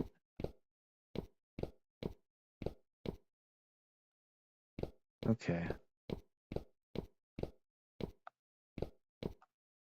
Okay. Okay, I guess we gotta stay in this mode. I thought... Okay. I thought we had to mess with that new drawing. I guess not, though.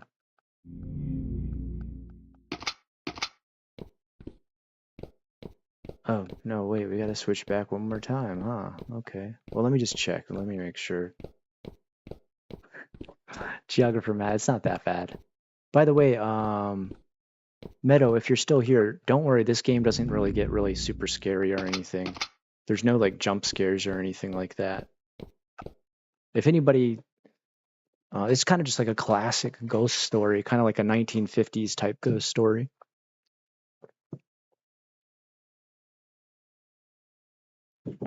So if anybody's, like, opposed to, like jump scare type stuff, it doesn't have anything like that.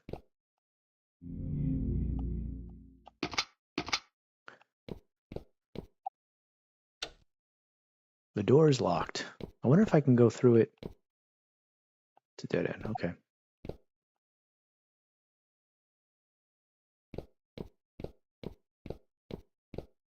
What's here? Wait, stop. A damaged page of a diary is stuck to the wall. 21st of March, sunny. Today, Grandpa went to see the old lady with us. Grandma said I couldn't enter the house and told me to go play outside. I saw a small shed on the road with Vase Girl written on it. I was curious, so I bought a ticket. Vase Girl. Oh, okay, it's just telling me the same thing at the bottom. What the hell is Vase Girl? Okay, I guess we're going to see Vase Girl. Uh-oh. Is this Vase Girl? Is it a girl inside of a vase? A strange shadow appears behind the mosquito netting. What game is this? It's called Firework. It's a Chinese horror game. Stay and watch, Tiger. I'm sure you're going to enjoy. It's been a pretty good game so far. Thank you for joining, by the way. Open the mosquito netting. Yeah, let's do it. There's a bottle and an empty bowl on the bed. If you wish to find the answer, you must give up something precious. Okay, it just says the same thing. Does it mean that one needs to give up something he values before asking questions? Do we have anything?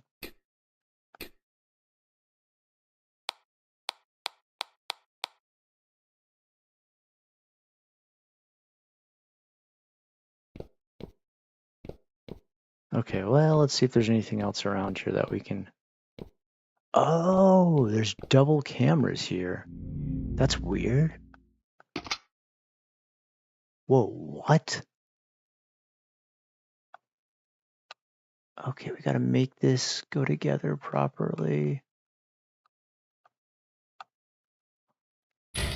There we go. All right. It sounds like something hit the window. Can we look out here? Oh, there we go. A bird. Blood smeared on the window. There are black feathers on it. Obtained black feather. All right, then we got to fix the other side.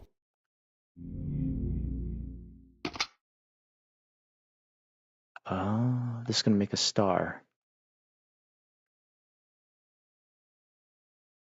There we go.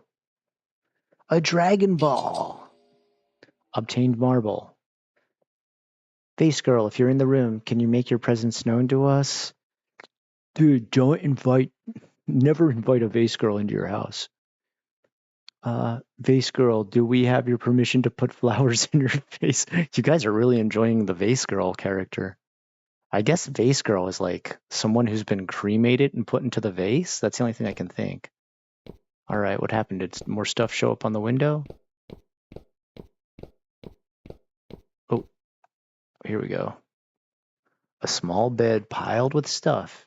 It looks like it's been a long time since someone slept here.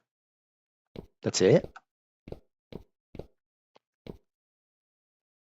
Okay. All right, what do we got? On the body of the vase. If you wish to find... Oh. There we go. We're going to put that stuff inside. Dude, it's vase girl. Sick, brah. A female voice is coming from the vase. What do you want to know? I want to know. Do all your vase belong to us? Who are you? You're using other people's valuable possessions, so I can only answer questions about them. 2 items, 2 questions. What do you want to hear? I want to hear about Fang Fang's mother. After the father died, the grandfather beat up the doctor who treated his son. Yeah, I heard about that. Wonder how much Vase Girl would sell for on Etsy. That's a good question. The mother secretly visited the doctor. She said the doctor was a good person who did nothing wrong. So Zhao Xinjiang had an affair with Yi Xingjiang? I can answer each person only one question. Damn. That's interesting. Wow. So there might have been a secret affair going on with Fang Fang's mother and the doctor, and that's why the doctor let Yu Tian die. All right, what about Miss Chen?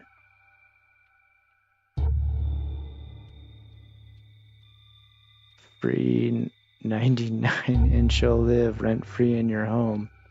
Miss Chen is different from other teachers. She's like a big sister and is very gentle to us. But she's also very mysterious. Finally, someone got the all your vase belong to us. I asked her why she came here to teach, and she always answered, "That's a secret." Who do you want to know about? Sorry, that's all I get to do. You only said 2 questions. The vase is not responsive. What did I get? The achievement's completely in Chinese. It was like a ton of kanji. Nitori or Ikea? This is definitely Nitori. If I have a choice between which one I would buy, it would definitely be Ikea. Sorry, but Ikea lasts longer than Nitori.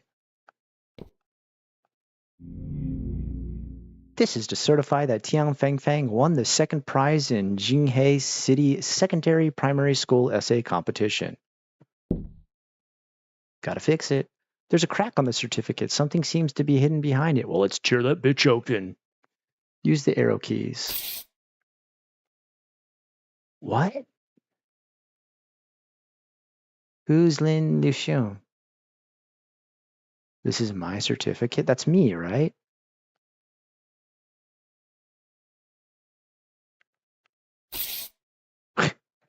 People's hero is immortal. What is this? What the hell?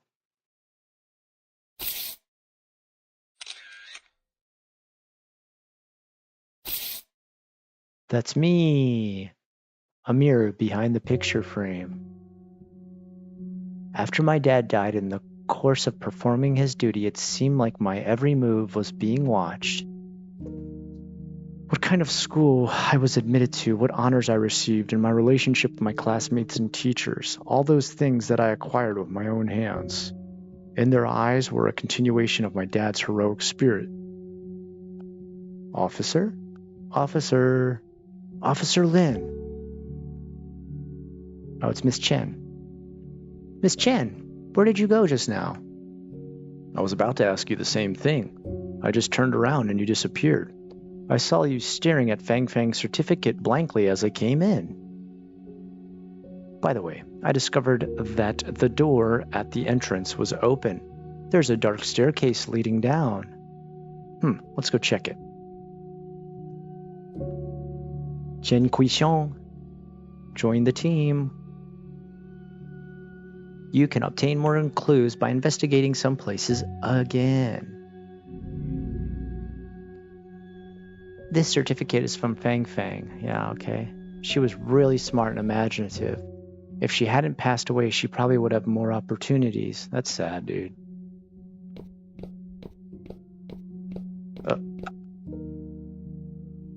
It seems to be Fang Fang's bed. Why is it piled up with stuff? I don't know. I remember hearing Fang Fang say her grandmother didn't let her sleep in the same room with her mom since half a year ago. She slept in her grandmother's room since then. What? Why? Okay.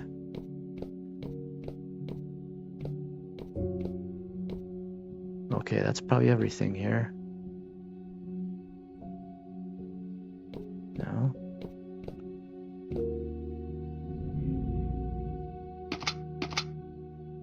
Can we go through here now?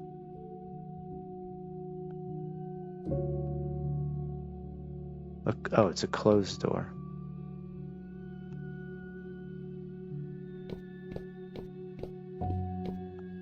Let's see if there's anything new I can discover in here. Oh, okay, well, wait.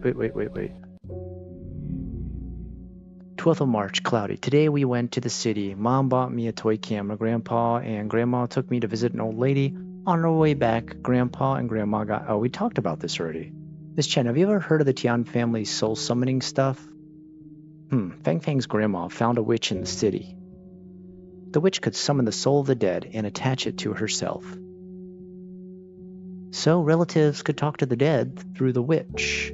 I told Fang Fang several times that this was superstitious nonsense, but Fang Fang's grandparents were convinced and they often took Fang Fang with them. Okay. I know I can go through there, but I just want to go back and try to maybe just check if there's anything more in here.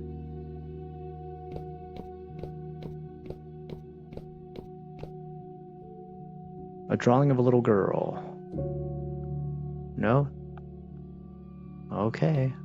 I just wanted to see if Miss Chen had something to say about that.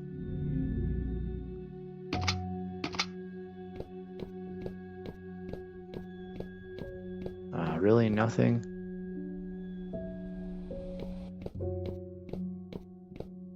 No?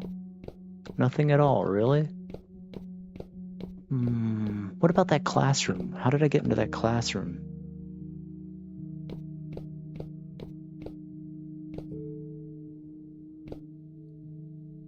Nope. I'm just gonna see if I can go on the balcony.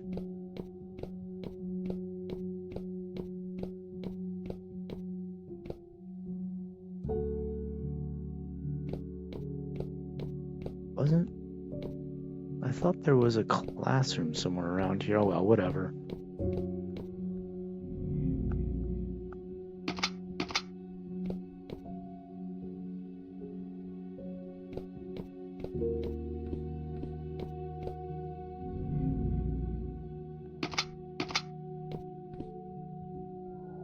Alright, I think we got to do it. There's a dark staircase leading downward. You feel a cold gust of wind blowing through. Yes. Scott, you ever watch any of the Yami Shibai anime? I always thought that show had such a unique way of ghost storytelling. It's actually creepy. Yeah. My kids and I watched every single episode. Itterashai, Yami Shibai, oh.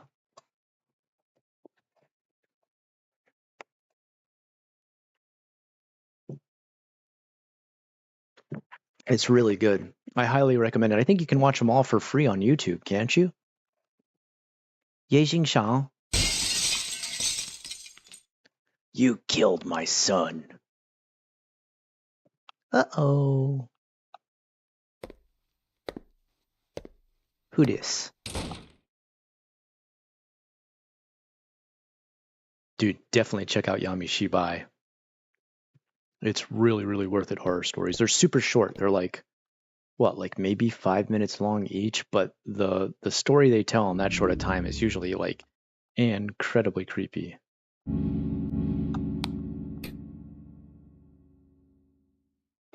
Data shy, data shy. Okay, sorry.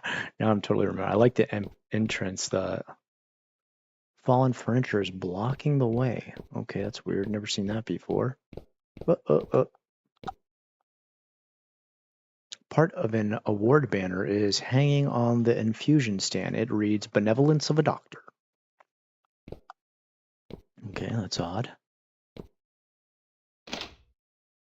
The key unlocks the door. Oh, Miss Chen, what's up? This is strange. This isn't Ye Xinshan's clinic. What are you doing? Don't scratch my chair. I remember this place. This is the People's Hospital of Quixing City. The People's Hospital? How did we get here? I don't know. I always feel weird after entering the Tian's house. It's like entering an illusion.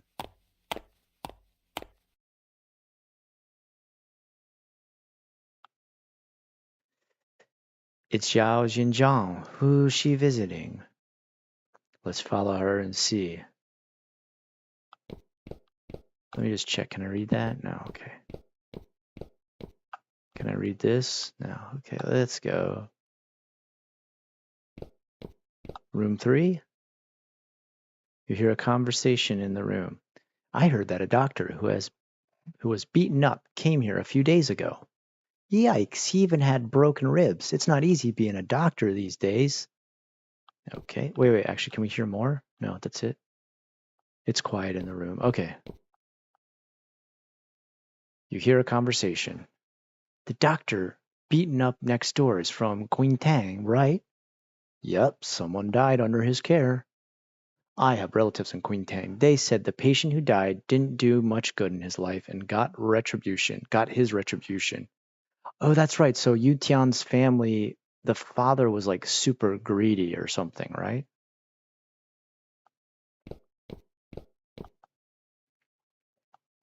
Oh.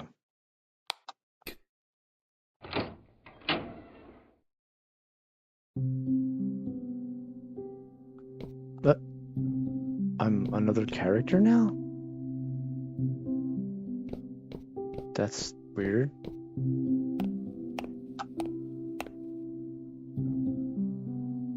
Oh, this is probably Fang Fang's mom.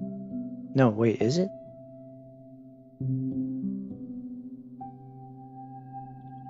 Oh, yeah, it is. It is. Dr. Yi, I'm Tian Yu's widow, Xiao Xinjiang. I'm really sorry for your husband. Dr. Ye, I know you're a responsible doctor. It wasn't your fault. If he had gone to the hospital earlier rather than taking his parents' home remedy, things wouldn't have ended up this way. Ah, that sucks. Dr. Ye, how are you feeling now? My ribs were set. They still hurt occasionally, but I'm fine. I'm sorry you have to go through this. My father-in-law might demand compensation in a few days. I've saved some money over these years. You can use it to deal with him. I can't take your money. I don't have family to care for. You do. Dr. Ye. You don't need to sympathize with me. I feel less guilty this way. By the way, Miss Xiao, I heard some rumors when I was in the hospital. You are not from Queen Ta, are you? No, I'm not from around here. I'm like you. My parents are locals, but I'm not. I've heard about that. People always said that no secret could remain undiscovered in Jingtan town. It has to be true. Michelle, the hospital is full of people. They will talk to you. They will talk to you about your visit here. You should probably go. I appreciate your kindness. Dr. Ye, take good care of yourself. That sucks.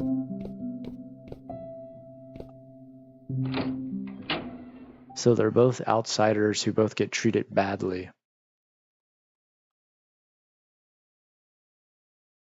We're back at Tian's house again? Miss Chen, did you catch on to the rumors they mentioned just now?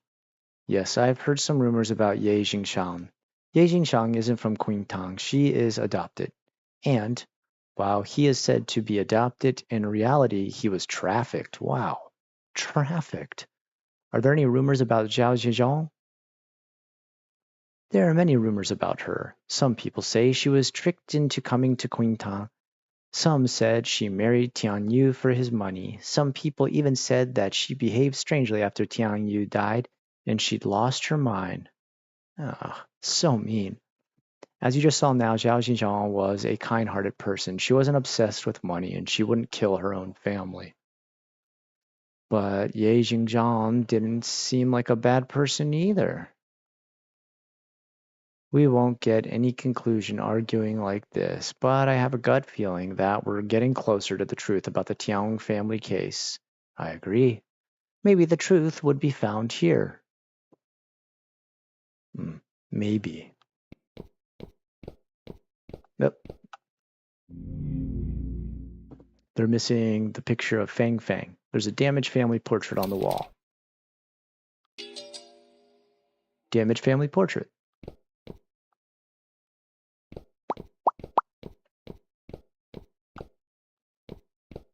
Oh, that's the other half. There's a damaged doodle on the wall. Okay. It's dead end. All right, what is there, a frame? Uh-oh, there's the frame. All right, there's an empty picture frame on the wall. The photo I just found fits well. There we go. Chapter 4, Accumulated Sins Part 2. Lost in New York.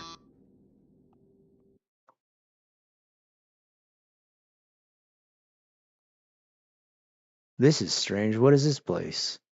Looks like a photo studio. I heard Zhao Zhejiang used to work in a photo studio. Tian Yu met her there. What's wrong?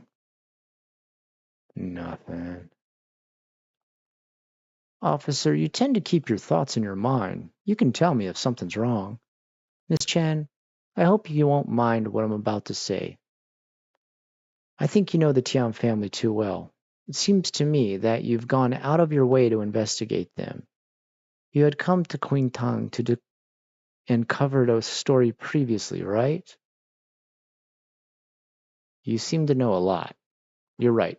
I was a newspaper journalist before coming here as a volunteer teacher. After the case occurred, I investigated the Tian family. It was an old habit from my previous job. That's why you'd send the evidence you found to the press.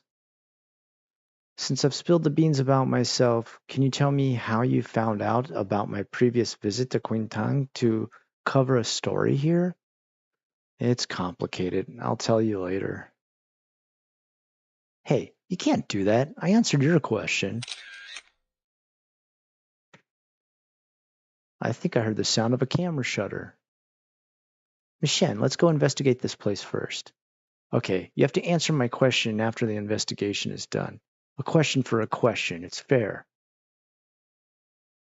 She's right, bro.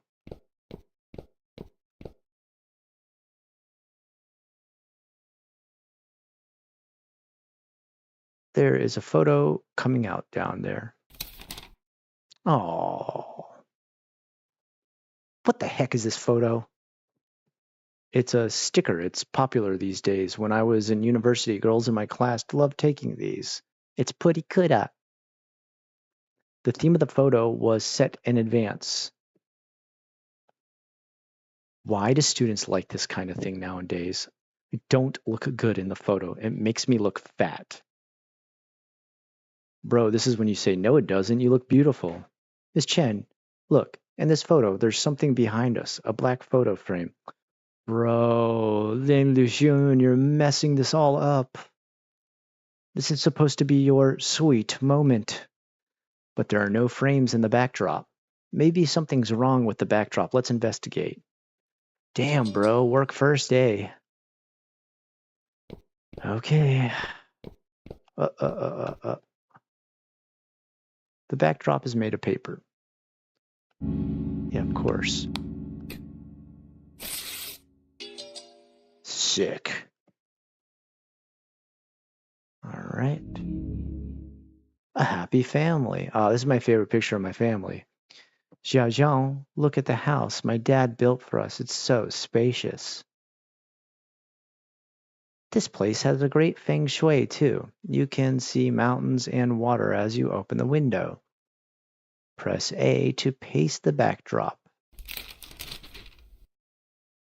Looks a bit empty. I think we should get some flowers and plants to decorate it. Xiaojiang, you're a photographer, so you understand this better than I do. Can you take care of this? Okay, I'm a little bit confused, but okay, sure. It's a basket of flowers. Yeah, take the flowers. Oh, I see. We're like ripping apart. Okay, that's a bit strange, but sure, why not?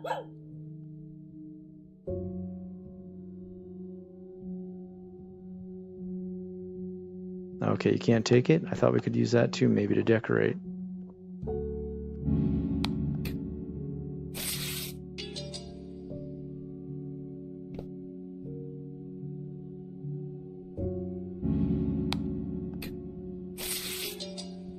Damn, how much stuff am I gonna rip apart?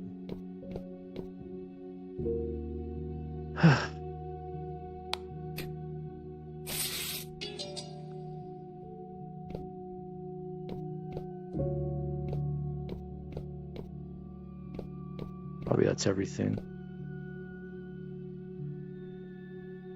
A lot of my memories with Yu are left here. These memories seem sweet, but unlike photos, they can't be preserved forever. Okay. Let's decorate. Nice. This looks perfect. Beautiful. The room looks a lot better now. You definitely are a professional. Yes, Xiaojiang, the baby is about to come into this world, so we have to prepare some small toys. You have good taste. Pick some toys. Okay. Well, we'll get the doggy.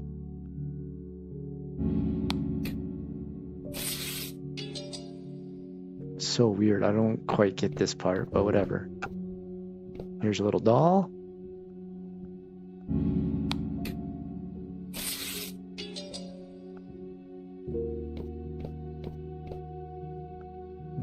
Okay, I don't think there's anything else we can get, right? Wait. Huh?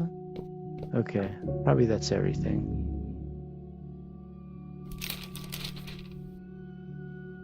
Xiaoxiao, thanks for the hard work. Our kid will love it. By the way, my parents mentioned that you were probably exhausted running the photo studio alone. You can move to my hometown, then you can focus on caring for our child. Don't worry about money. My dad asked someone to find me a job. I'll start earning money once I start the job. Oh, that's right. His dad paid a bunch of people to get him a job. What? I'm so confused, man.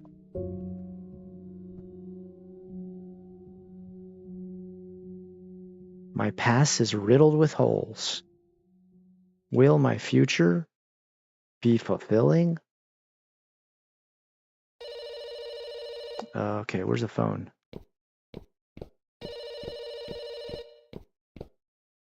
No. Where's the phone?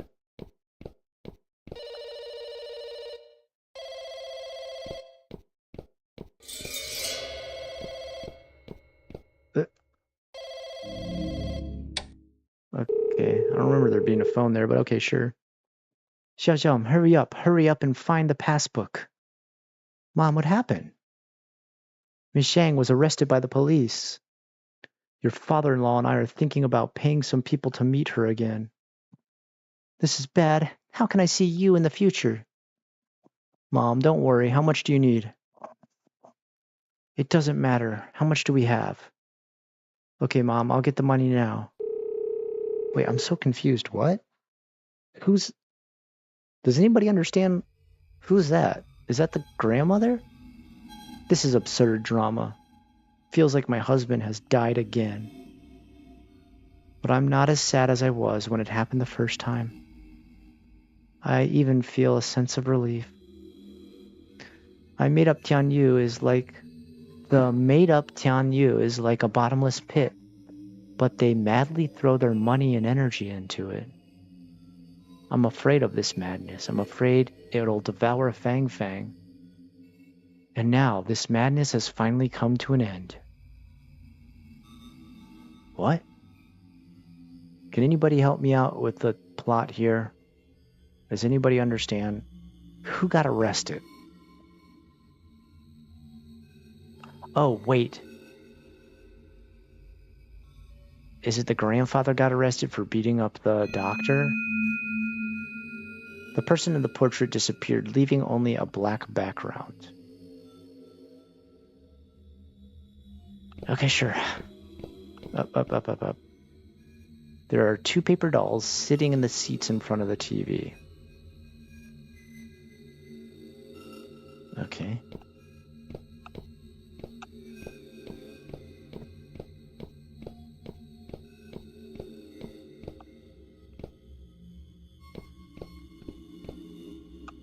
Okay, I guess we can only go through the door.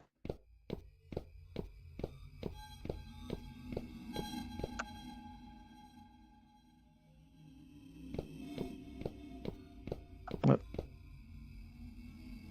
The wall seems to be torn open. A scarlet brick is revealed behind it. Okay.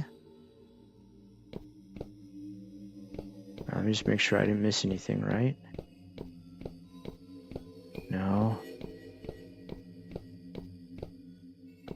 Is anybody still watching? Did this game put everybody to sleep?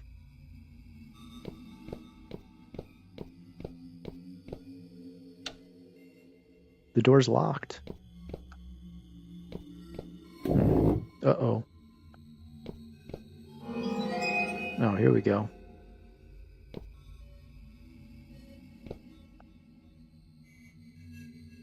A portrait appears on the wall out of nowhere.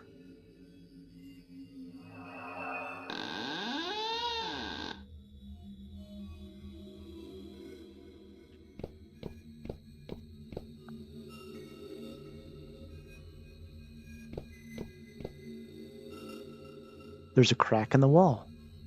Open the crack? Yes. Wall fragment 2. So calming.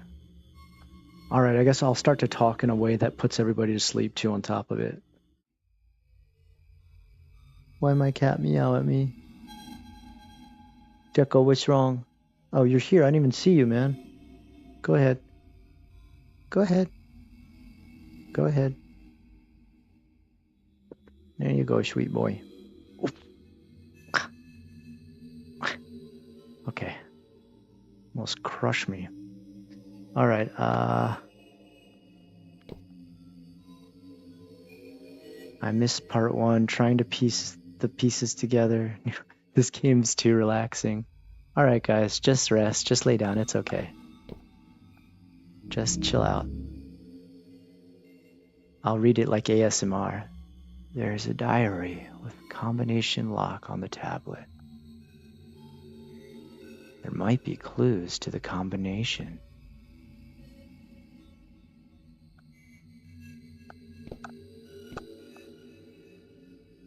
There is a crack on the wall. Tear open the crack. Obtain wall fragment 1. It seems the patterns on the 2 pieces of paper can be combined. I'll put them together and take a look. I'm starting to put myself to sleep. Obtain 2 wall fragments. Alright. 120212. Okay, is that everything? Yeah, I guess so.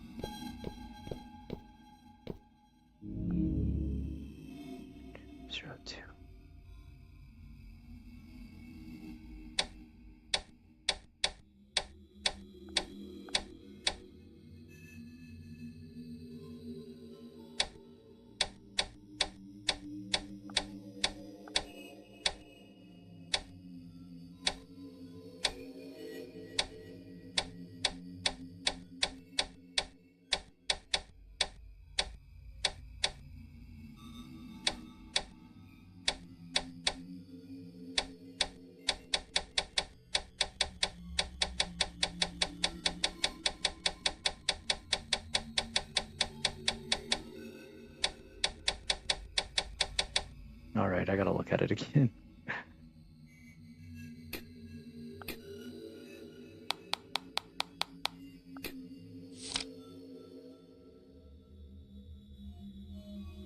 If there's 3 things, should there be a third crack?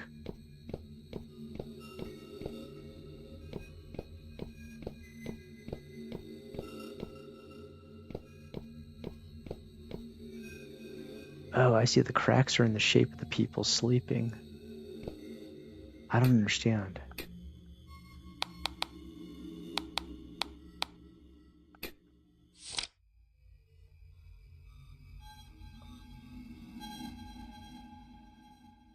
That 07 10? The red one and the blue one? 1 dash what? I don't get it. All right, I'll look at it again.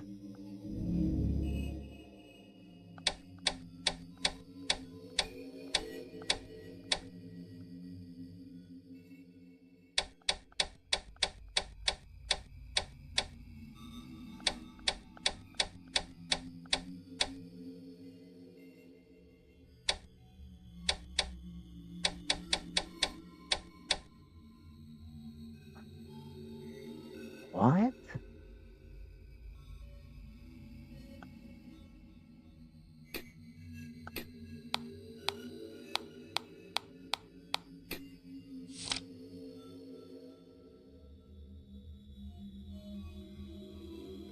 Zero 2 1 2? 0 2 1.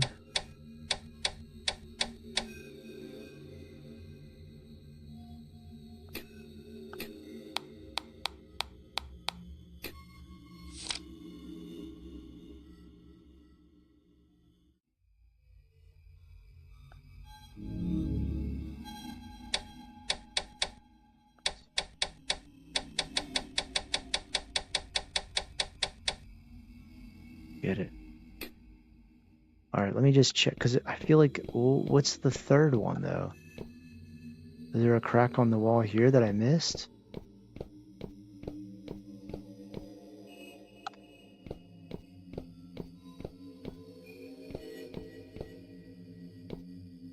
No.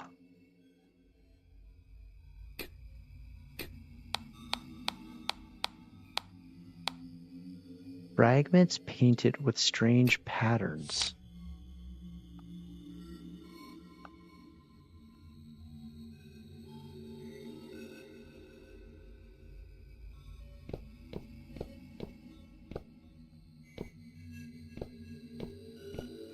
I didn't miss anything at all?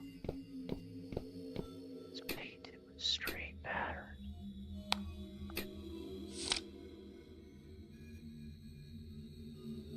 I don't get it.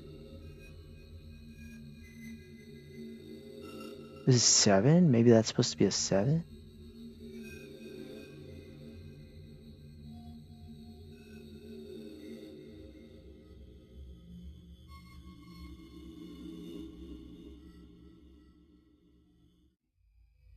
Ugh.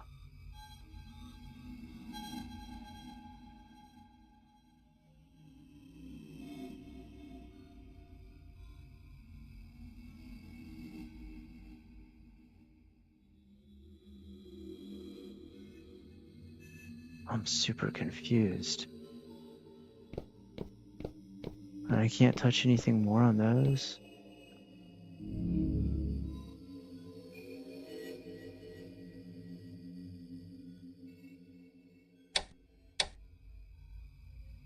One, two.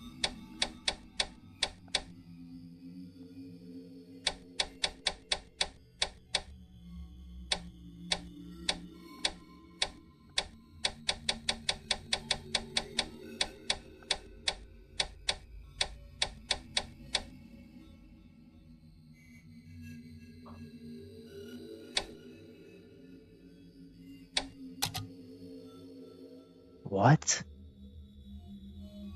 922. I got it. I don't know how. What? The style of the cover page doesn't look like a child's diary. Maybe it's Zhao Xinjiang's diary. Let's see what's written inside. Today, father and mother went to visit old lady Zhang. Old lady Zhang was arrested for fraud. Oh, that's the witch who was arrested. And superstitious activities. She might be in prison for a long time. No idea what father and mother said to old lady Zhang, but they looked less distressed on the way back. Fang Fang's artwork. Miss Chen said Fang Fang had talents in arts. She could try participating in some competitions that would help her further her education. A few days ago, Mother said she wanted to spend more time with Fang Fang. She wanted Fang Fang to sleep with her that night. I wanted to see Fang Fang in Mother's room, but the door was locked. I don't know if I'm being paranoid, but I always feel that someone is watching me. But I always... Oh.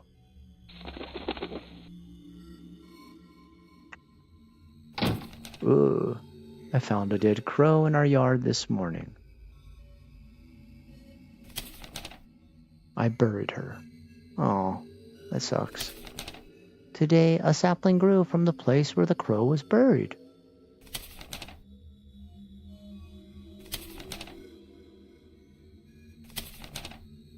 Some of the leaves on the sapling had turned yellow. It looked ugly if not pruned. Oh.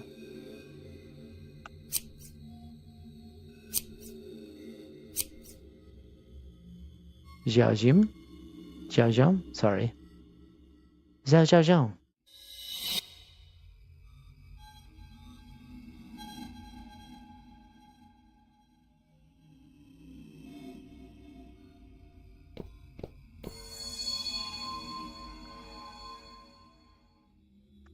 Mom, why are you staying up so late? I felt like someone was on the balcony just now, so I came to have a look. The plant seems to have been moved. There are a few dried leaves on the ground that have just been trimmed off. That's Yu's favorite plant. Before Miss Zhang was arrested, Yu often asked about this plant through her. Perhaps Yu was worried about it, so he came back to have a look. I'll ask the witch in the neighboring town tomorrow. I have been uneasy ever since Miss Zhang was arrested. Mom, don't worry. Dad should be able to find a solution. You're right. Zhao Zhinzhong, the balcony is windy. Don't catch a cold. Come on in. Okay, you too. No, don't leave. Give me a big hug before you go.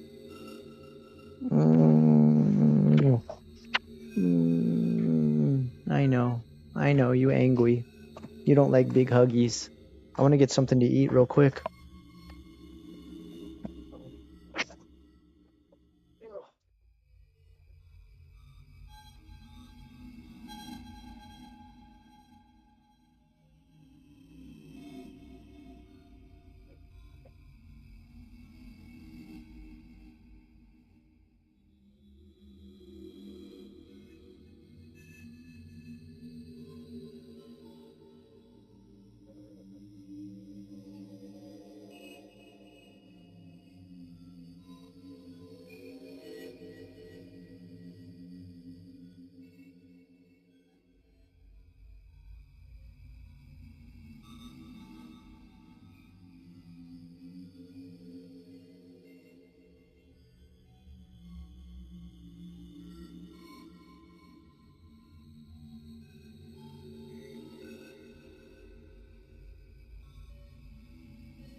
Nuts.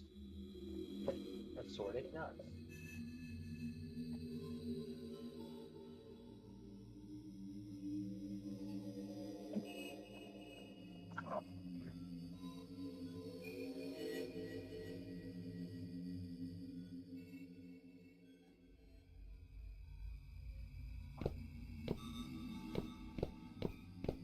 Uh,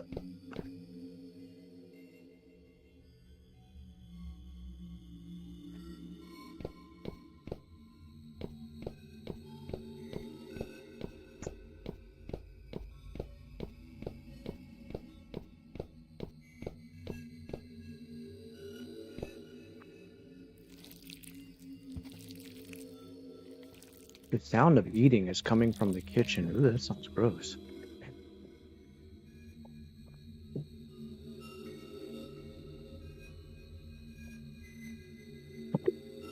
Oh,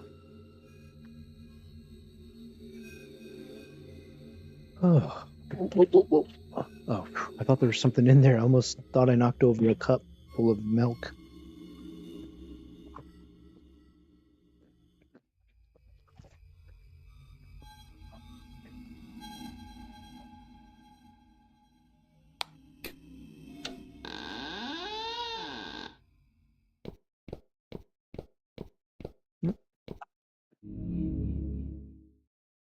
Well, that's a bit over the top. The diary is locked by a chain, and there's a ring groove in the middle of the lock. We need a ring.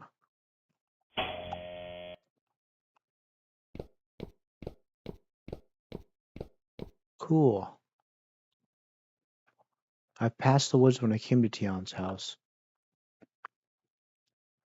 This is Tian family's ancestral graveyard. After the Tian family died, they were buried here.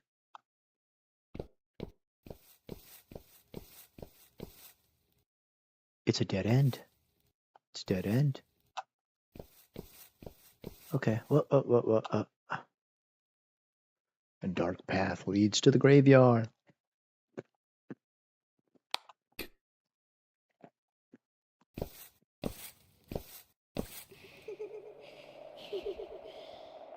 Follow me, Miss Chen.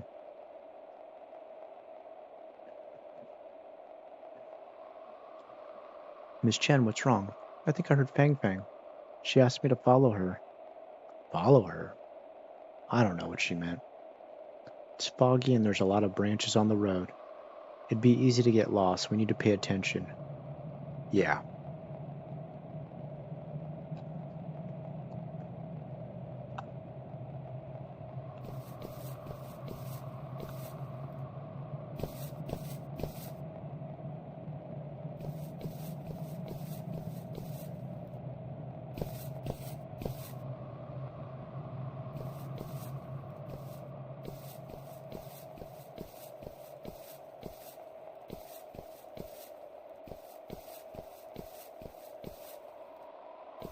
This forest looks totally safe, Zoop.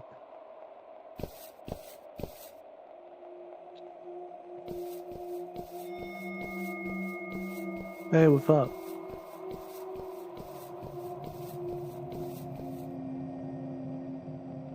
A piece of paper stuck to the tree. My body will not rot in the mud like a bird. I'll die in the sky.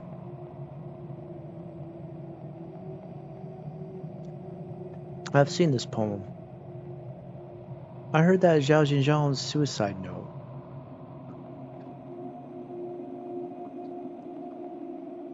I wonder what happened on the day of the incident that caused Zhao Jinzhang to leave such a suicide note. I believe we'll find the answer soon.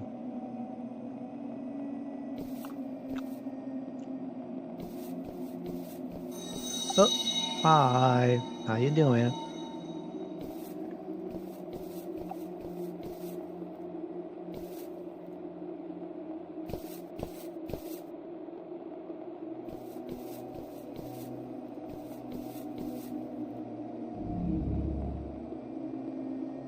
There's a plate of fish on the grave. Red scale is particularly eye-catching. Ew. A finger appeared and there's a ring on it.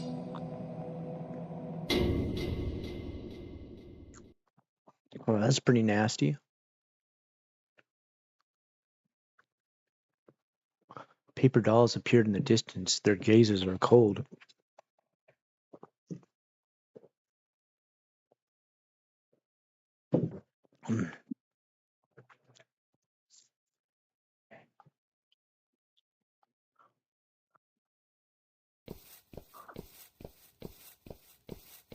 Let me just make sure I didn't miss anything. Oh, what? Oh.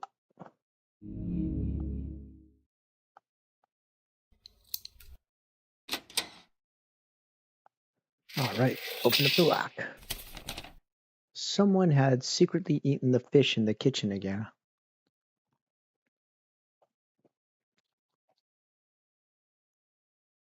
I couldn't remember how many times it was. Yang Yu was the only person who loved to eat fish other than Fang Fang. I had no intention to scare myself, but what is going on? What? I found some cigarette stubs while cleaning up the house. The only person who smoked was Tian Yu. What's going on? Was Tian Yu back? I went to the bathroom to get some sleeping pills because I couldn't sleep. And I thought Tian Yu had returned. He must be watching me. I can't stand it anymore. Tian Yu is around me. He's back. I'm back. Was he really back? Xiao Xiang, I miss you. Creepy.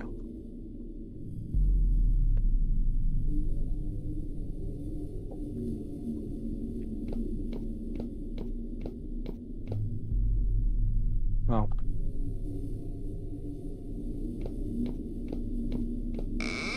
Uh-oh. Mom. Xiao Xiang, my leg is in pain again. Will you go to the pharmacy and get some medicine?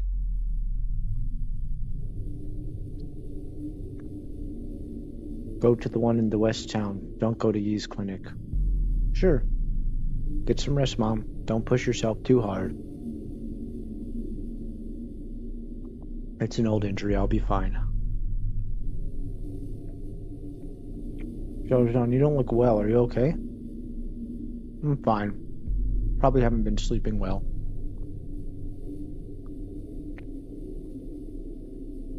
By the way, Fang Fang's going to school in the city. What do you both think? Miss Chen told me that since Fang Fang has won a city's contest, applying for school in the city should be easy.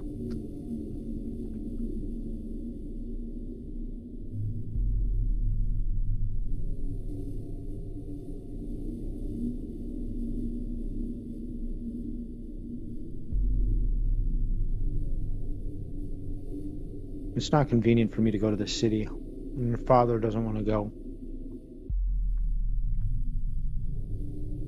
We only have a few more years to live. We'd like to spend more time with Fang Fang. Can you let her stay in the town? Okay. That sucks.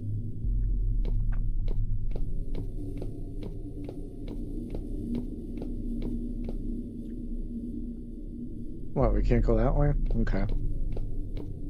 How do we leave? This way?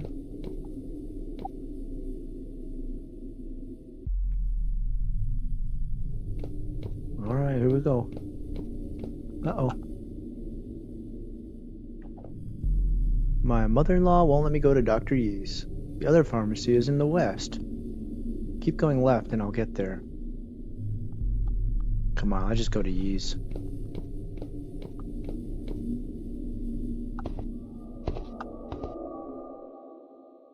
Uncle Wang, I would like a pack of cigarettes. Wang Jingkai. Why are you staring at me? What's the matter? Do you see a ghost? You don't recognize me? I'm Tiang Yu. Yeah, you. You switched off your lights at night. No wonder you cannot recognize me. Stop staring at me. Give me my cigarettes. I'm in a hurry. Sure. Oh, I forgot to bring a lighter. Would you give me a light? Are you really want to smoke? Uncle Wang, why are you acting weird? Are you refusing to give me a light? No, here you go. That's weird. Why won't it light up? Let me try.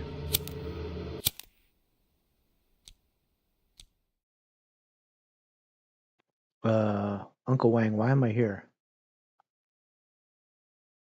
Who gave me this pack of cigarettes? Xiaojin, you bought it. You were alone this whole time. No one else was with you. I don't have a strong heart. Don't scare me like that. So was she possessed by Tianyu? Mom is getting more and more weird. She takes care of the flowers that Dad planted, smokes the cigarettes Dad smoked, and does a lot of things Dad liked to do. What happened to Mom?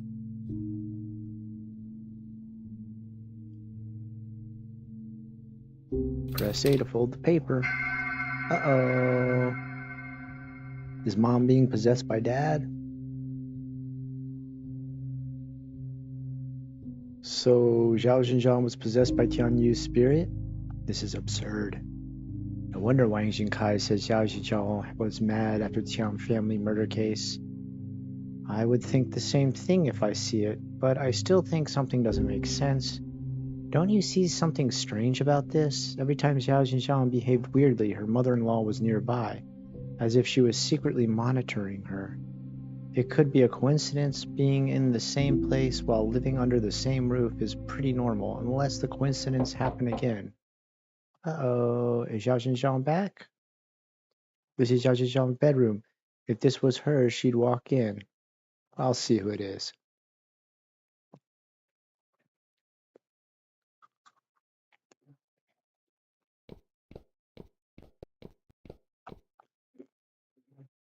What do you want?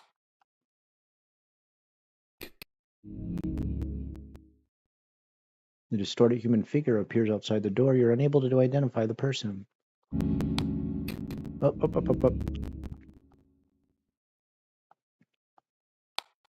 Damn it. Why the hell want to go down?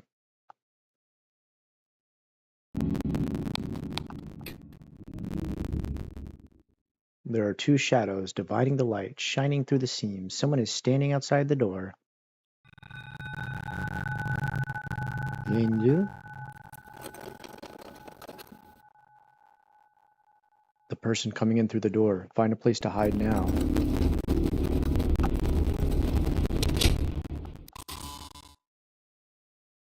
Miss Chen, hide in the closet.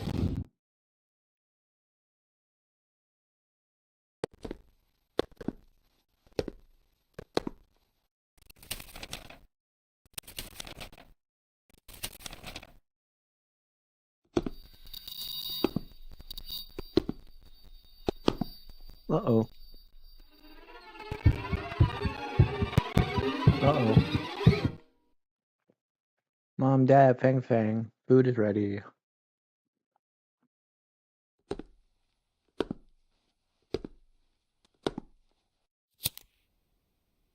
Alright, that's good.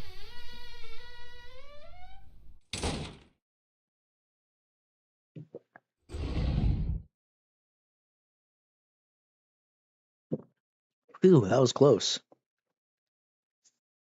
I think I heard Fang Fang's voice just now. I felt like she pulled me into the closet. I felt that too. I feel like Fang Fang has been helping us even at the ancestral graveyard. By the way, did you see who that person was? It should be Tiang Xiangguang. But if Tiang Xiangguang has a key, why did he knock before entering? I think he was checking if anyone was in the room. See, I knew Zhao Jinxiang's in-laws were suspicious. Maybe they were behind Zhao Jinxiang's spirit possession. Anyway, let's continue investigating the vicinity. Tiao Jinjiang may have left something here.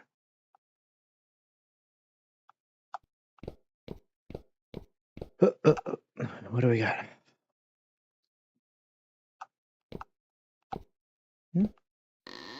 Uh-oh. Okay, wait. I still want to see what that is. No? Okay. A burning candle. Leap over the candle, leave the room.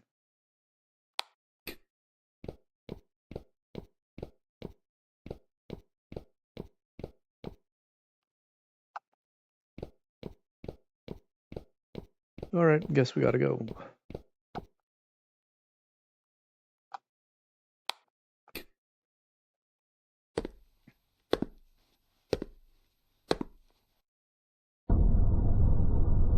Come back. Come back.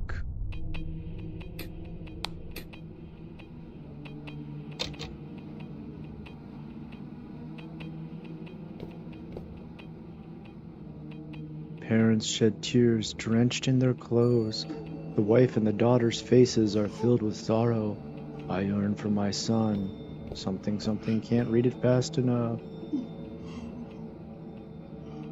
Someone is sobbing outside the window. Come back, underworld is dangerous, come back. Under the Nahi bridge is cold. There's a black bridge up ahead. Wait.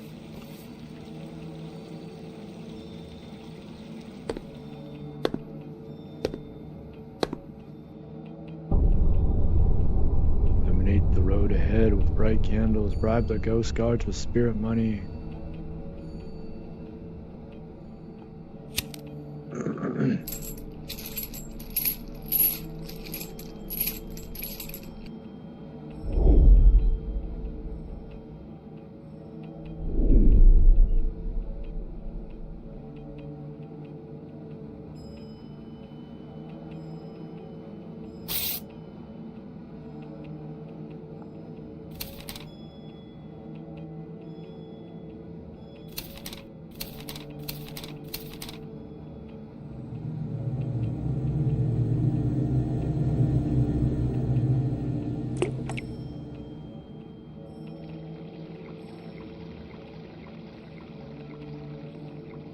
Focus on what lies ahead and don't worry about the past.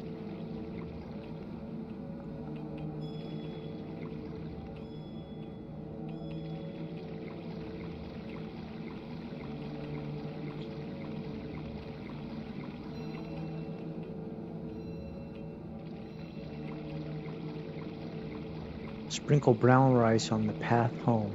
Guide the spirit back with a plain flag.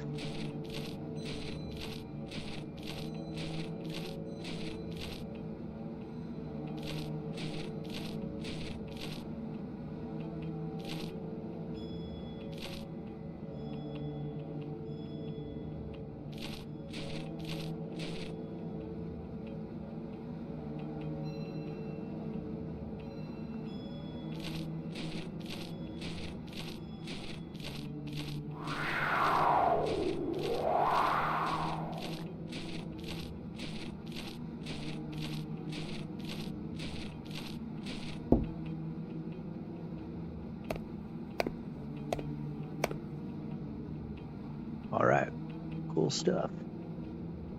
Where'd Miss Chen go?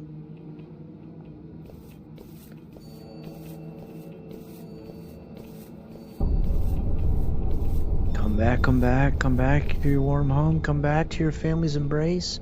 We put a lot of effort into being reunited. We can't afford any mistakes. Xiaojian, the fish is steaming on the stove. Keep an eye on the fire in case it goes out. Whoop. Xiaojian.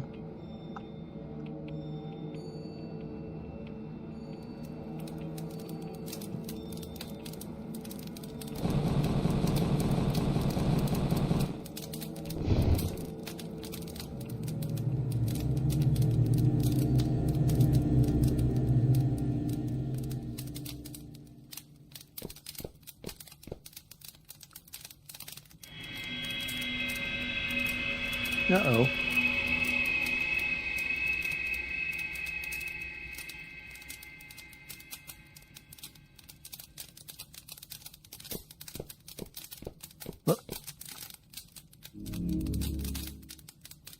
Sinner, thou, he did not rob graves, he benefited from them. His sins are unforgivable. He will suffer 163.84 million years of dismemberment in his father's stead. He must not leave until his term is due. Okay, well that's a bit extreme, but okay, sure. Sucks for you, bro.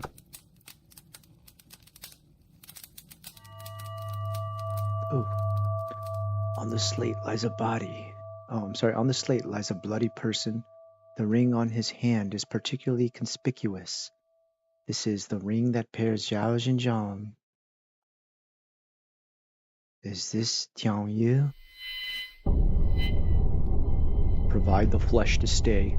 Seal the wandering soul in the embrace of wife. Zhao Xinjiang, eat the fish, it's delicious. Your mom made this for you. Tian Yu was being tortured here all along. There's no way he could possess Zhao Xinjiang. Then what was summoned to the Tians? Was Zhao Xinjiang really possessed? Grandpa, Grandma, Mom doesn't like fish. Don't force her to eat it. No, your dad likes fish. Hurry up. He'll definitely like it. Come on, dig in. Eat. Eat. Eat.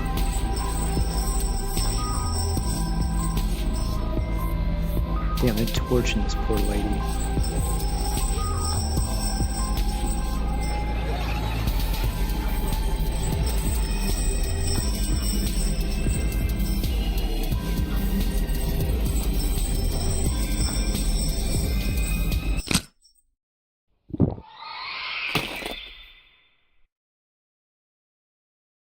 Mom, the fish is really delicious.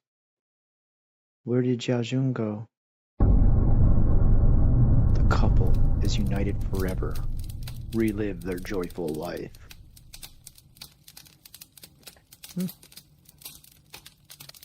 Okay. Scorching flames rise from the brazier next to the slate.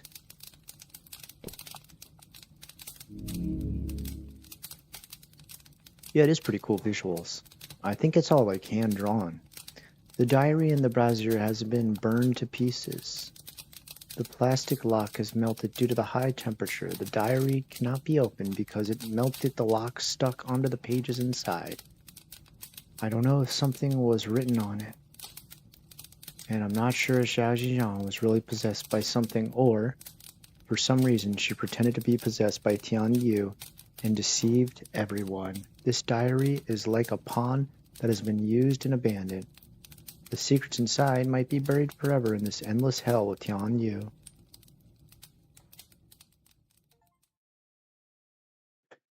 I got another achievement.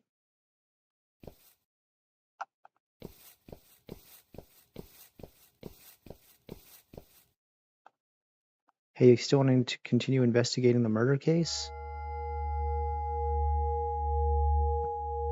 Yeah? Why would I stop now?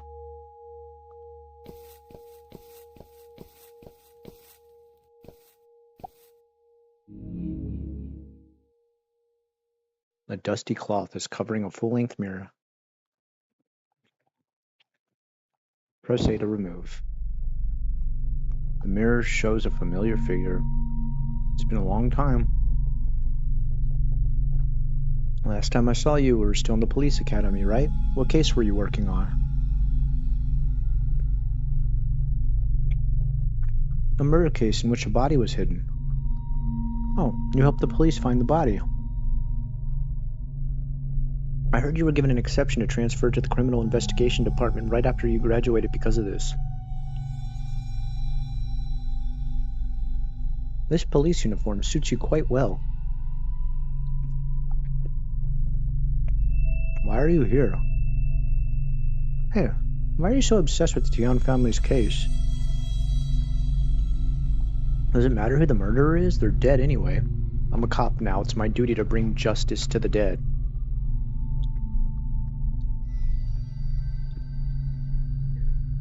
Where did you learn this cliché? Even if you find the murderer, will it do you any good? Remember, you have to handle more big cases and collect more honors. I guess it's his dad talking to him.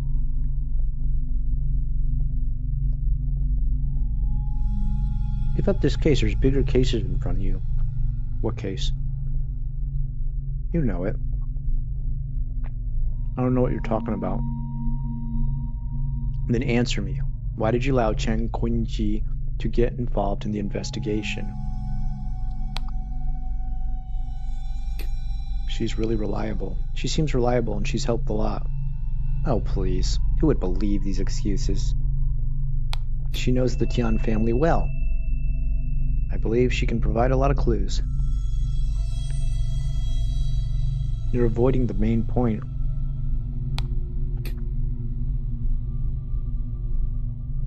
I know you don't want to answer. You haven't changed. You like to keep secrets. Let me tell you, by allowing Shen Quincy to join in the investigation, you can't take the opportunity to learn more about the tomb robbery Tiangrong partook in. You know, it's a big case. If you can bring down an entire grave robbing syndicate, you'll gain a lot of contributions. Shen Qinji and Fang Fang were close, so you want to get more clues for Chen Qinji.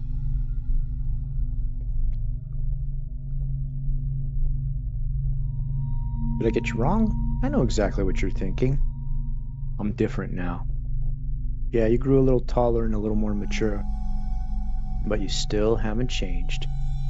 You need more approval than honors. I know that nothing will come out of investigating the Tian family murder case, but I want to get to the answer. I want to get the answer to the question that has been bothering me all the time. It's right here. What's the question? Since you can read my mind, why ask me? Lin Yuxun, you can't change the outcome of the case. Is it like his father doesn't approve of Li Xun, Li Xun? Li Xun. This place is the Criminal Investigation Department. Li Xun. Okay. We gotta be close to the end here. Yeah. Tell me about it, Andrew. I don't think it can go much farther, though. Oh. There are some materials in the Tian family's case in the cabinet. What do you want to read? The poison and fingerprints. Tetramethylindisphosphotelluramaine TETS, commonly known as rat poison, was detected in Zhao Xinjiang's sleeping pills. It is a cool art style. Inside the medicine, capsules were filled with rat poison. The sleeping pills were purchased from the town's clinic 3 months before the incident. Poisonous components were not detected in the same batch of the sleeping pills. This basically ruled out the possibility of poisoning by the clinic's staff. There are 3 different fingerprints on the bottle. One is from Zhao Xinjiang. The other 2 fingerprints are still being matched. Obtain fingerprints on the bottle cap. All right. The motive. Town people said Zhao Xinjiang behaved strangely before the incident. She was suspected of suffering from schizophrenia. There weren't any obvious conflicts within the Tian family. Combining the notes, suspected to be Zhao Xinjiang's suicide note that she left at the crime scene, we speculate she suffered from mental illness and suicidal thoughts long before the incident. In conclusion, Zhao Xinjiang's been suicidal for a long period of time. She put the poison she intended to commit suicide with inside the Kongyi. Never heard that word before. This caused the death of the 3 other members of the Tian family. End the investigation. Outsiders have no idea the Tian family has a strained relationship. Even Zhao Xinjiang's madness could be a disguise. But if I share these facts with Captain Liu, will they believe me? Well, the only way to find out.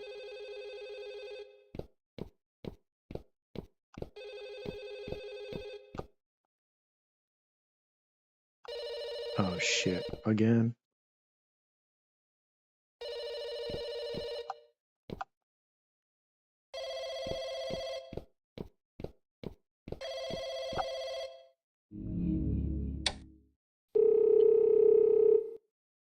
Is that what Kongi is? Congee? And is that what Kongi is? I never heard that word before. What is Kongi? Am I pronouncing that right? Hello, this is Chen. Hello, Miss Chen. This is Zhao Zhao. Miss Zhao, Fang Fang's transfer has been approved. Thank you so much, Miss Chen. I didn't do much. Fang Fang's a good kid. Seeing the outside world will create more opportunities for her development. By the way, Fang Fang's grandparents okay with it? Last time you said the grandparents didn't want her to leave. They ended up agreeing with the idea. Good to hear that. Miss Shen, I also found the thing you were looking for. I'll send it to you when I get a chance. Miss Xiao, you're a great help. I'm the one who should thank you. Without your help, Fang Fang and I would not be able to leave this place. Oh, they're coming back. Please keep in touch. Uh-oh. You disappeared again. I've been looking all over for you. Miss Chen, what is the thing you were looking for that Zhao Zhenjiang mentioned? Congee is porridge kind of soup that can be with veggies or rice or potatoes. Congee. Weird, I've never heard that word in my life. What is that, a Chinese dish? Since you found out, I'll tell you about it. When I was a journalist, I came to Qingtang to discover a story. I heard that Tian Jingong and Wang Jingkai were selling cultural relics. The press asked me to come to Qingtang under the disguise of a volunteer teacher. After further investigation, I discovered that Tian Jingong used to work in a bank. He habitually recorded each transaction on his ledger. Oh, it's a Chinese dish. Wow. Well, thanks, Anne. I had no idea. I've never heard of that. Tian Jingong had some big-name clients, so you can guess how important his ledger was to him. We can have tofu as well. Okay, interesting. So, you used Fang Fang to approach the Tian family. Because Fang Fang, Xiao Xinjiang, and I slowly got to know each other. She wanted to take Fang Fang out of Qingtang, but Tian Jingong and his wife wouldn't allow her. Watch the movie Heretic? I've heard about that one. I do want to watch that. So I made a deal with Xiao Jinzhong, and she helped me find the ledger, and I promised her that once Tian Jinzhong and his accomplices were arrested, she could leave Qingtang with Fang Fang safely. Oh, you love cooking, that's why. Interesting. Very interesting, Anne. Thank you for that information. Miss Chen, oh, whoops. Before I could get Fang Fang's family had been murdered, and I don't know where the ledger is.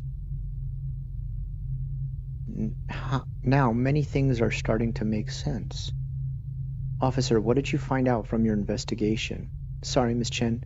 Since you've shared so much information, I don't want to hide anything from you. But this isn't the time yet. I still need something important. Where? I found information on the bottle that contained the poison, and the bottle cap, there are 3 fingerprints. Perhaps the key to solve Tian family's case lies in these 3 fingerprints. Let's try to find a match for the fingerprints in the Tian's family house. Isn't this kind of like above her pay grade to do?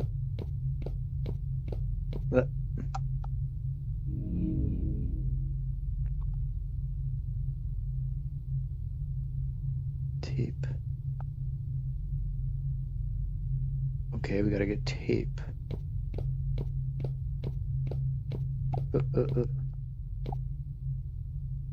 There's a roll of tape in the cabinet. Wow, that's convenient.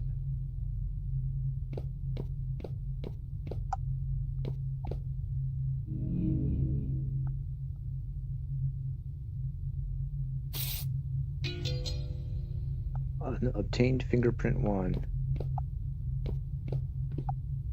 There's not fingerprints on the glass window. There's a camera here.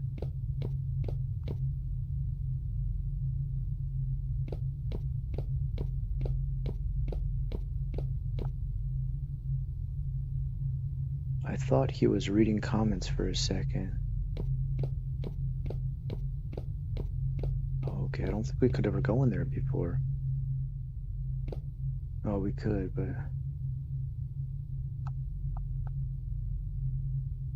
The diary mentioned Fang Fang slept with the grandmother in the same room. They probably worried the soul summoning ritual would affect Fang Fang. Okay. There's a fingerprint with unique residue. Extract.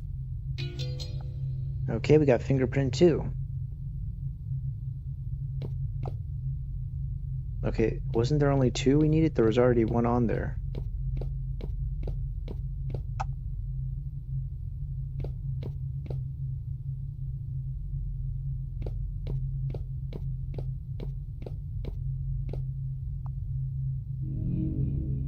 Ah, there's a colorful fingerprint on the toy camera.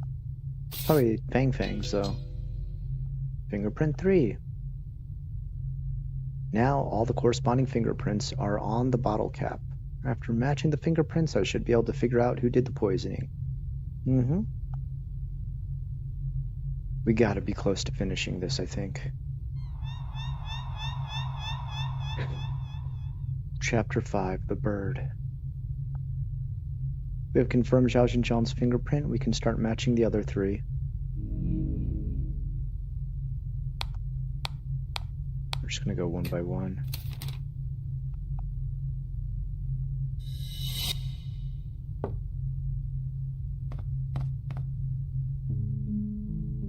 Mom, what are you doing?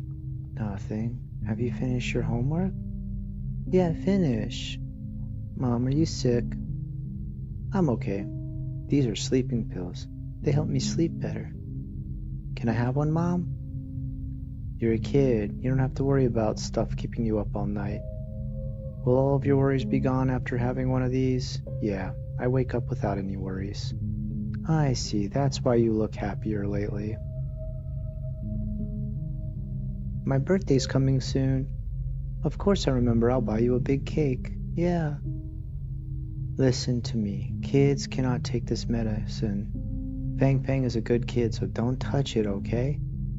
Okay, I won't touch it. Oh boy, that's dark. Now the middle fingerprint.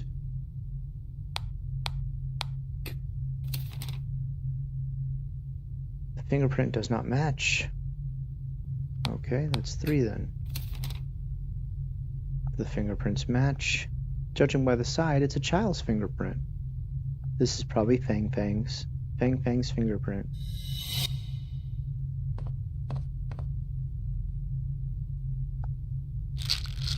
Why'd she take one? That sucks.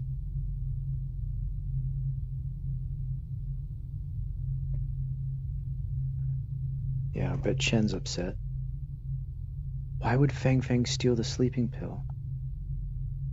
Let's match the last fingerprint. The fingerprints matched. Shoot. That's from the lottery ticket, so it's a grandpa, right? That's probably Tian Jingguang. Tian Jingguang.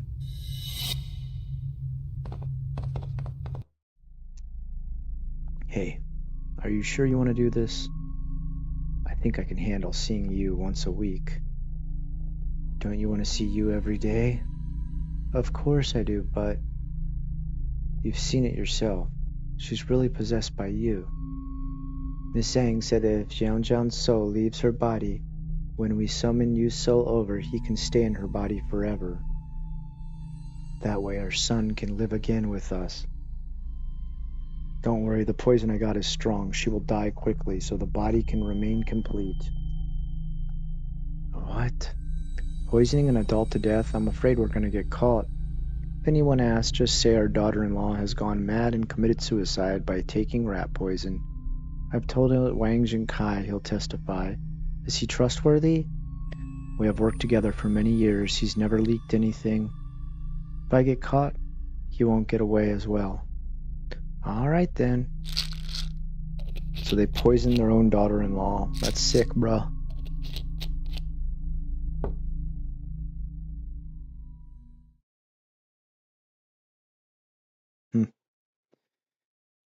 the Tian Jinggong is the one who poisoned. I told you, Zhao Jinzhong was innocent. She would never harm Fang Fang. Miss Chen, it shouldn't be that simple. Tian Jinggong laced the sleeping pills with poison.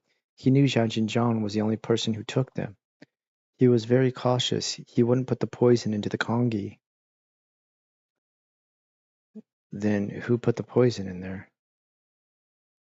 I only have one speculation. The Tian family murder case was an accident, but it was also the inevitable result of an accumulating conflict.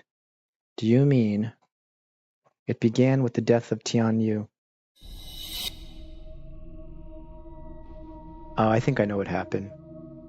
So they got the sleeping pills and then they poisoned them when they got them home. They were gonna give one to the daughter-in-law to poison her, but she also wanted to leave with Fang Fang in the middle of the night, so she took two of them out and put it in the congee.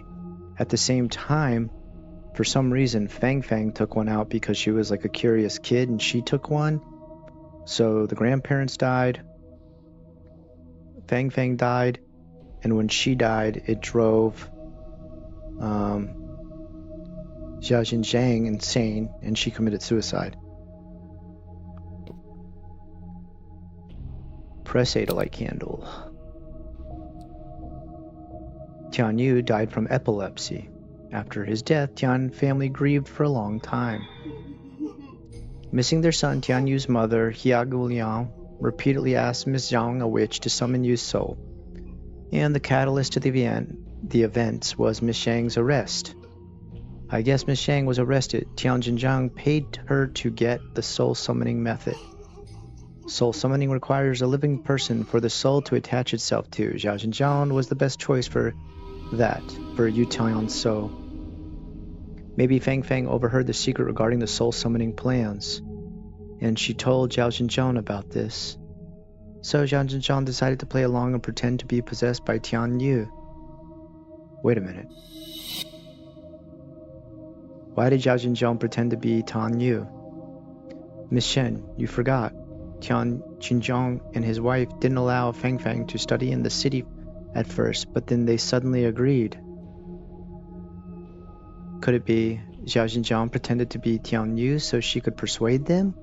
Yes, Zhao Jinjiang hoped to bring Fang Fang out of this town, but her in-laws wouldn't allow it, and only one person in the family could convince the grandparents, Tian Yu. Zhao Jinjiang's plan went well, and Fang Fang was allowed to study in the city. However, she underestimated how much her in-laws missed Tian Yu. The soul summoning ritual can only be held once in 7 days, but Tian Jinjiang wanted to see Tian Yu every day, which triggered his murderous plan. So, the actual person who put the poison in was... She was the person who witnessed everything but couldn't understand what happened. Miss Chen, you should know who I'm talking about. No, that's impossible. This is currently the most reasonable explanation. The fingerprints on the bottle cap aren't the key to solving the case. The order of the fingerprints is. Fang Fang stole the sleeping pills after Tian Jinjiang laced them with poison. What she stole was poison. If I'm correct, that's what happened on the day of the incident. Okay, yeah, so I think I figured it out. Jiao Jiao, Jiao Jiao.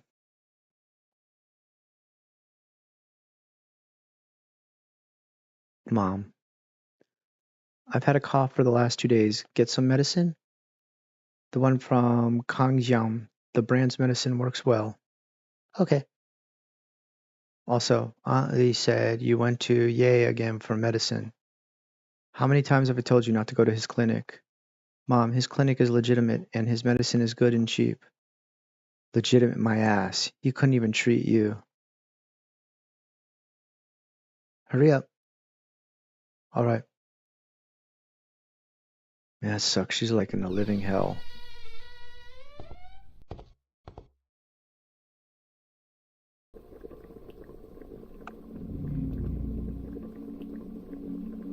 Open the lid. And she dropped it in. My grandparents have never smiled since Dad died. Grandma burns incense and prays to Buddha every day. Grandpa always hides in the balcony and cries secretly. I hope they stop being sad. Oh, and her mom told me Her mom told her that those pills make all her worries go away. Oh shit. My grandma and grandpa said today the soul summoning day. Actually, I know Mom is pretending to be Dad just like she told. Every time she pretended to be Dad, Mom had to eat fish, which she hated. Grandma said Mom loves me and Dad very much, so she will do things that she doesn't like. Was it because she loved me that she ate the fish? I don't want Mom to have to do things she doesn't like just because she loves me. I hope Mom can do what she likes. Mom said there would be no worries after taking this medicine. I hope that when I wake up, Mom, Grandma, and Grandpa will be happy. Fang Fang, what are you doing? Mom forgot to turn off the stove when she went out, so I'm helping her watch it. She's too forgetful. Save some food for her. Let's eat first.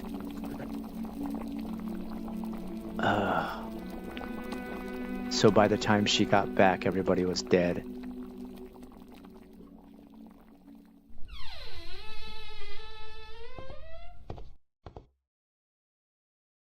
Mom, I'm back. Fang Fang? Fang Fang. Fang Fang. Damn.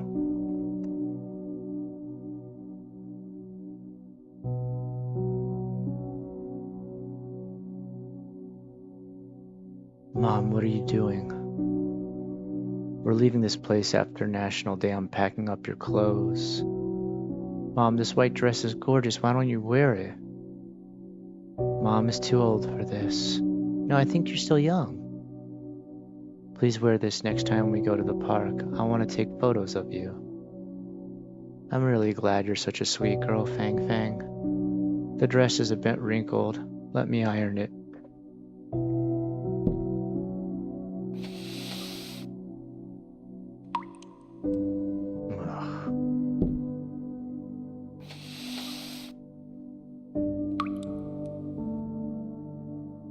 We're about to finish this game, Jonah.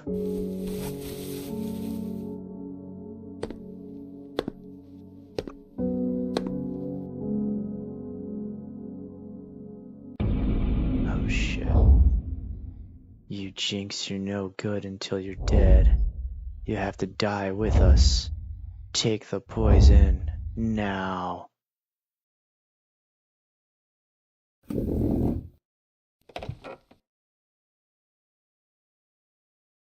My body will not rot in the mud.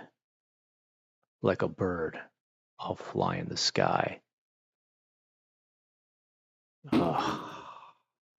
That's what she meant. Well, sweet, I got the Shang. Why did this happen? Miss Chen, I'll try to report our findings to my superior, but the evidence is lacking, so it's very likely that I understand. Would people believe that Fang Fang accidentally poisoned the family out of good intentions? They'd only think that Fang Fang killed the whole family due to mischievousness. Sorry for taking all your time for nothing, Officer Lin. This place seems to have changed back. Yeah. The sound of the door opening comes from the entrance. Miss Shem, there's nothing left to be investigated. I want to tell you one more thing before we leave. I lied to you. I got the ledger before the incident occurred, and I sent it to the press. Oh shit. It's okay, Miss Chen. Handing it to the press is the same as handing it to us. It's good as long as we can expose Tianjin Zhong's transaction with his buyers. Let's go. Yeah, this is a heavy-ass game. That sucks, dude.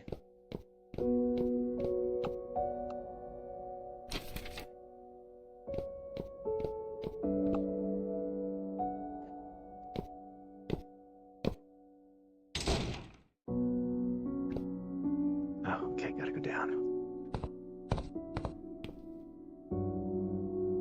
Officer Lin, I think I left something back in Tian's house. I'll be right back. Sure, I'll wait for you here. Hmm?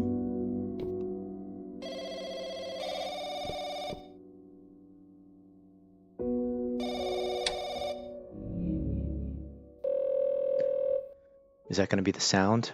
Hello, Quinchu? Hi, Chief, it's me. Quinchu, I've received the ledger. No one else has read it, right? I'm the only one. Why are the names of our company executives listed on it? That happened a long time ago and the laws weren't strictly enforced at that time. So, will their names be published? Quinchun, some of the names on it can be made public, some can't for now. And some can never be known to the public. That sucks. After all, it's good now that we've got the ledger, Quinchu. You've done a fantastic job. The credit is not mine. I've heard about what happened to the Tian family. What a shame that we weren't able to thank Miss Zhao in person. Don't get too hung up on it, Quinchu. Also, now that Tian Jingang is dead, the buyers might search his house for the ledger. It isn't safe for you to stay there. You should return as soon as possible. Hmm. Chief, I have to prepare for class. Being a volunteer teacher is nothing but a disguise. Don't fall too deep into the role. I'll send someone to pick you up tomorrow. How does that sound? Can you give me 3 more days? I want to sort some stuff out. I have one more request. After the article is published, can you remove my name from it? Why? We'll talk when we meet, Chief. Okay, make sure you stay safe. Hmm.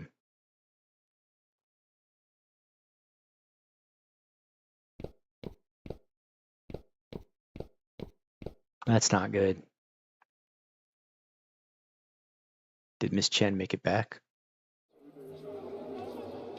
Where did Miss Chen go? Have you seen Miss Chen?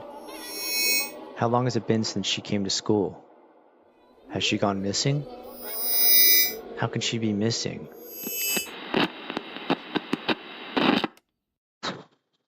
Greeting residents, this is a notice for a missing person. Chen Qingqi, our local female primary school teacher, has been missing for 3 days. Miss Chen left school on the night of the 23rd. Her whereabouts are currently unknown. She was wearing a white blouse, a long blue skirt, red hair band, and was carrying a red umbrella when she disappeared. If any residents know the whereabouts of Miss Chen, please inform the officer. In addition, we organize an aquatic search and rescue. We hope that seasoned swimmers and divers can participate. I'd also like to remind everyone that there has been a lot of rain during the season and the roads are very slippery. Pay attention while driving. Hmm.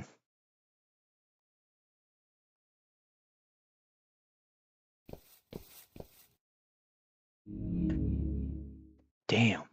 Chen Qinqi, female, age 27, grade 3 Chinese teacher in Quintang Primary School. She was missing after leaving the school on the 23rd, last seen. Okay. Where do you think she went? I heard it rained the day she disappeared. Do you think she fell into the river? Tian's granddaughter, Miss Chen's student, nothing good has happened to anyone who got close to that family. Right? People have been saying that they received calls from Tian's daughter-in-law in the middle of the night. I also heard that the town is going to hold a memorial for Miss Chen. Why would they hold a memorial when they haven't even found the body? Miss Chen is young and single. It'd be ominous if she died from home. If they perform the ritual earlier, the spirits won't have caused so much trouble.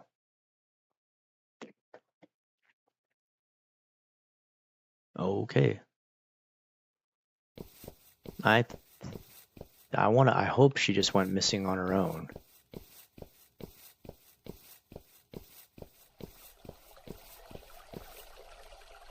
Hey kids, what are you doing? We're looking for Miss Chen. People have been saying Miss Chen fell into the water, but we believe she'll come back. Grandma said if we release lanterns into the water, people who fell will follow the lanterns and find their way back. It's dangerous to go near the river. I'll help you release the lanterns. Okay, thank you, Mr. Officer.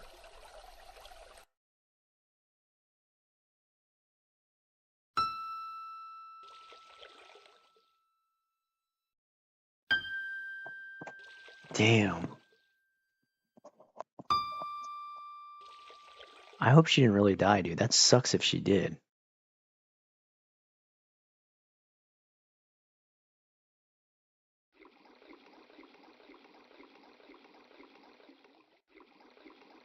Okay, what do we gotta hit the circles?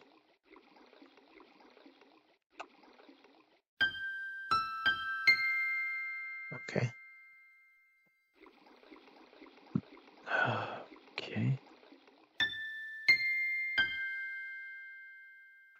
Oh, this is the piano song she liked, right?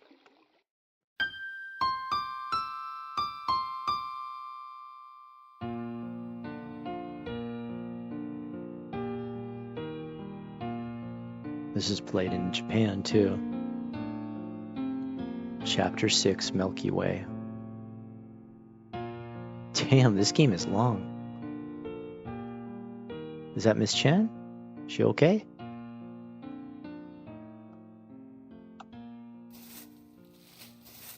Uh,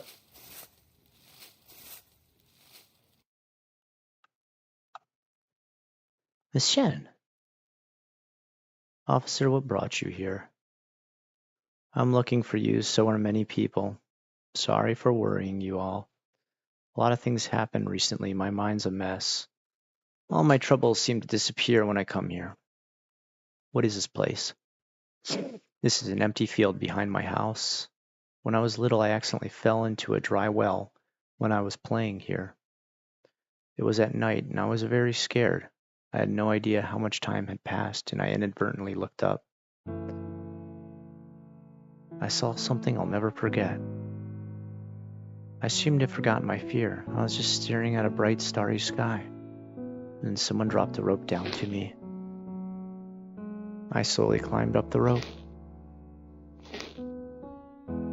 Alright, well, I'm glad she's not dead. Thank God.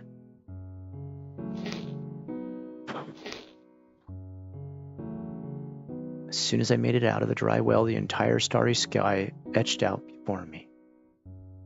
I didn't find the person who dropped the rope down, and I didn't tell my parents about this when I got home. I thought it was an unforgettable childhood experience that stuck with me. But after spending some time in Quintang, I finally understood. The children here are like me when I was trapped in the well. They can only look up and see a starry part of the sky. I want to be the one who throws them the rope. I want these children to go out and see the world.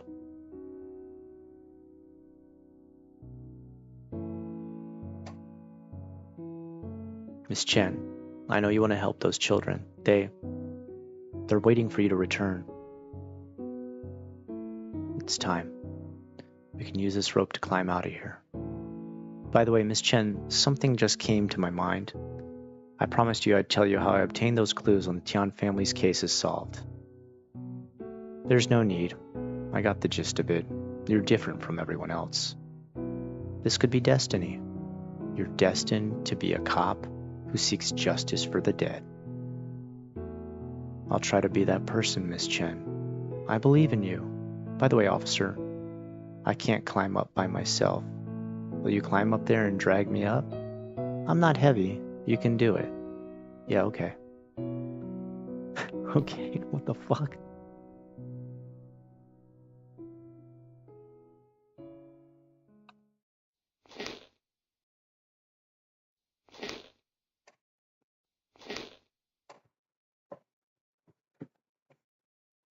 What did you do on your first date with your girl? Pull her out of the well? I start to understand how Miss Chen felt when she climbed up that well. I find myself wanting to share my feelings at that moment. But as I turn, Miss Chen is gone. All I saw was a bottomless well, its water reflecting in the starry horizon. And she's dead.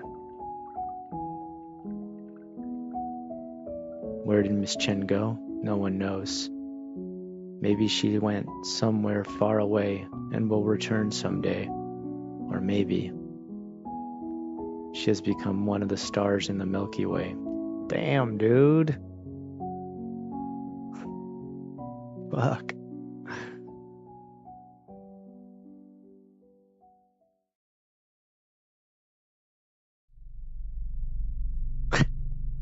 Am I, okay, yeah, I thought so. Hey, you're awake. You fainted twice tonight, that's serious. Jing, Captain Liu, why am I here? Huh. You even asked the same thing twice. You passed out in the bathroom. If no one had found you, you would have had to lie on the floor all night. Bathroom? Was there a broken mirror with a rose there? Yeah, there was one with a rose pattern. My speculation was right. I entered that world when I looked into the mirror in the bathroom in Tian's house. Captain, is Li Shun always like this? Did he bump his head? He just woke up. He's still trying to figure out what happened. Sheng, I have to report to our superiors about the case. Stay here and take care of Li Shun. So this whole thing has been a dream? I guess that makes sense. I mean, it was pretty surreal. Captain, is there any progress on the Tian family's case? Li Shun, do you know about that case? Yes, that's why I went to Tian's house to investigate. That's perfect. It'll save us time explaining. Basically, there's a new suspect in the case. Who is it? You probably met him before. He's the Dr. Yi Jingxiang. What? He didn't do that, though. Is there any evidence? We searched Tian's house again and discovered that some of the salt in the kitchen was laced with rat poison. The bag of salt had been resealed and barely left any traces. This can never be done in just 1 or 2 attempts. The clues led us to the clinic's storage room and we found similar salt packages there. It's likely that he practiced many times to ensure the seal was intact? What? And Ye Jingxiang had a motive for murder. I heard about the grudge between Tian Jingzhong and Ye Jingjiang. There's still something that doesn't make sense. Right, but there's no way to continue the investigation. The suspect is dead. Wait, Ye's dead? I'm afraid the case will be unsolved. Ye Jingxiang is dead? Yeah, he was burned to death. It happened near Tian's house. Ye Jingxiang's car was completely burned. All that was left was the frame. We found a body in it, suspected to be Ye Jingxiang's. It's been delivered to Miss Song for an autopsy. How did the car catch on fire? There were a lot of fireworks in the car. Ye Jingxiang was transporting them from the city to somewhere else. We found cigarette butts in the car. He was probably smoking while driving, and the cigarette butt was dropped and the fireworks ignited. Jesus Christ. Ming, have you checked if Ye Jingjiang was a smoker? He secretly smoked and was seen by several of his patients smoking. He did smoke, I saw him do it. I was gonna say the more you want to hide it, the likelier you'll get caught. Why did he hide the fact he was a smoker? The more you want to hide it, the more you'll get caught. What's wrong, Li Shun? That's incorrect, there's something wrong. Li Shun. Li Shun must have thought something of... Don't disturb him. Do you want to smoke?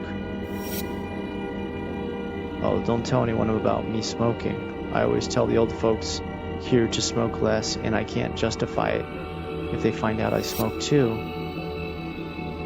Now that I think about it, Yijing seemed to have deliberately smoked in front of me. But why did he pretend to smoke? Why would he pretend to smoke?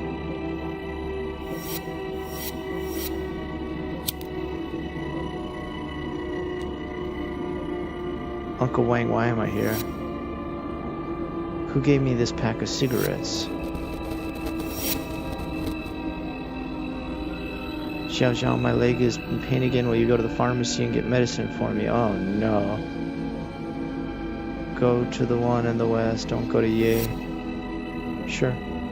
Get some rest, Mom. Don't push yourself.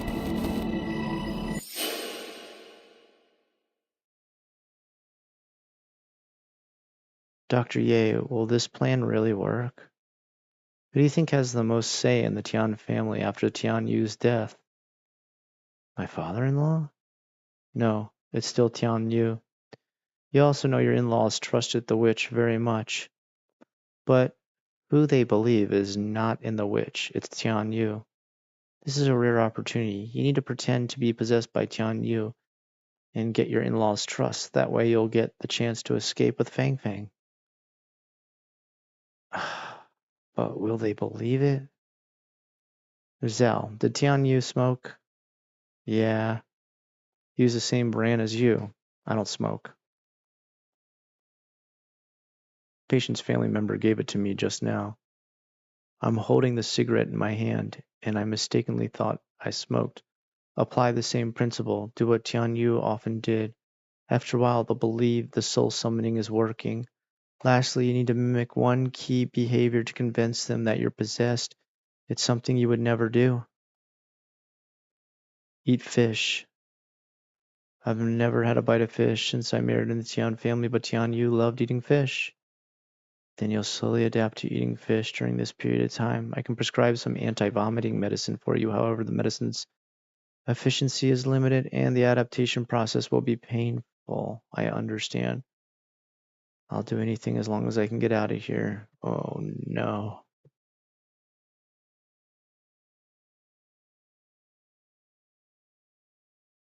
Li Jun, did something come to your mind?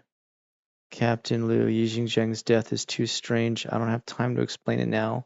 I want to take a look at his body. No problem. I'll handle things.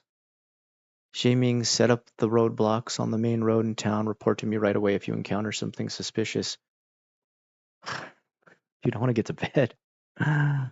He's not going anywhere on my watch. Li Jun, I'll wait for the outcome. Understood, Captain. I won't let you down.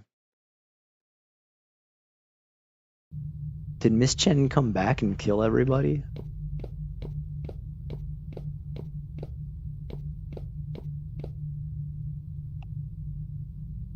Wait, what did that say? The autopsy room is at the end of the hallway. Okay.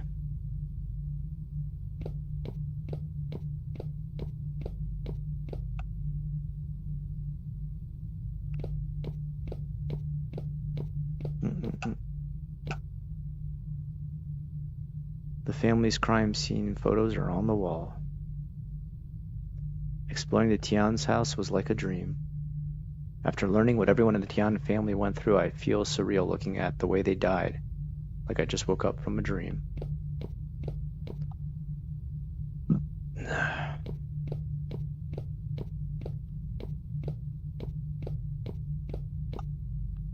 Yep. Oh, this should be lovely. A charred skeleton can be seen through the white cloth. The strong smell of fireworks greets you. It's as if the bones are still burning inside. Press A. Who are you? Are you Jin Chu? I'm Lin Lishu. I'm new here. Are you the rookie who passed out during the first dispatch?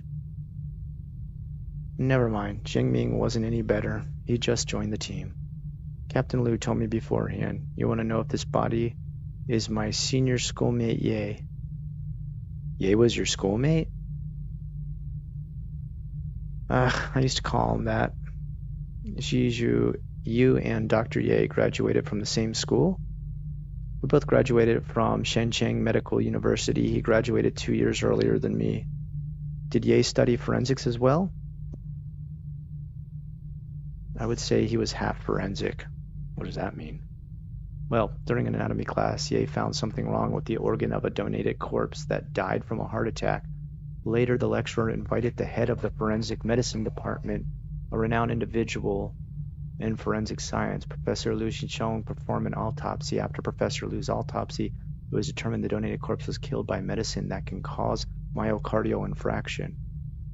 The suspect was arrested soon after that, and Ye became a star on campus. Professor Liu hoped that Ye could work with me. Although Ye's department didn't let him go, he investigated many cases with Professor Liu. That's why Dr. Ye said that he knew a lot of cops. Yeah, everyone thought Ye was a rising star in the forensic field, but after he graduated, he opened a small clinic in town. I heard that it was because his parents didn't want him to be a forensic doctor. They believed that that job would bring him bad luck. Professor Liu was also my supervisor. He seemed devastated every time this was brought up. Sorry for talking so much. It's okay. I want to know more about Dr. Ye anyway. Okay.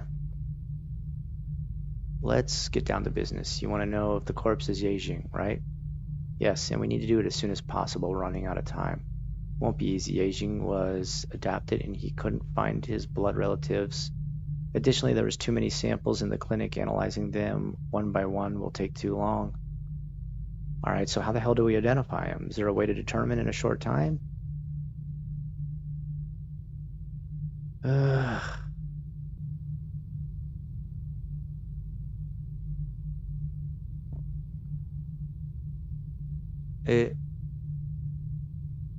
Putting the bones back together in the original arrangement will help. The trainee my superior has sent hasn't arrived yet. If I do this alone, it'll take a long time. Is there any other way? I was hinting that you should help, silly. Okay, we can do this. Alright, let's do this.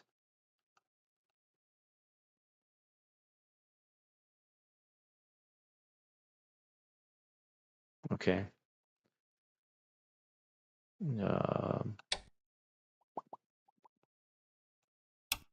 Alright.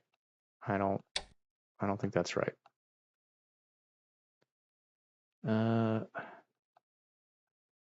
Oh, rotate. B. Ah. Yeah, that looks right.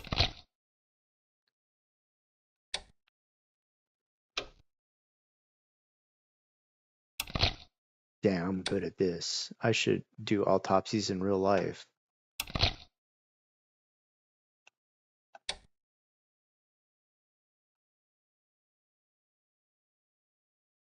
Oh, I see.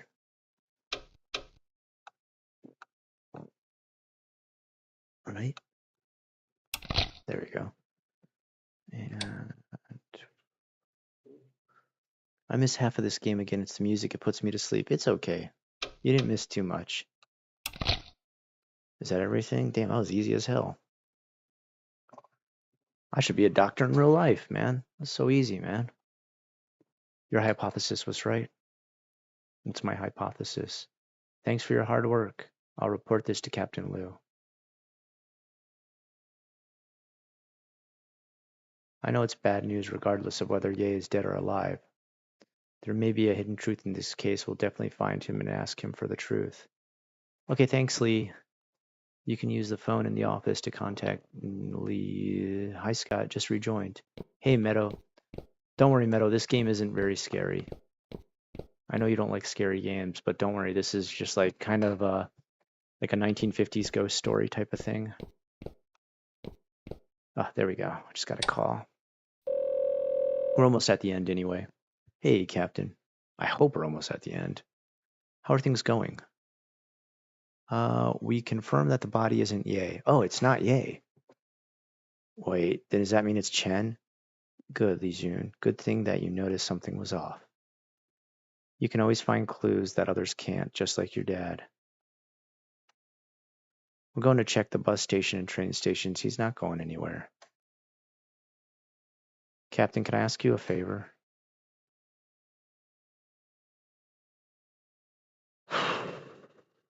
How much longer is this gonna go? Is this another chapter?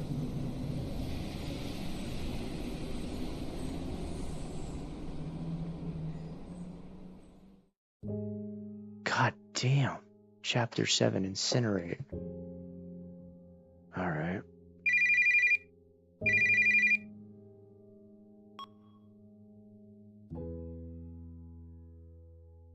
Officer? How did you know it was me before I even started to talk? Almost no one knows this number. You answered a call from this number at the public phone market owned by the Tians. I guess you memorized a number back then. You're very smart, Ye Jingsha. You almost fooled everyone. But not you.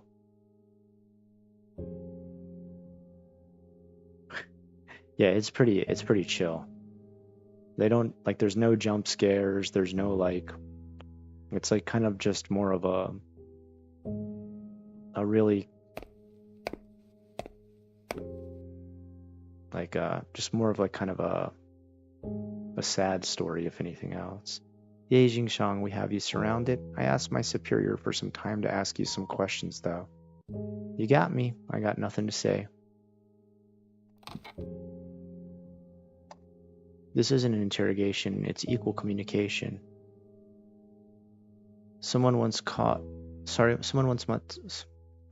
I'm losing my train of thought. Someone once taught me to exchange questions for questions.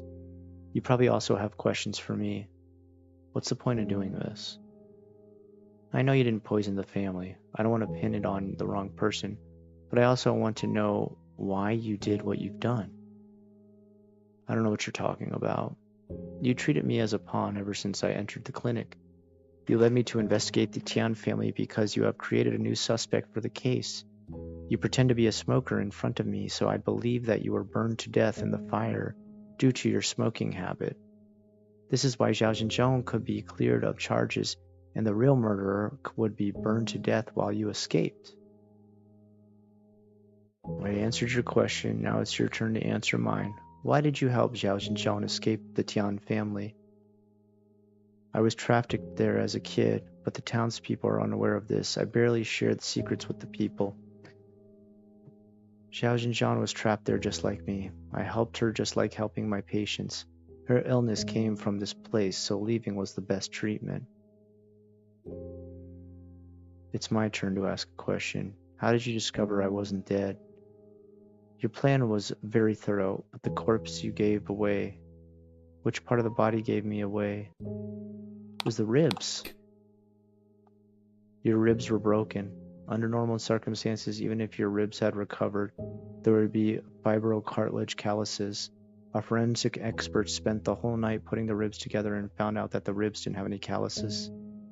Seems like I underestimated your forensic abilities. Forensic expert was none other than the student of the famous Liu Wangqiang.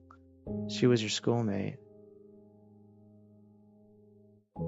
It's my turn to ask a question. Why'd you try to take the blame? I've thought of the worst scenario when I helped Zhao Jinzhong develop an escape plan, but I didn't expect the situation would get much worse. After her death, people called her a madwoman, a psycho, a murderer, which I didn't expect either. It was my plan that killed Zhao Jinzhong and the Fang Fang. I should be the one to bear the charges. Dr. Ye, no one could predict what would happen.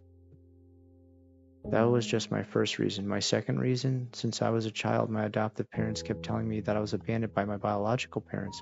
My adoptive parents arranged a lot of things that I didn't want. I never resisted. I wanted to repay them for their act of kindness, but they didn't tell me the truth.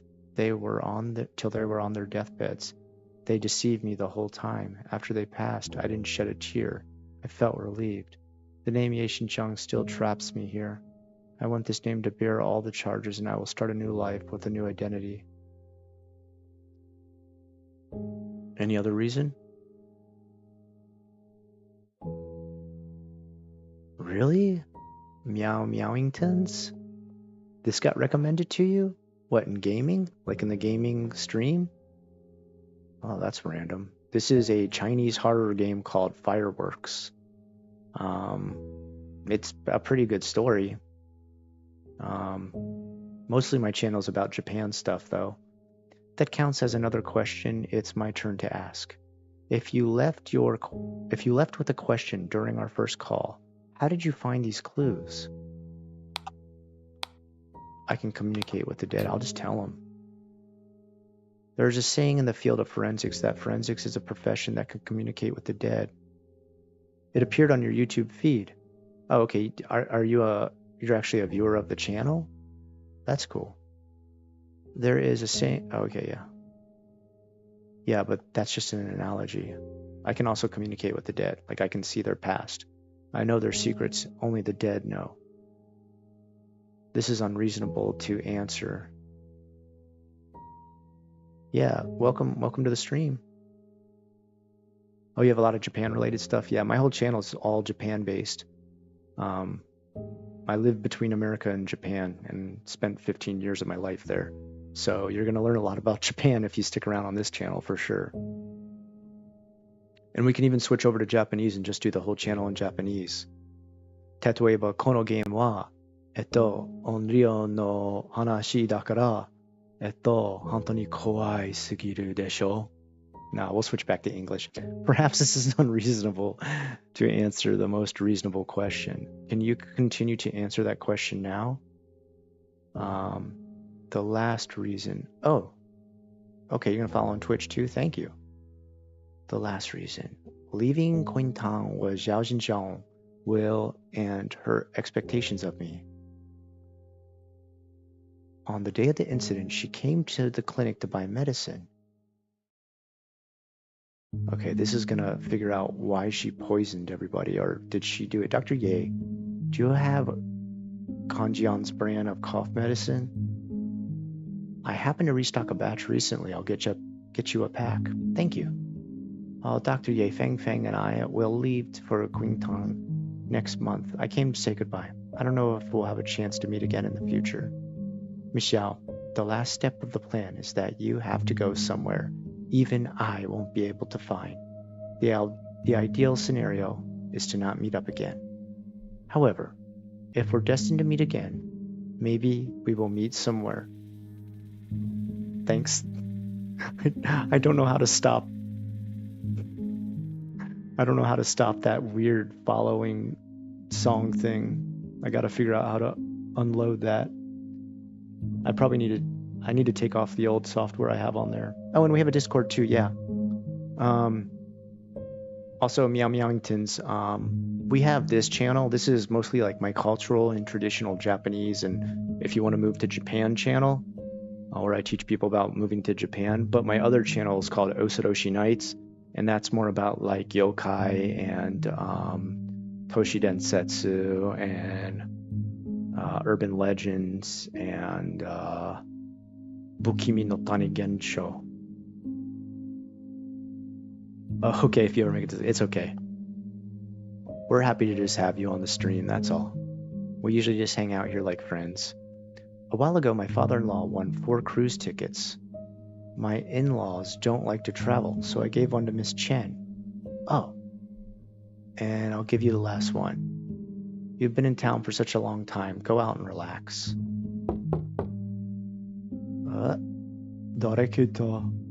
Dr. Ye, the infusion bottle is almost empty. Okay, I'll change it. I'm sorry, it's autumn, and there are many patients in the clinic. I'm overwhelmed. Miss Al, thank you for your kindness, but it's okay. I'll reserve it for you. Tell me if you want to go one day. Sure, thank you. Oh, if you like the scary stuff, okay. Here. I'll type in the name for you. Because it's...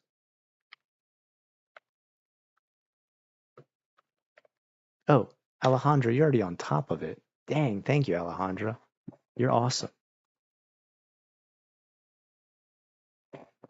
I've got like the best viewers in the world, by the way. They're like the most awesome audience ever. She was respectable, but she was not only saving herself, but me as well. I didn't understand at the time, but it was too late when I did. After she died, I told myself I should try to leave. She wouldn't want you to leave in this way. I'm the type of person that can't move forward without being pushed, and when I finally decided to move forward, I realized I was still trapped. You had the opportunity to get on the train before I showed up. Officer Lin, do you see those mountains? Yeah, they're like piles of ashes. When I stare at them, I feel indescribable confusion and fear. Maybe they're just a mass of lifeless ashes. Maybe they're still smoldering inside. I feel like I can see my biological parents. Their figures are vague, and they're wandering through the mountains like ghosts.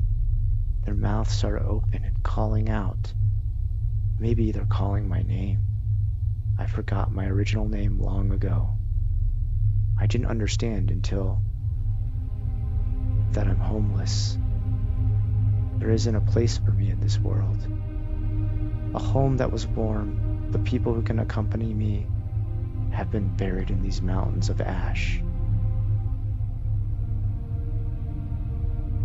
Damn, that's dark. Dr. Ye, do you have any questions? I have no more questions, just one request.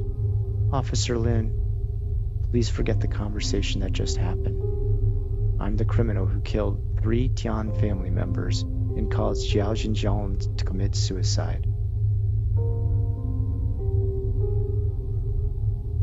Ye Xinjiang, you're suspected of arson and desecration of a human corpse. You're under arrest in accordance with the law.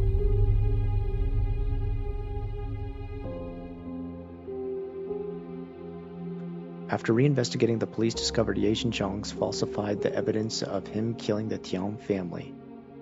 The identity of the burned corpse was also confirmed. It was Wang Jingkai, the owner of the small store. Ye Xingjai was prosecuted for arson, desecration of a human corpse, and falsifying evidence. Whoa, Josh, man, I haven't seen you in a long time. What's going on, bud? I hope your job's going well, man. The Tian family murder case was back to its original state, and the case was closed again. I still have one more question for Ye Xinjiang. I want to know if another person was also involved in his plan. I don't think he's going to answer that question. I also have my own answer. I will keep this answer in my heart forever.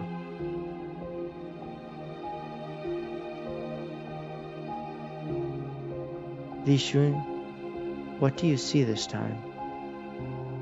There is nothing but blank white space. What is the hearse carrying your father? Oh no, sorry, where is the hearse carrying your father? I didn't continue to chase the hearse. I stopped and watched it until it disappeared from my sight. Why didn't you chase it? I saw the misery in this world. I saw souls struggling painfully in it. Oh, dude, it's totally fine, Josh. Don't worry about it, man. I'm glad to hear you're getting some outside time and hanging out with IRL friends, man. That's good. That's healthy, man. I shouldn't have chased after my... Oh, you got some beer tonight? You eating some backstrap? I shouldn't have chased after my dad's honor and glory. There are still people suffering at the bottom of a dark glass, and that's where I should go. So is there going to be fireworks too, Lost in New York?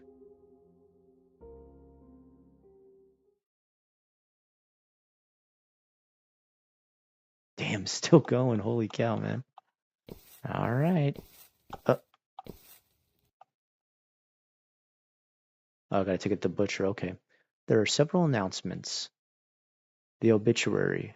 Let's go to the obituary first. Who is it? Ye Jinchun has passed away. Oh no, Chen passed away.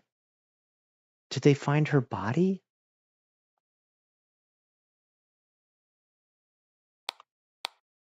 Tomb robbery.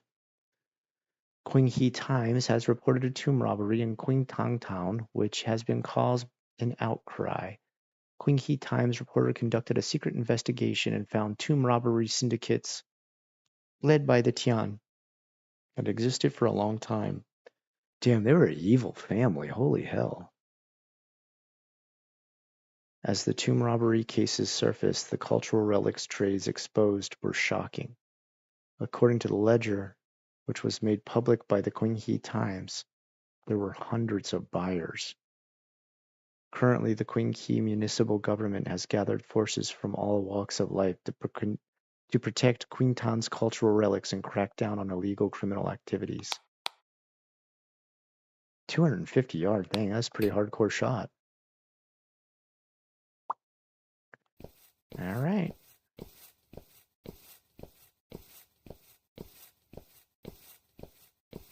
Nice.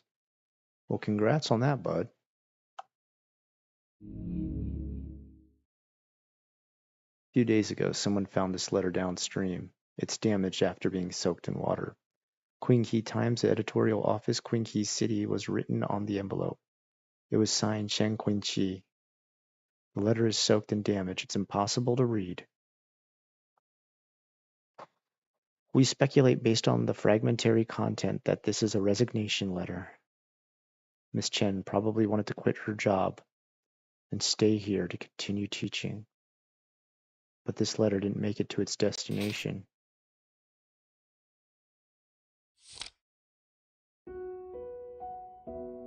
Ah, damn.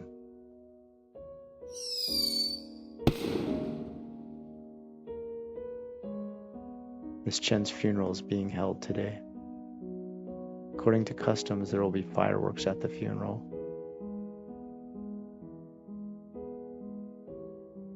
What is this? This is a funeral without the body of the deceased. And it sounds absurd. But if we spend 2, 3, 5, 10 years looking for Miss Chen, who would hold a funeral for her by then? Will anyone remember her?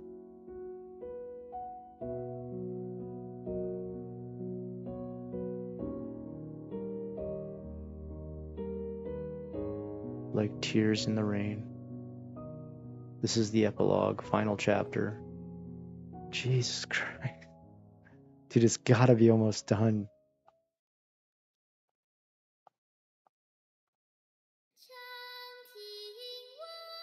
Oh, nice.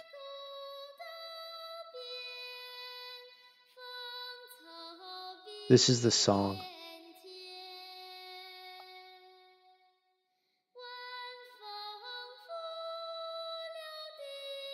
Damn, that was dark.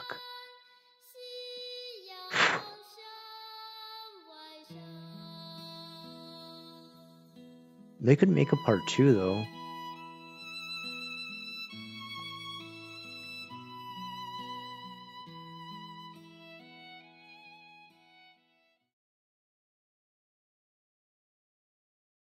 Oh, I wish to thank my family and friends who offered me help during the development of this game. Thanks to all the players, streamers, and media. And I couldn't read the whole thing. Finally, thank you to everyone who plays Firework.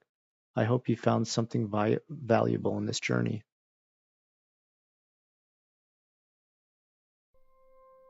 Dang, that was rough, man. Phew. It was a good game, though. That was like a pretty interesting story. Sad as hell. All right. Give me just a second here, guys. I want to go to. Oh, Draz bought me Succès Brutal. I need to play that at some point. Give me just a second here, though. Hold on. Where are my downloads? Manage downloads. There was one other thing I downloaded yesterday that I want to. Oh, sorry, we're closed.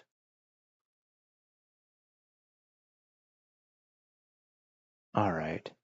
Here's the next one we're going to play. I'm looking forward to this one. Give me a second here. What the heck? I don't know why my screen's got some kind of weird. What is going on with this size? What the heck? Okay, there we go. I don't know what it was trying to do there. It was the weirdest. All right, let's change the properties so we can see it real quick. I just want to show this. I'm going to log off in just a bit here. Cancel. Window properties. Is that the one? Yeah. All right. Haison Meguri. Haison Meguri.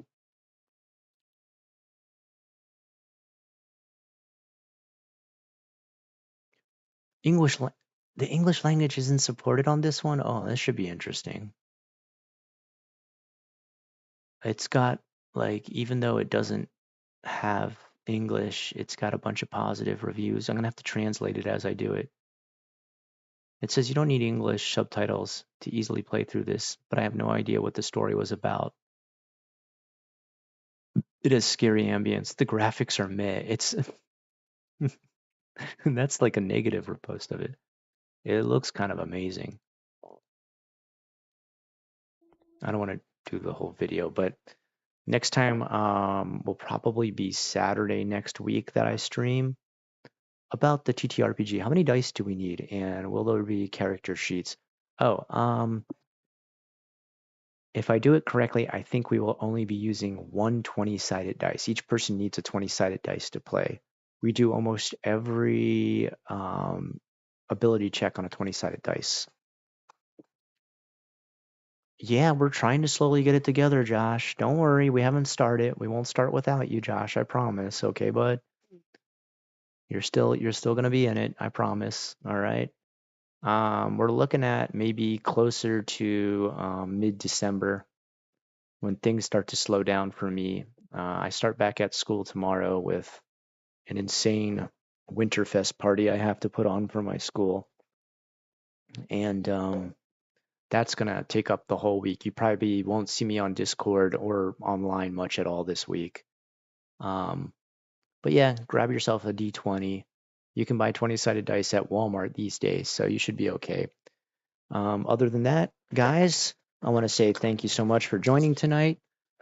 It was a lot of fun. I'm glad we made it through Firework. I felt like that game had enough story to keep me interested, enough gameplay to be fun, but not too much to be tedious. It was kind of like a really good balance. So props to the game maker of that. That was a pretty decent little game.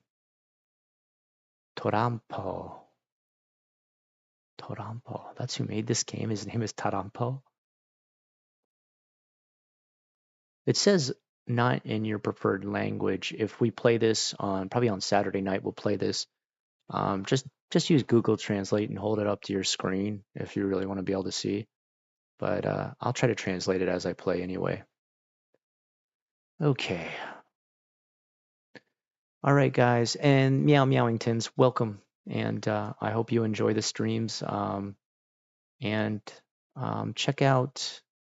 I guess my newest video is kind of a weird one to jump in on. It was a really weird email I got from a Japanese viewer. Go back, go back a couple videos. Maybe I would suggest looking at my video on buying an Akiya, which is like an abandoned house in Japan, or my newest Osoroshi video, my newest scary video is about Japanese nightmares. It's pretty scary though. I don't know if I'd watch it right before bed. Um, all right, guys. I hope you have a great rest of the night and an awesome week.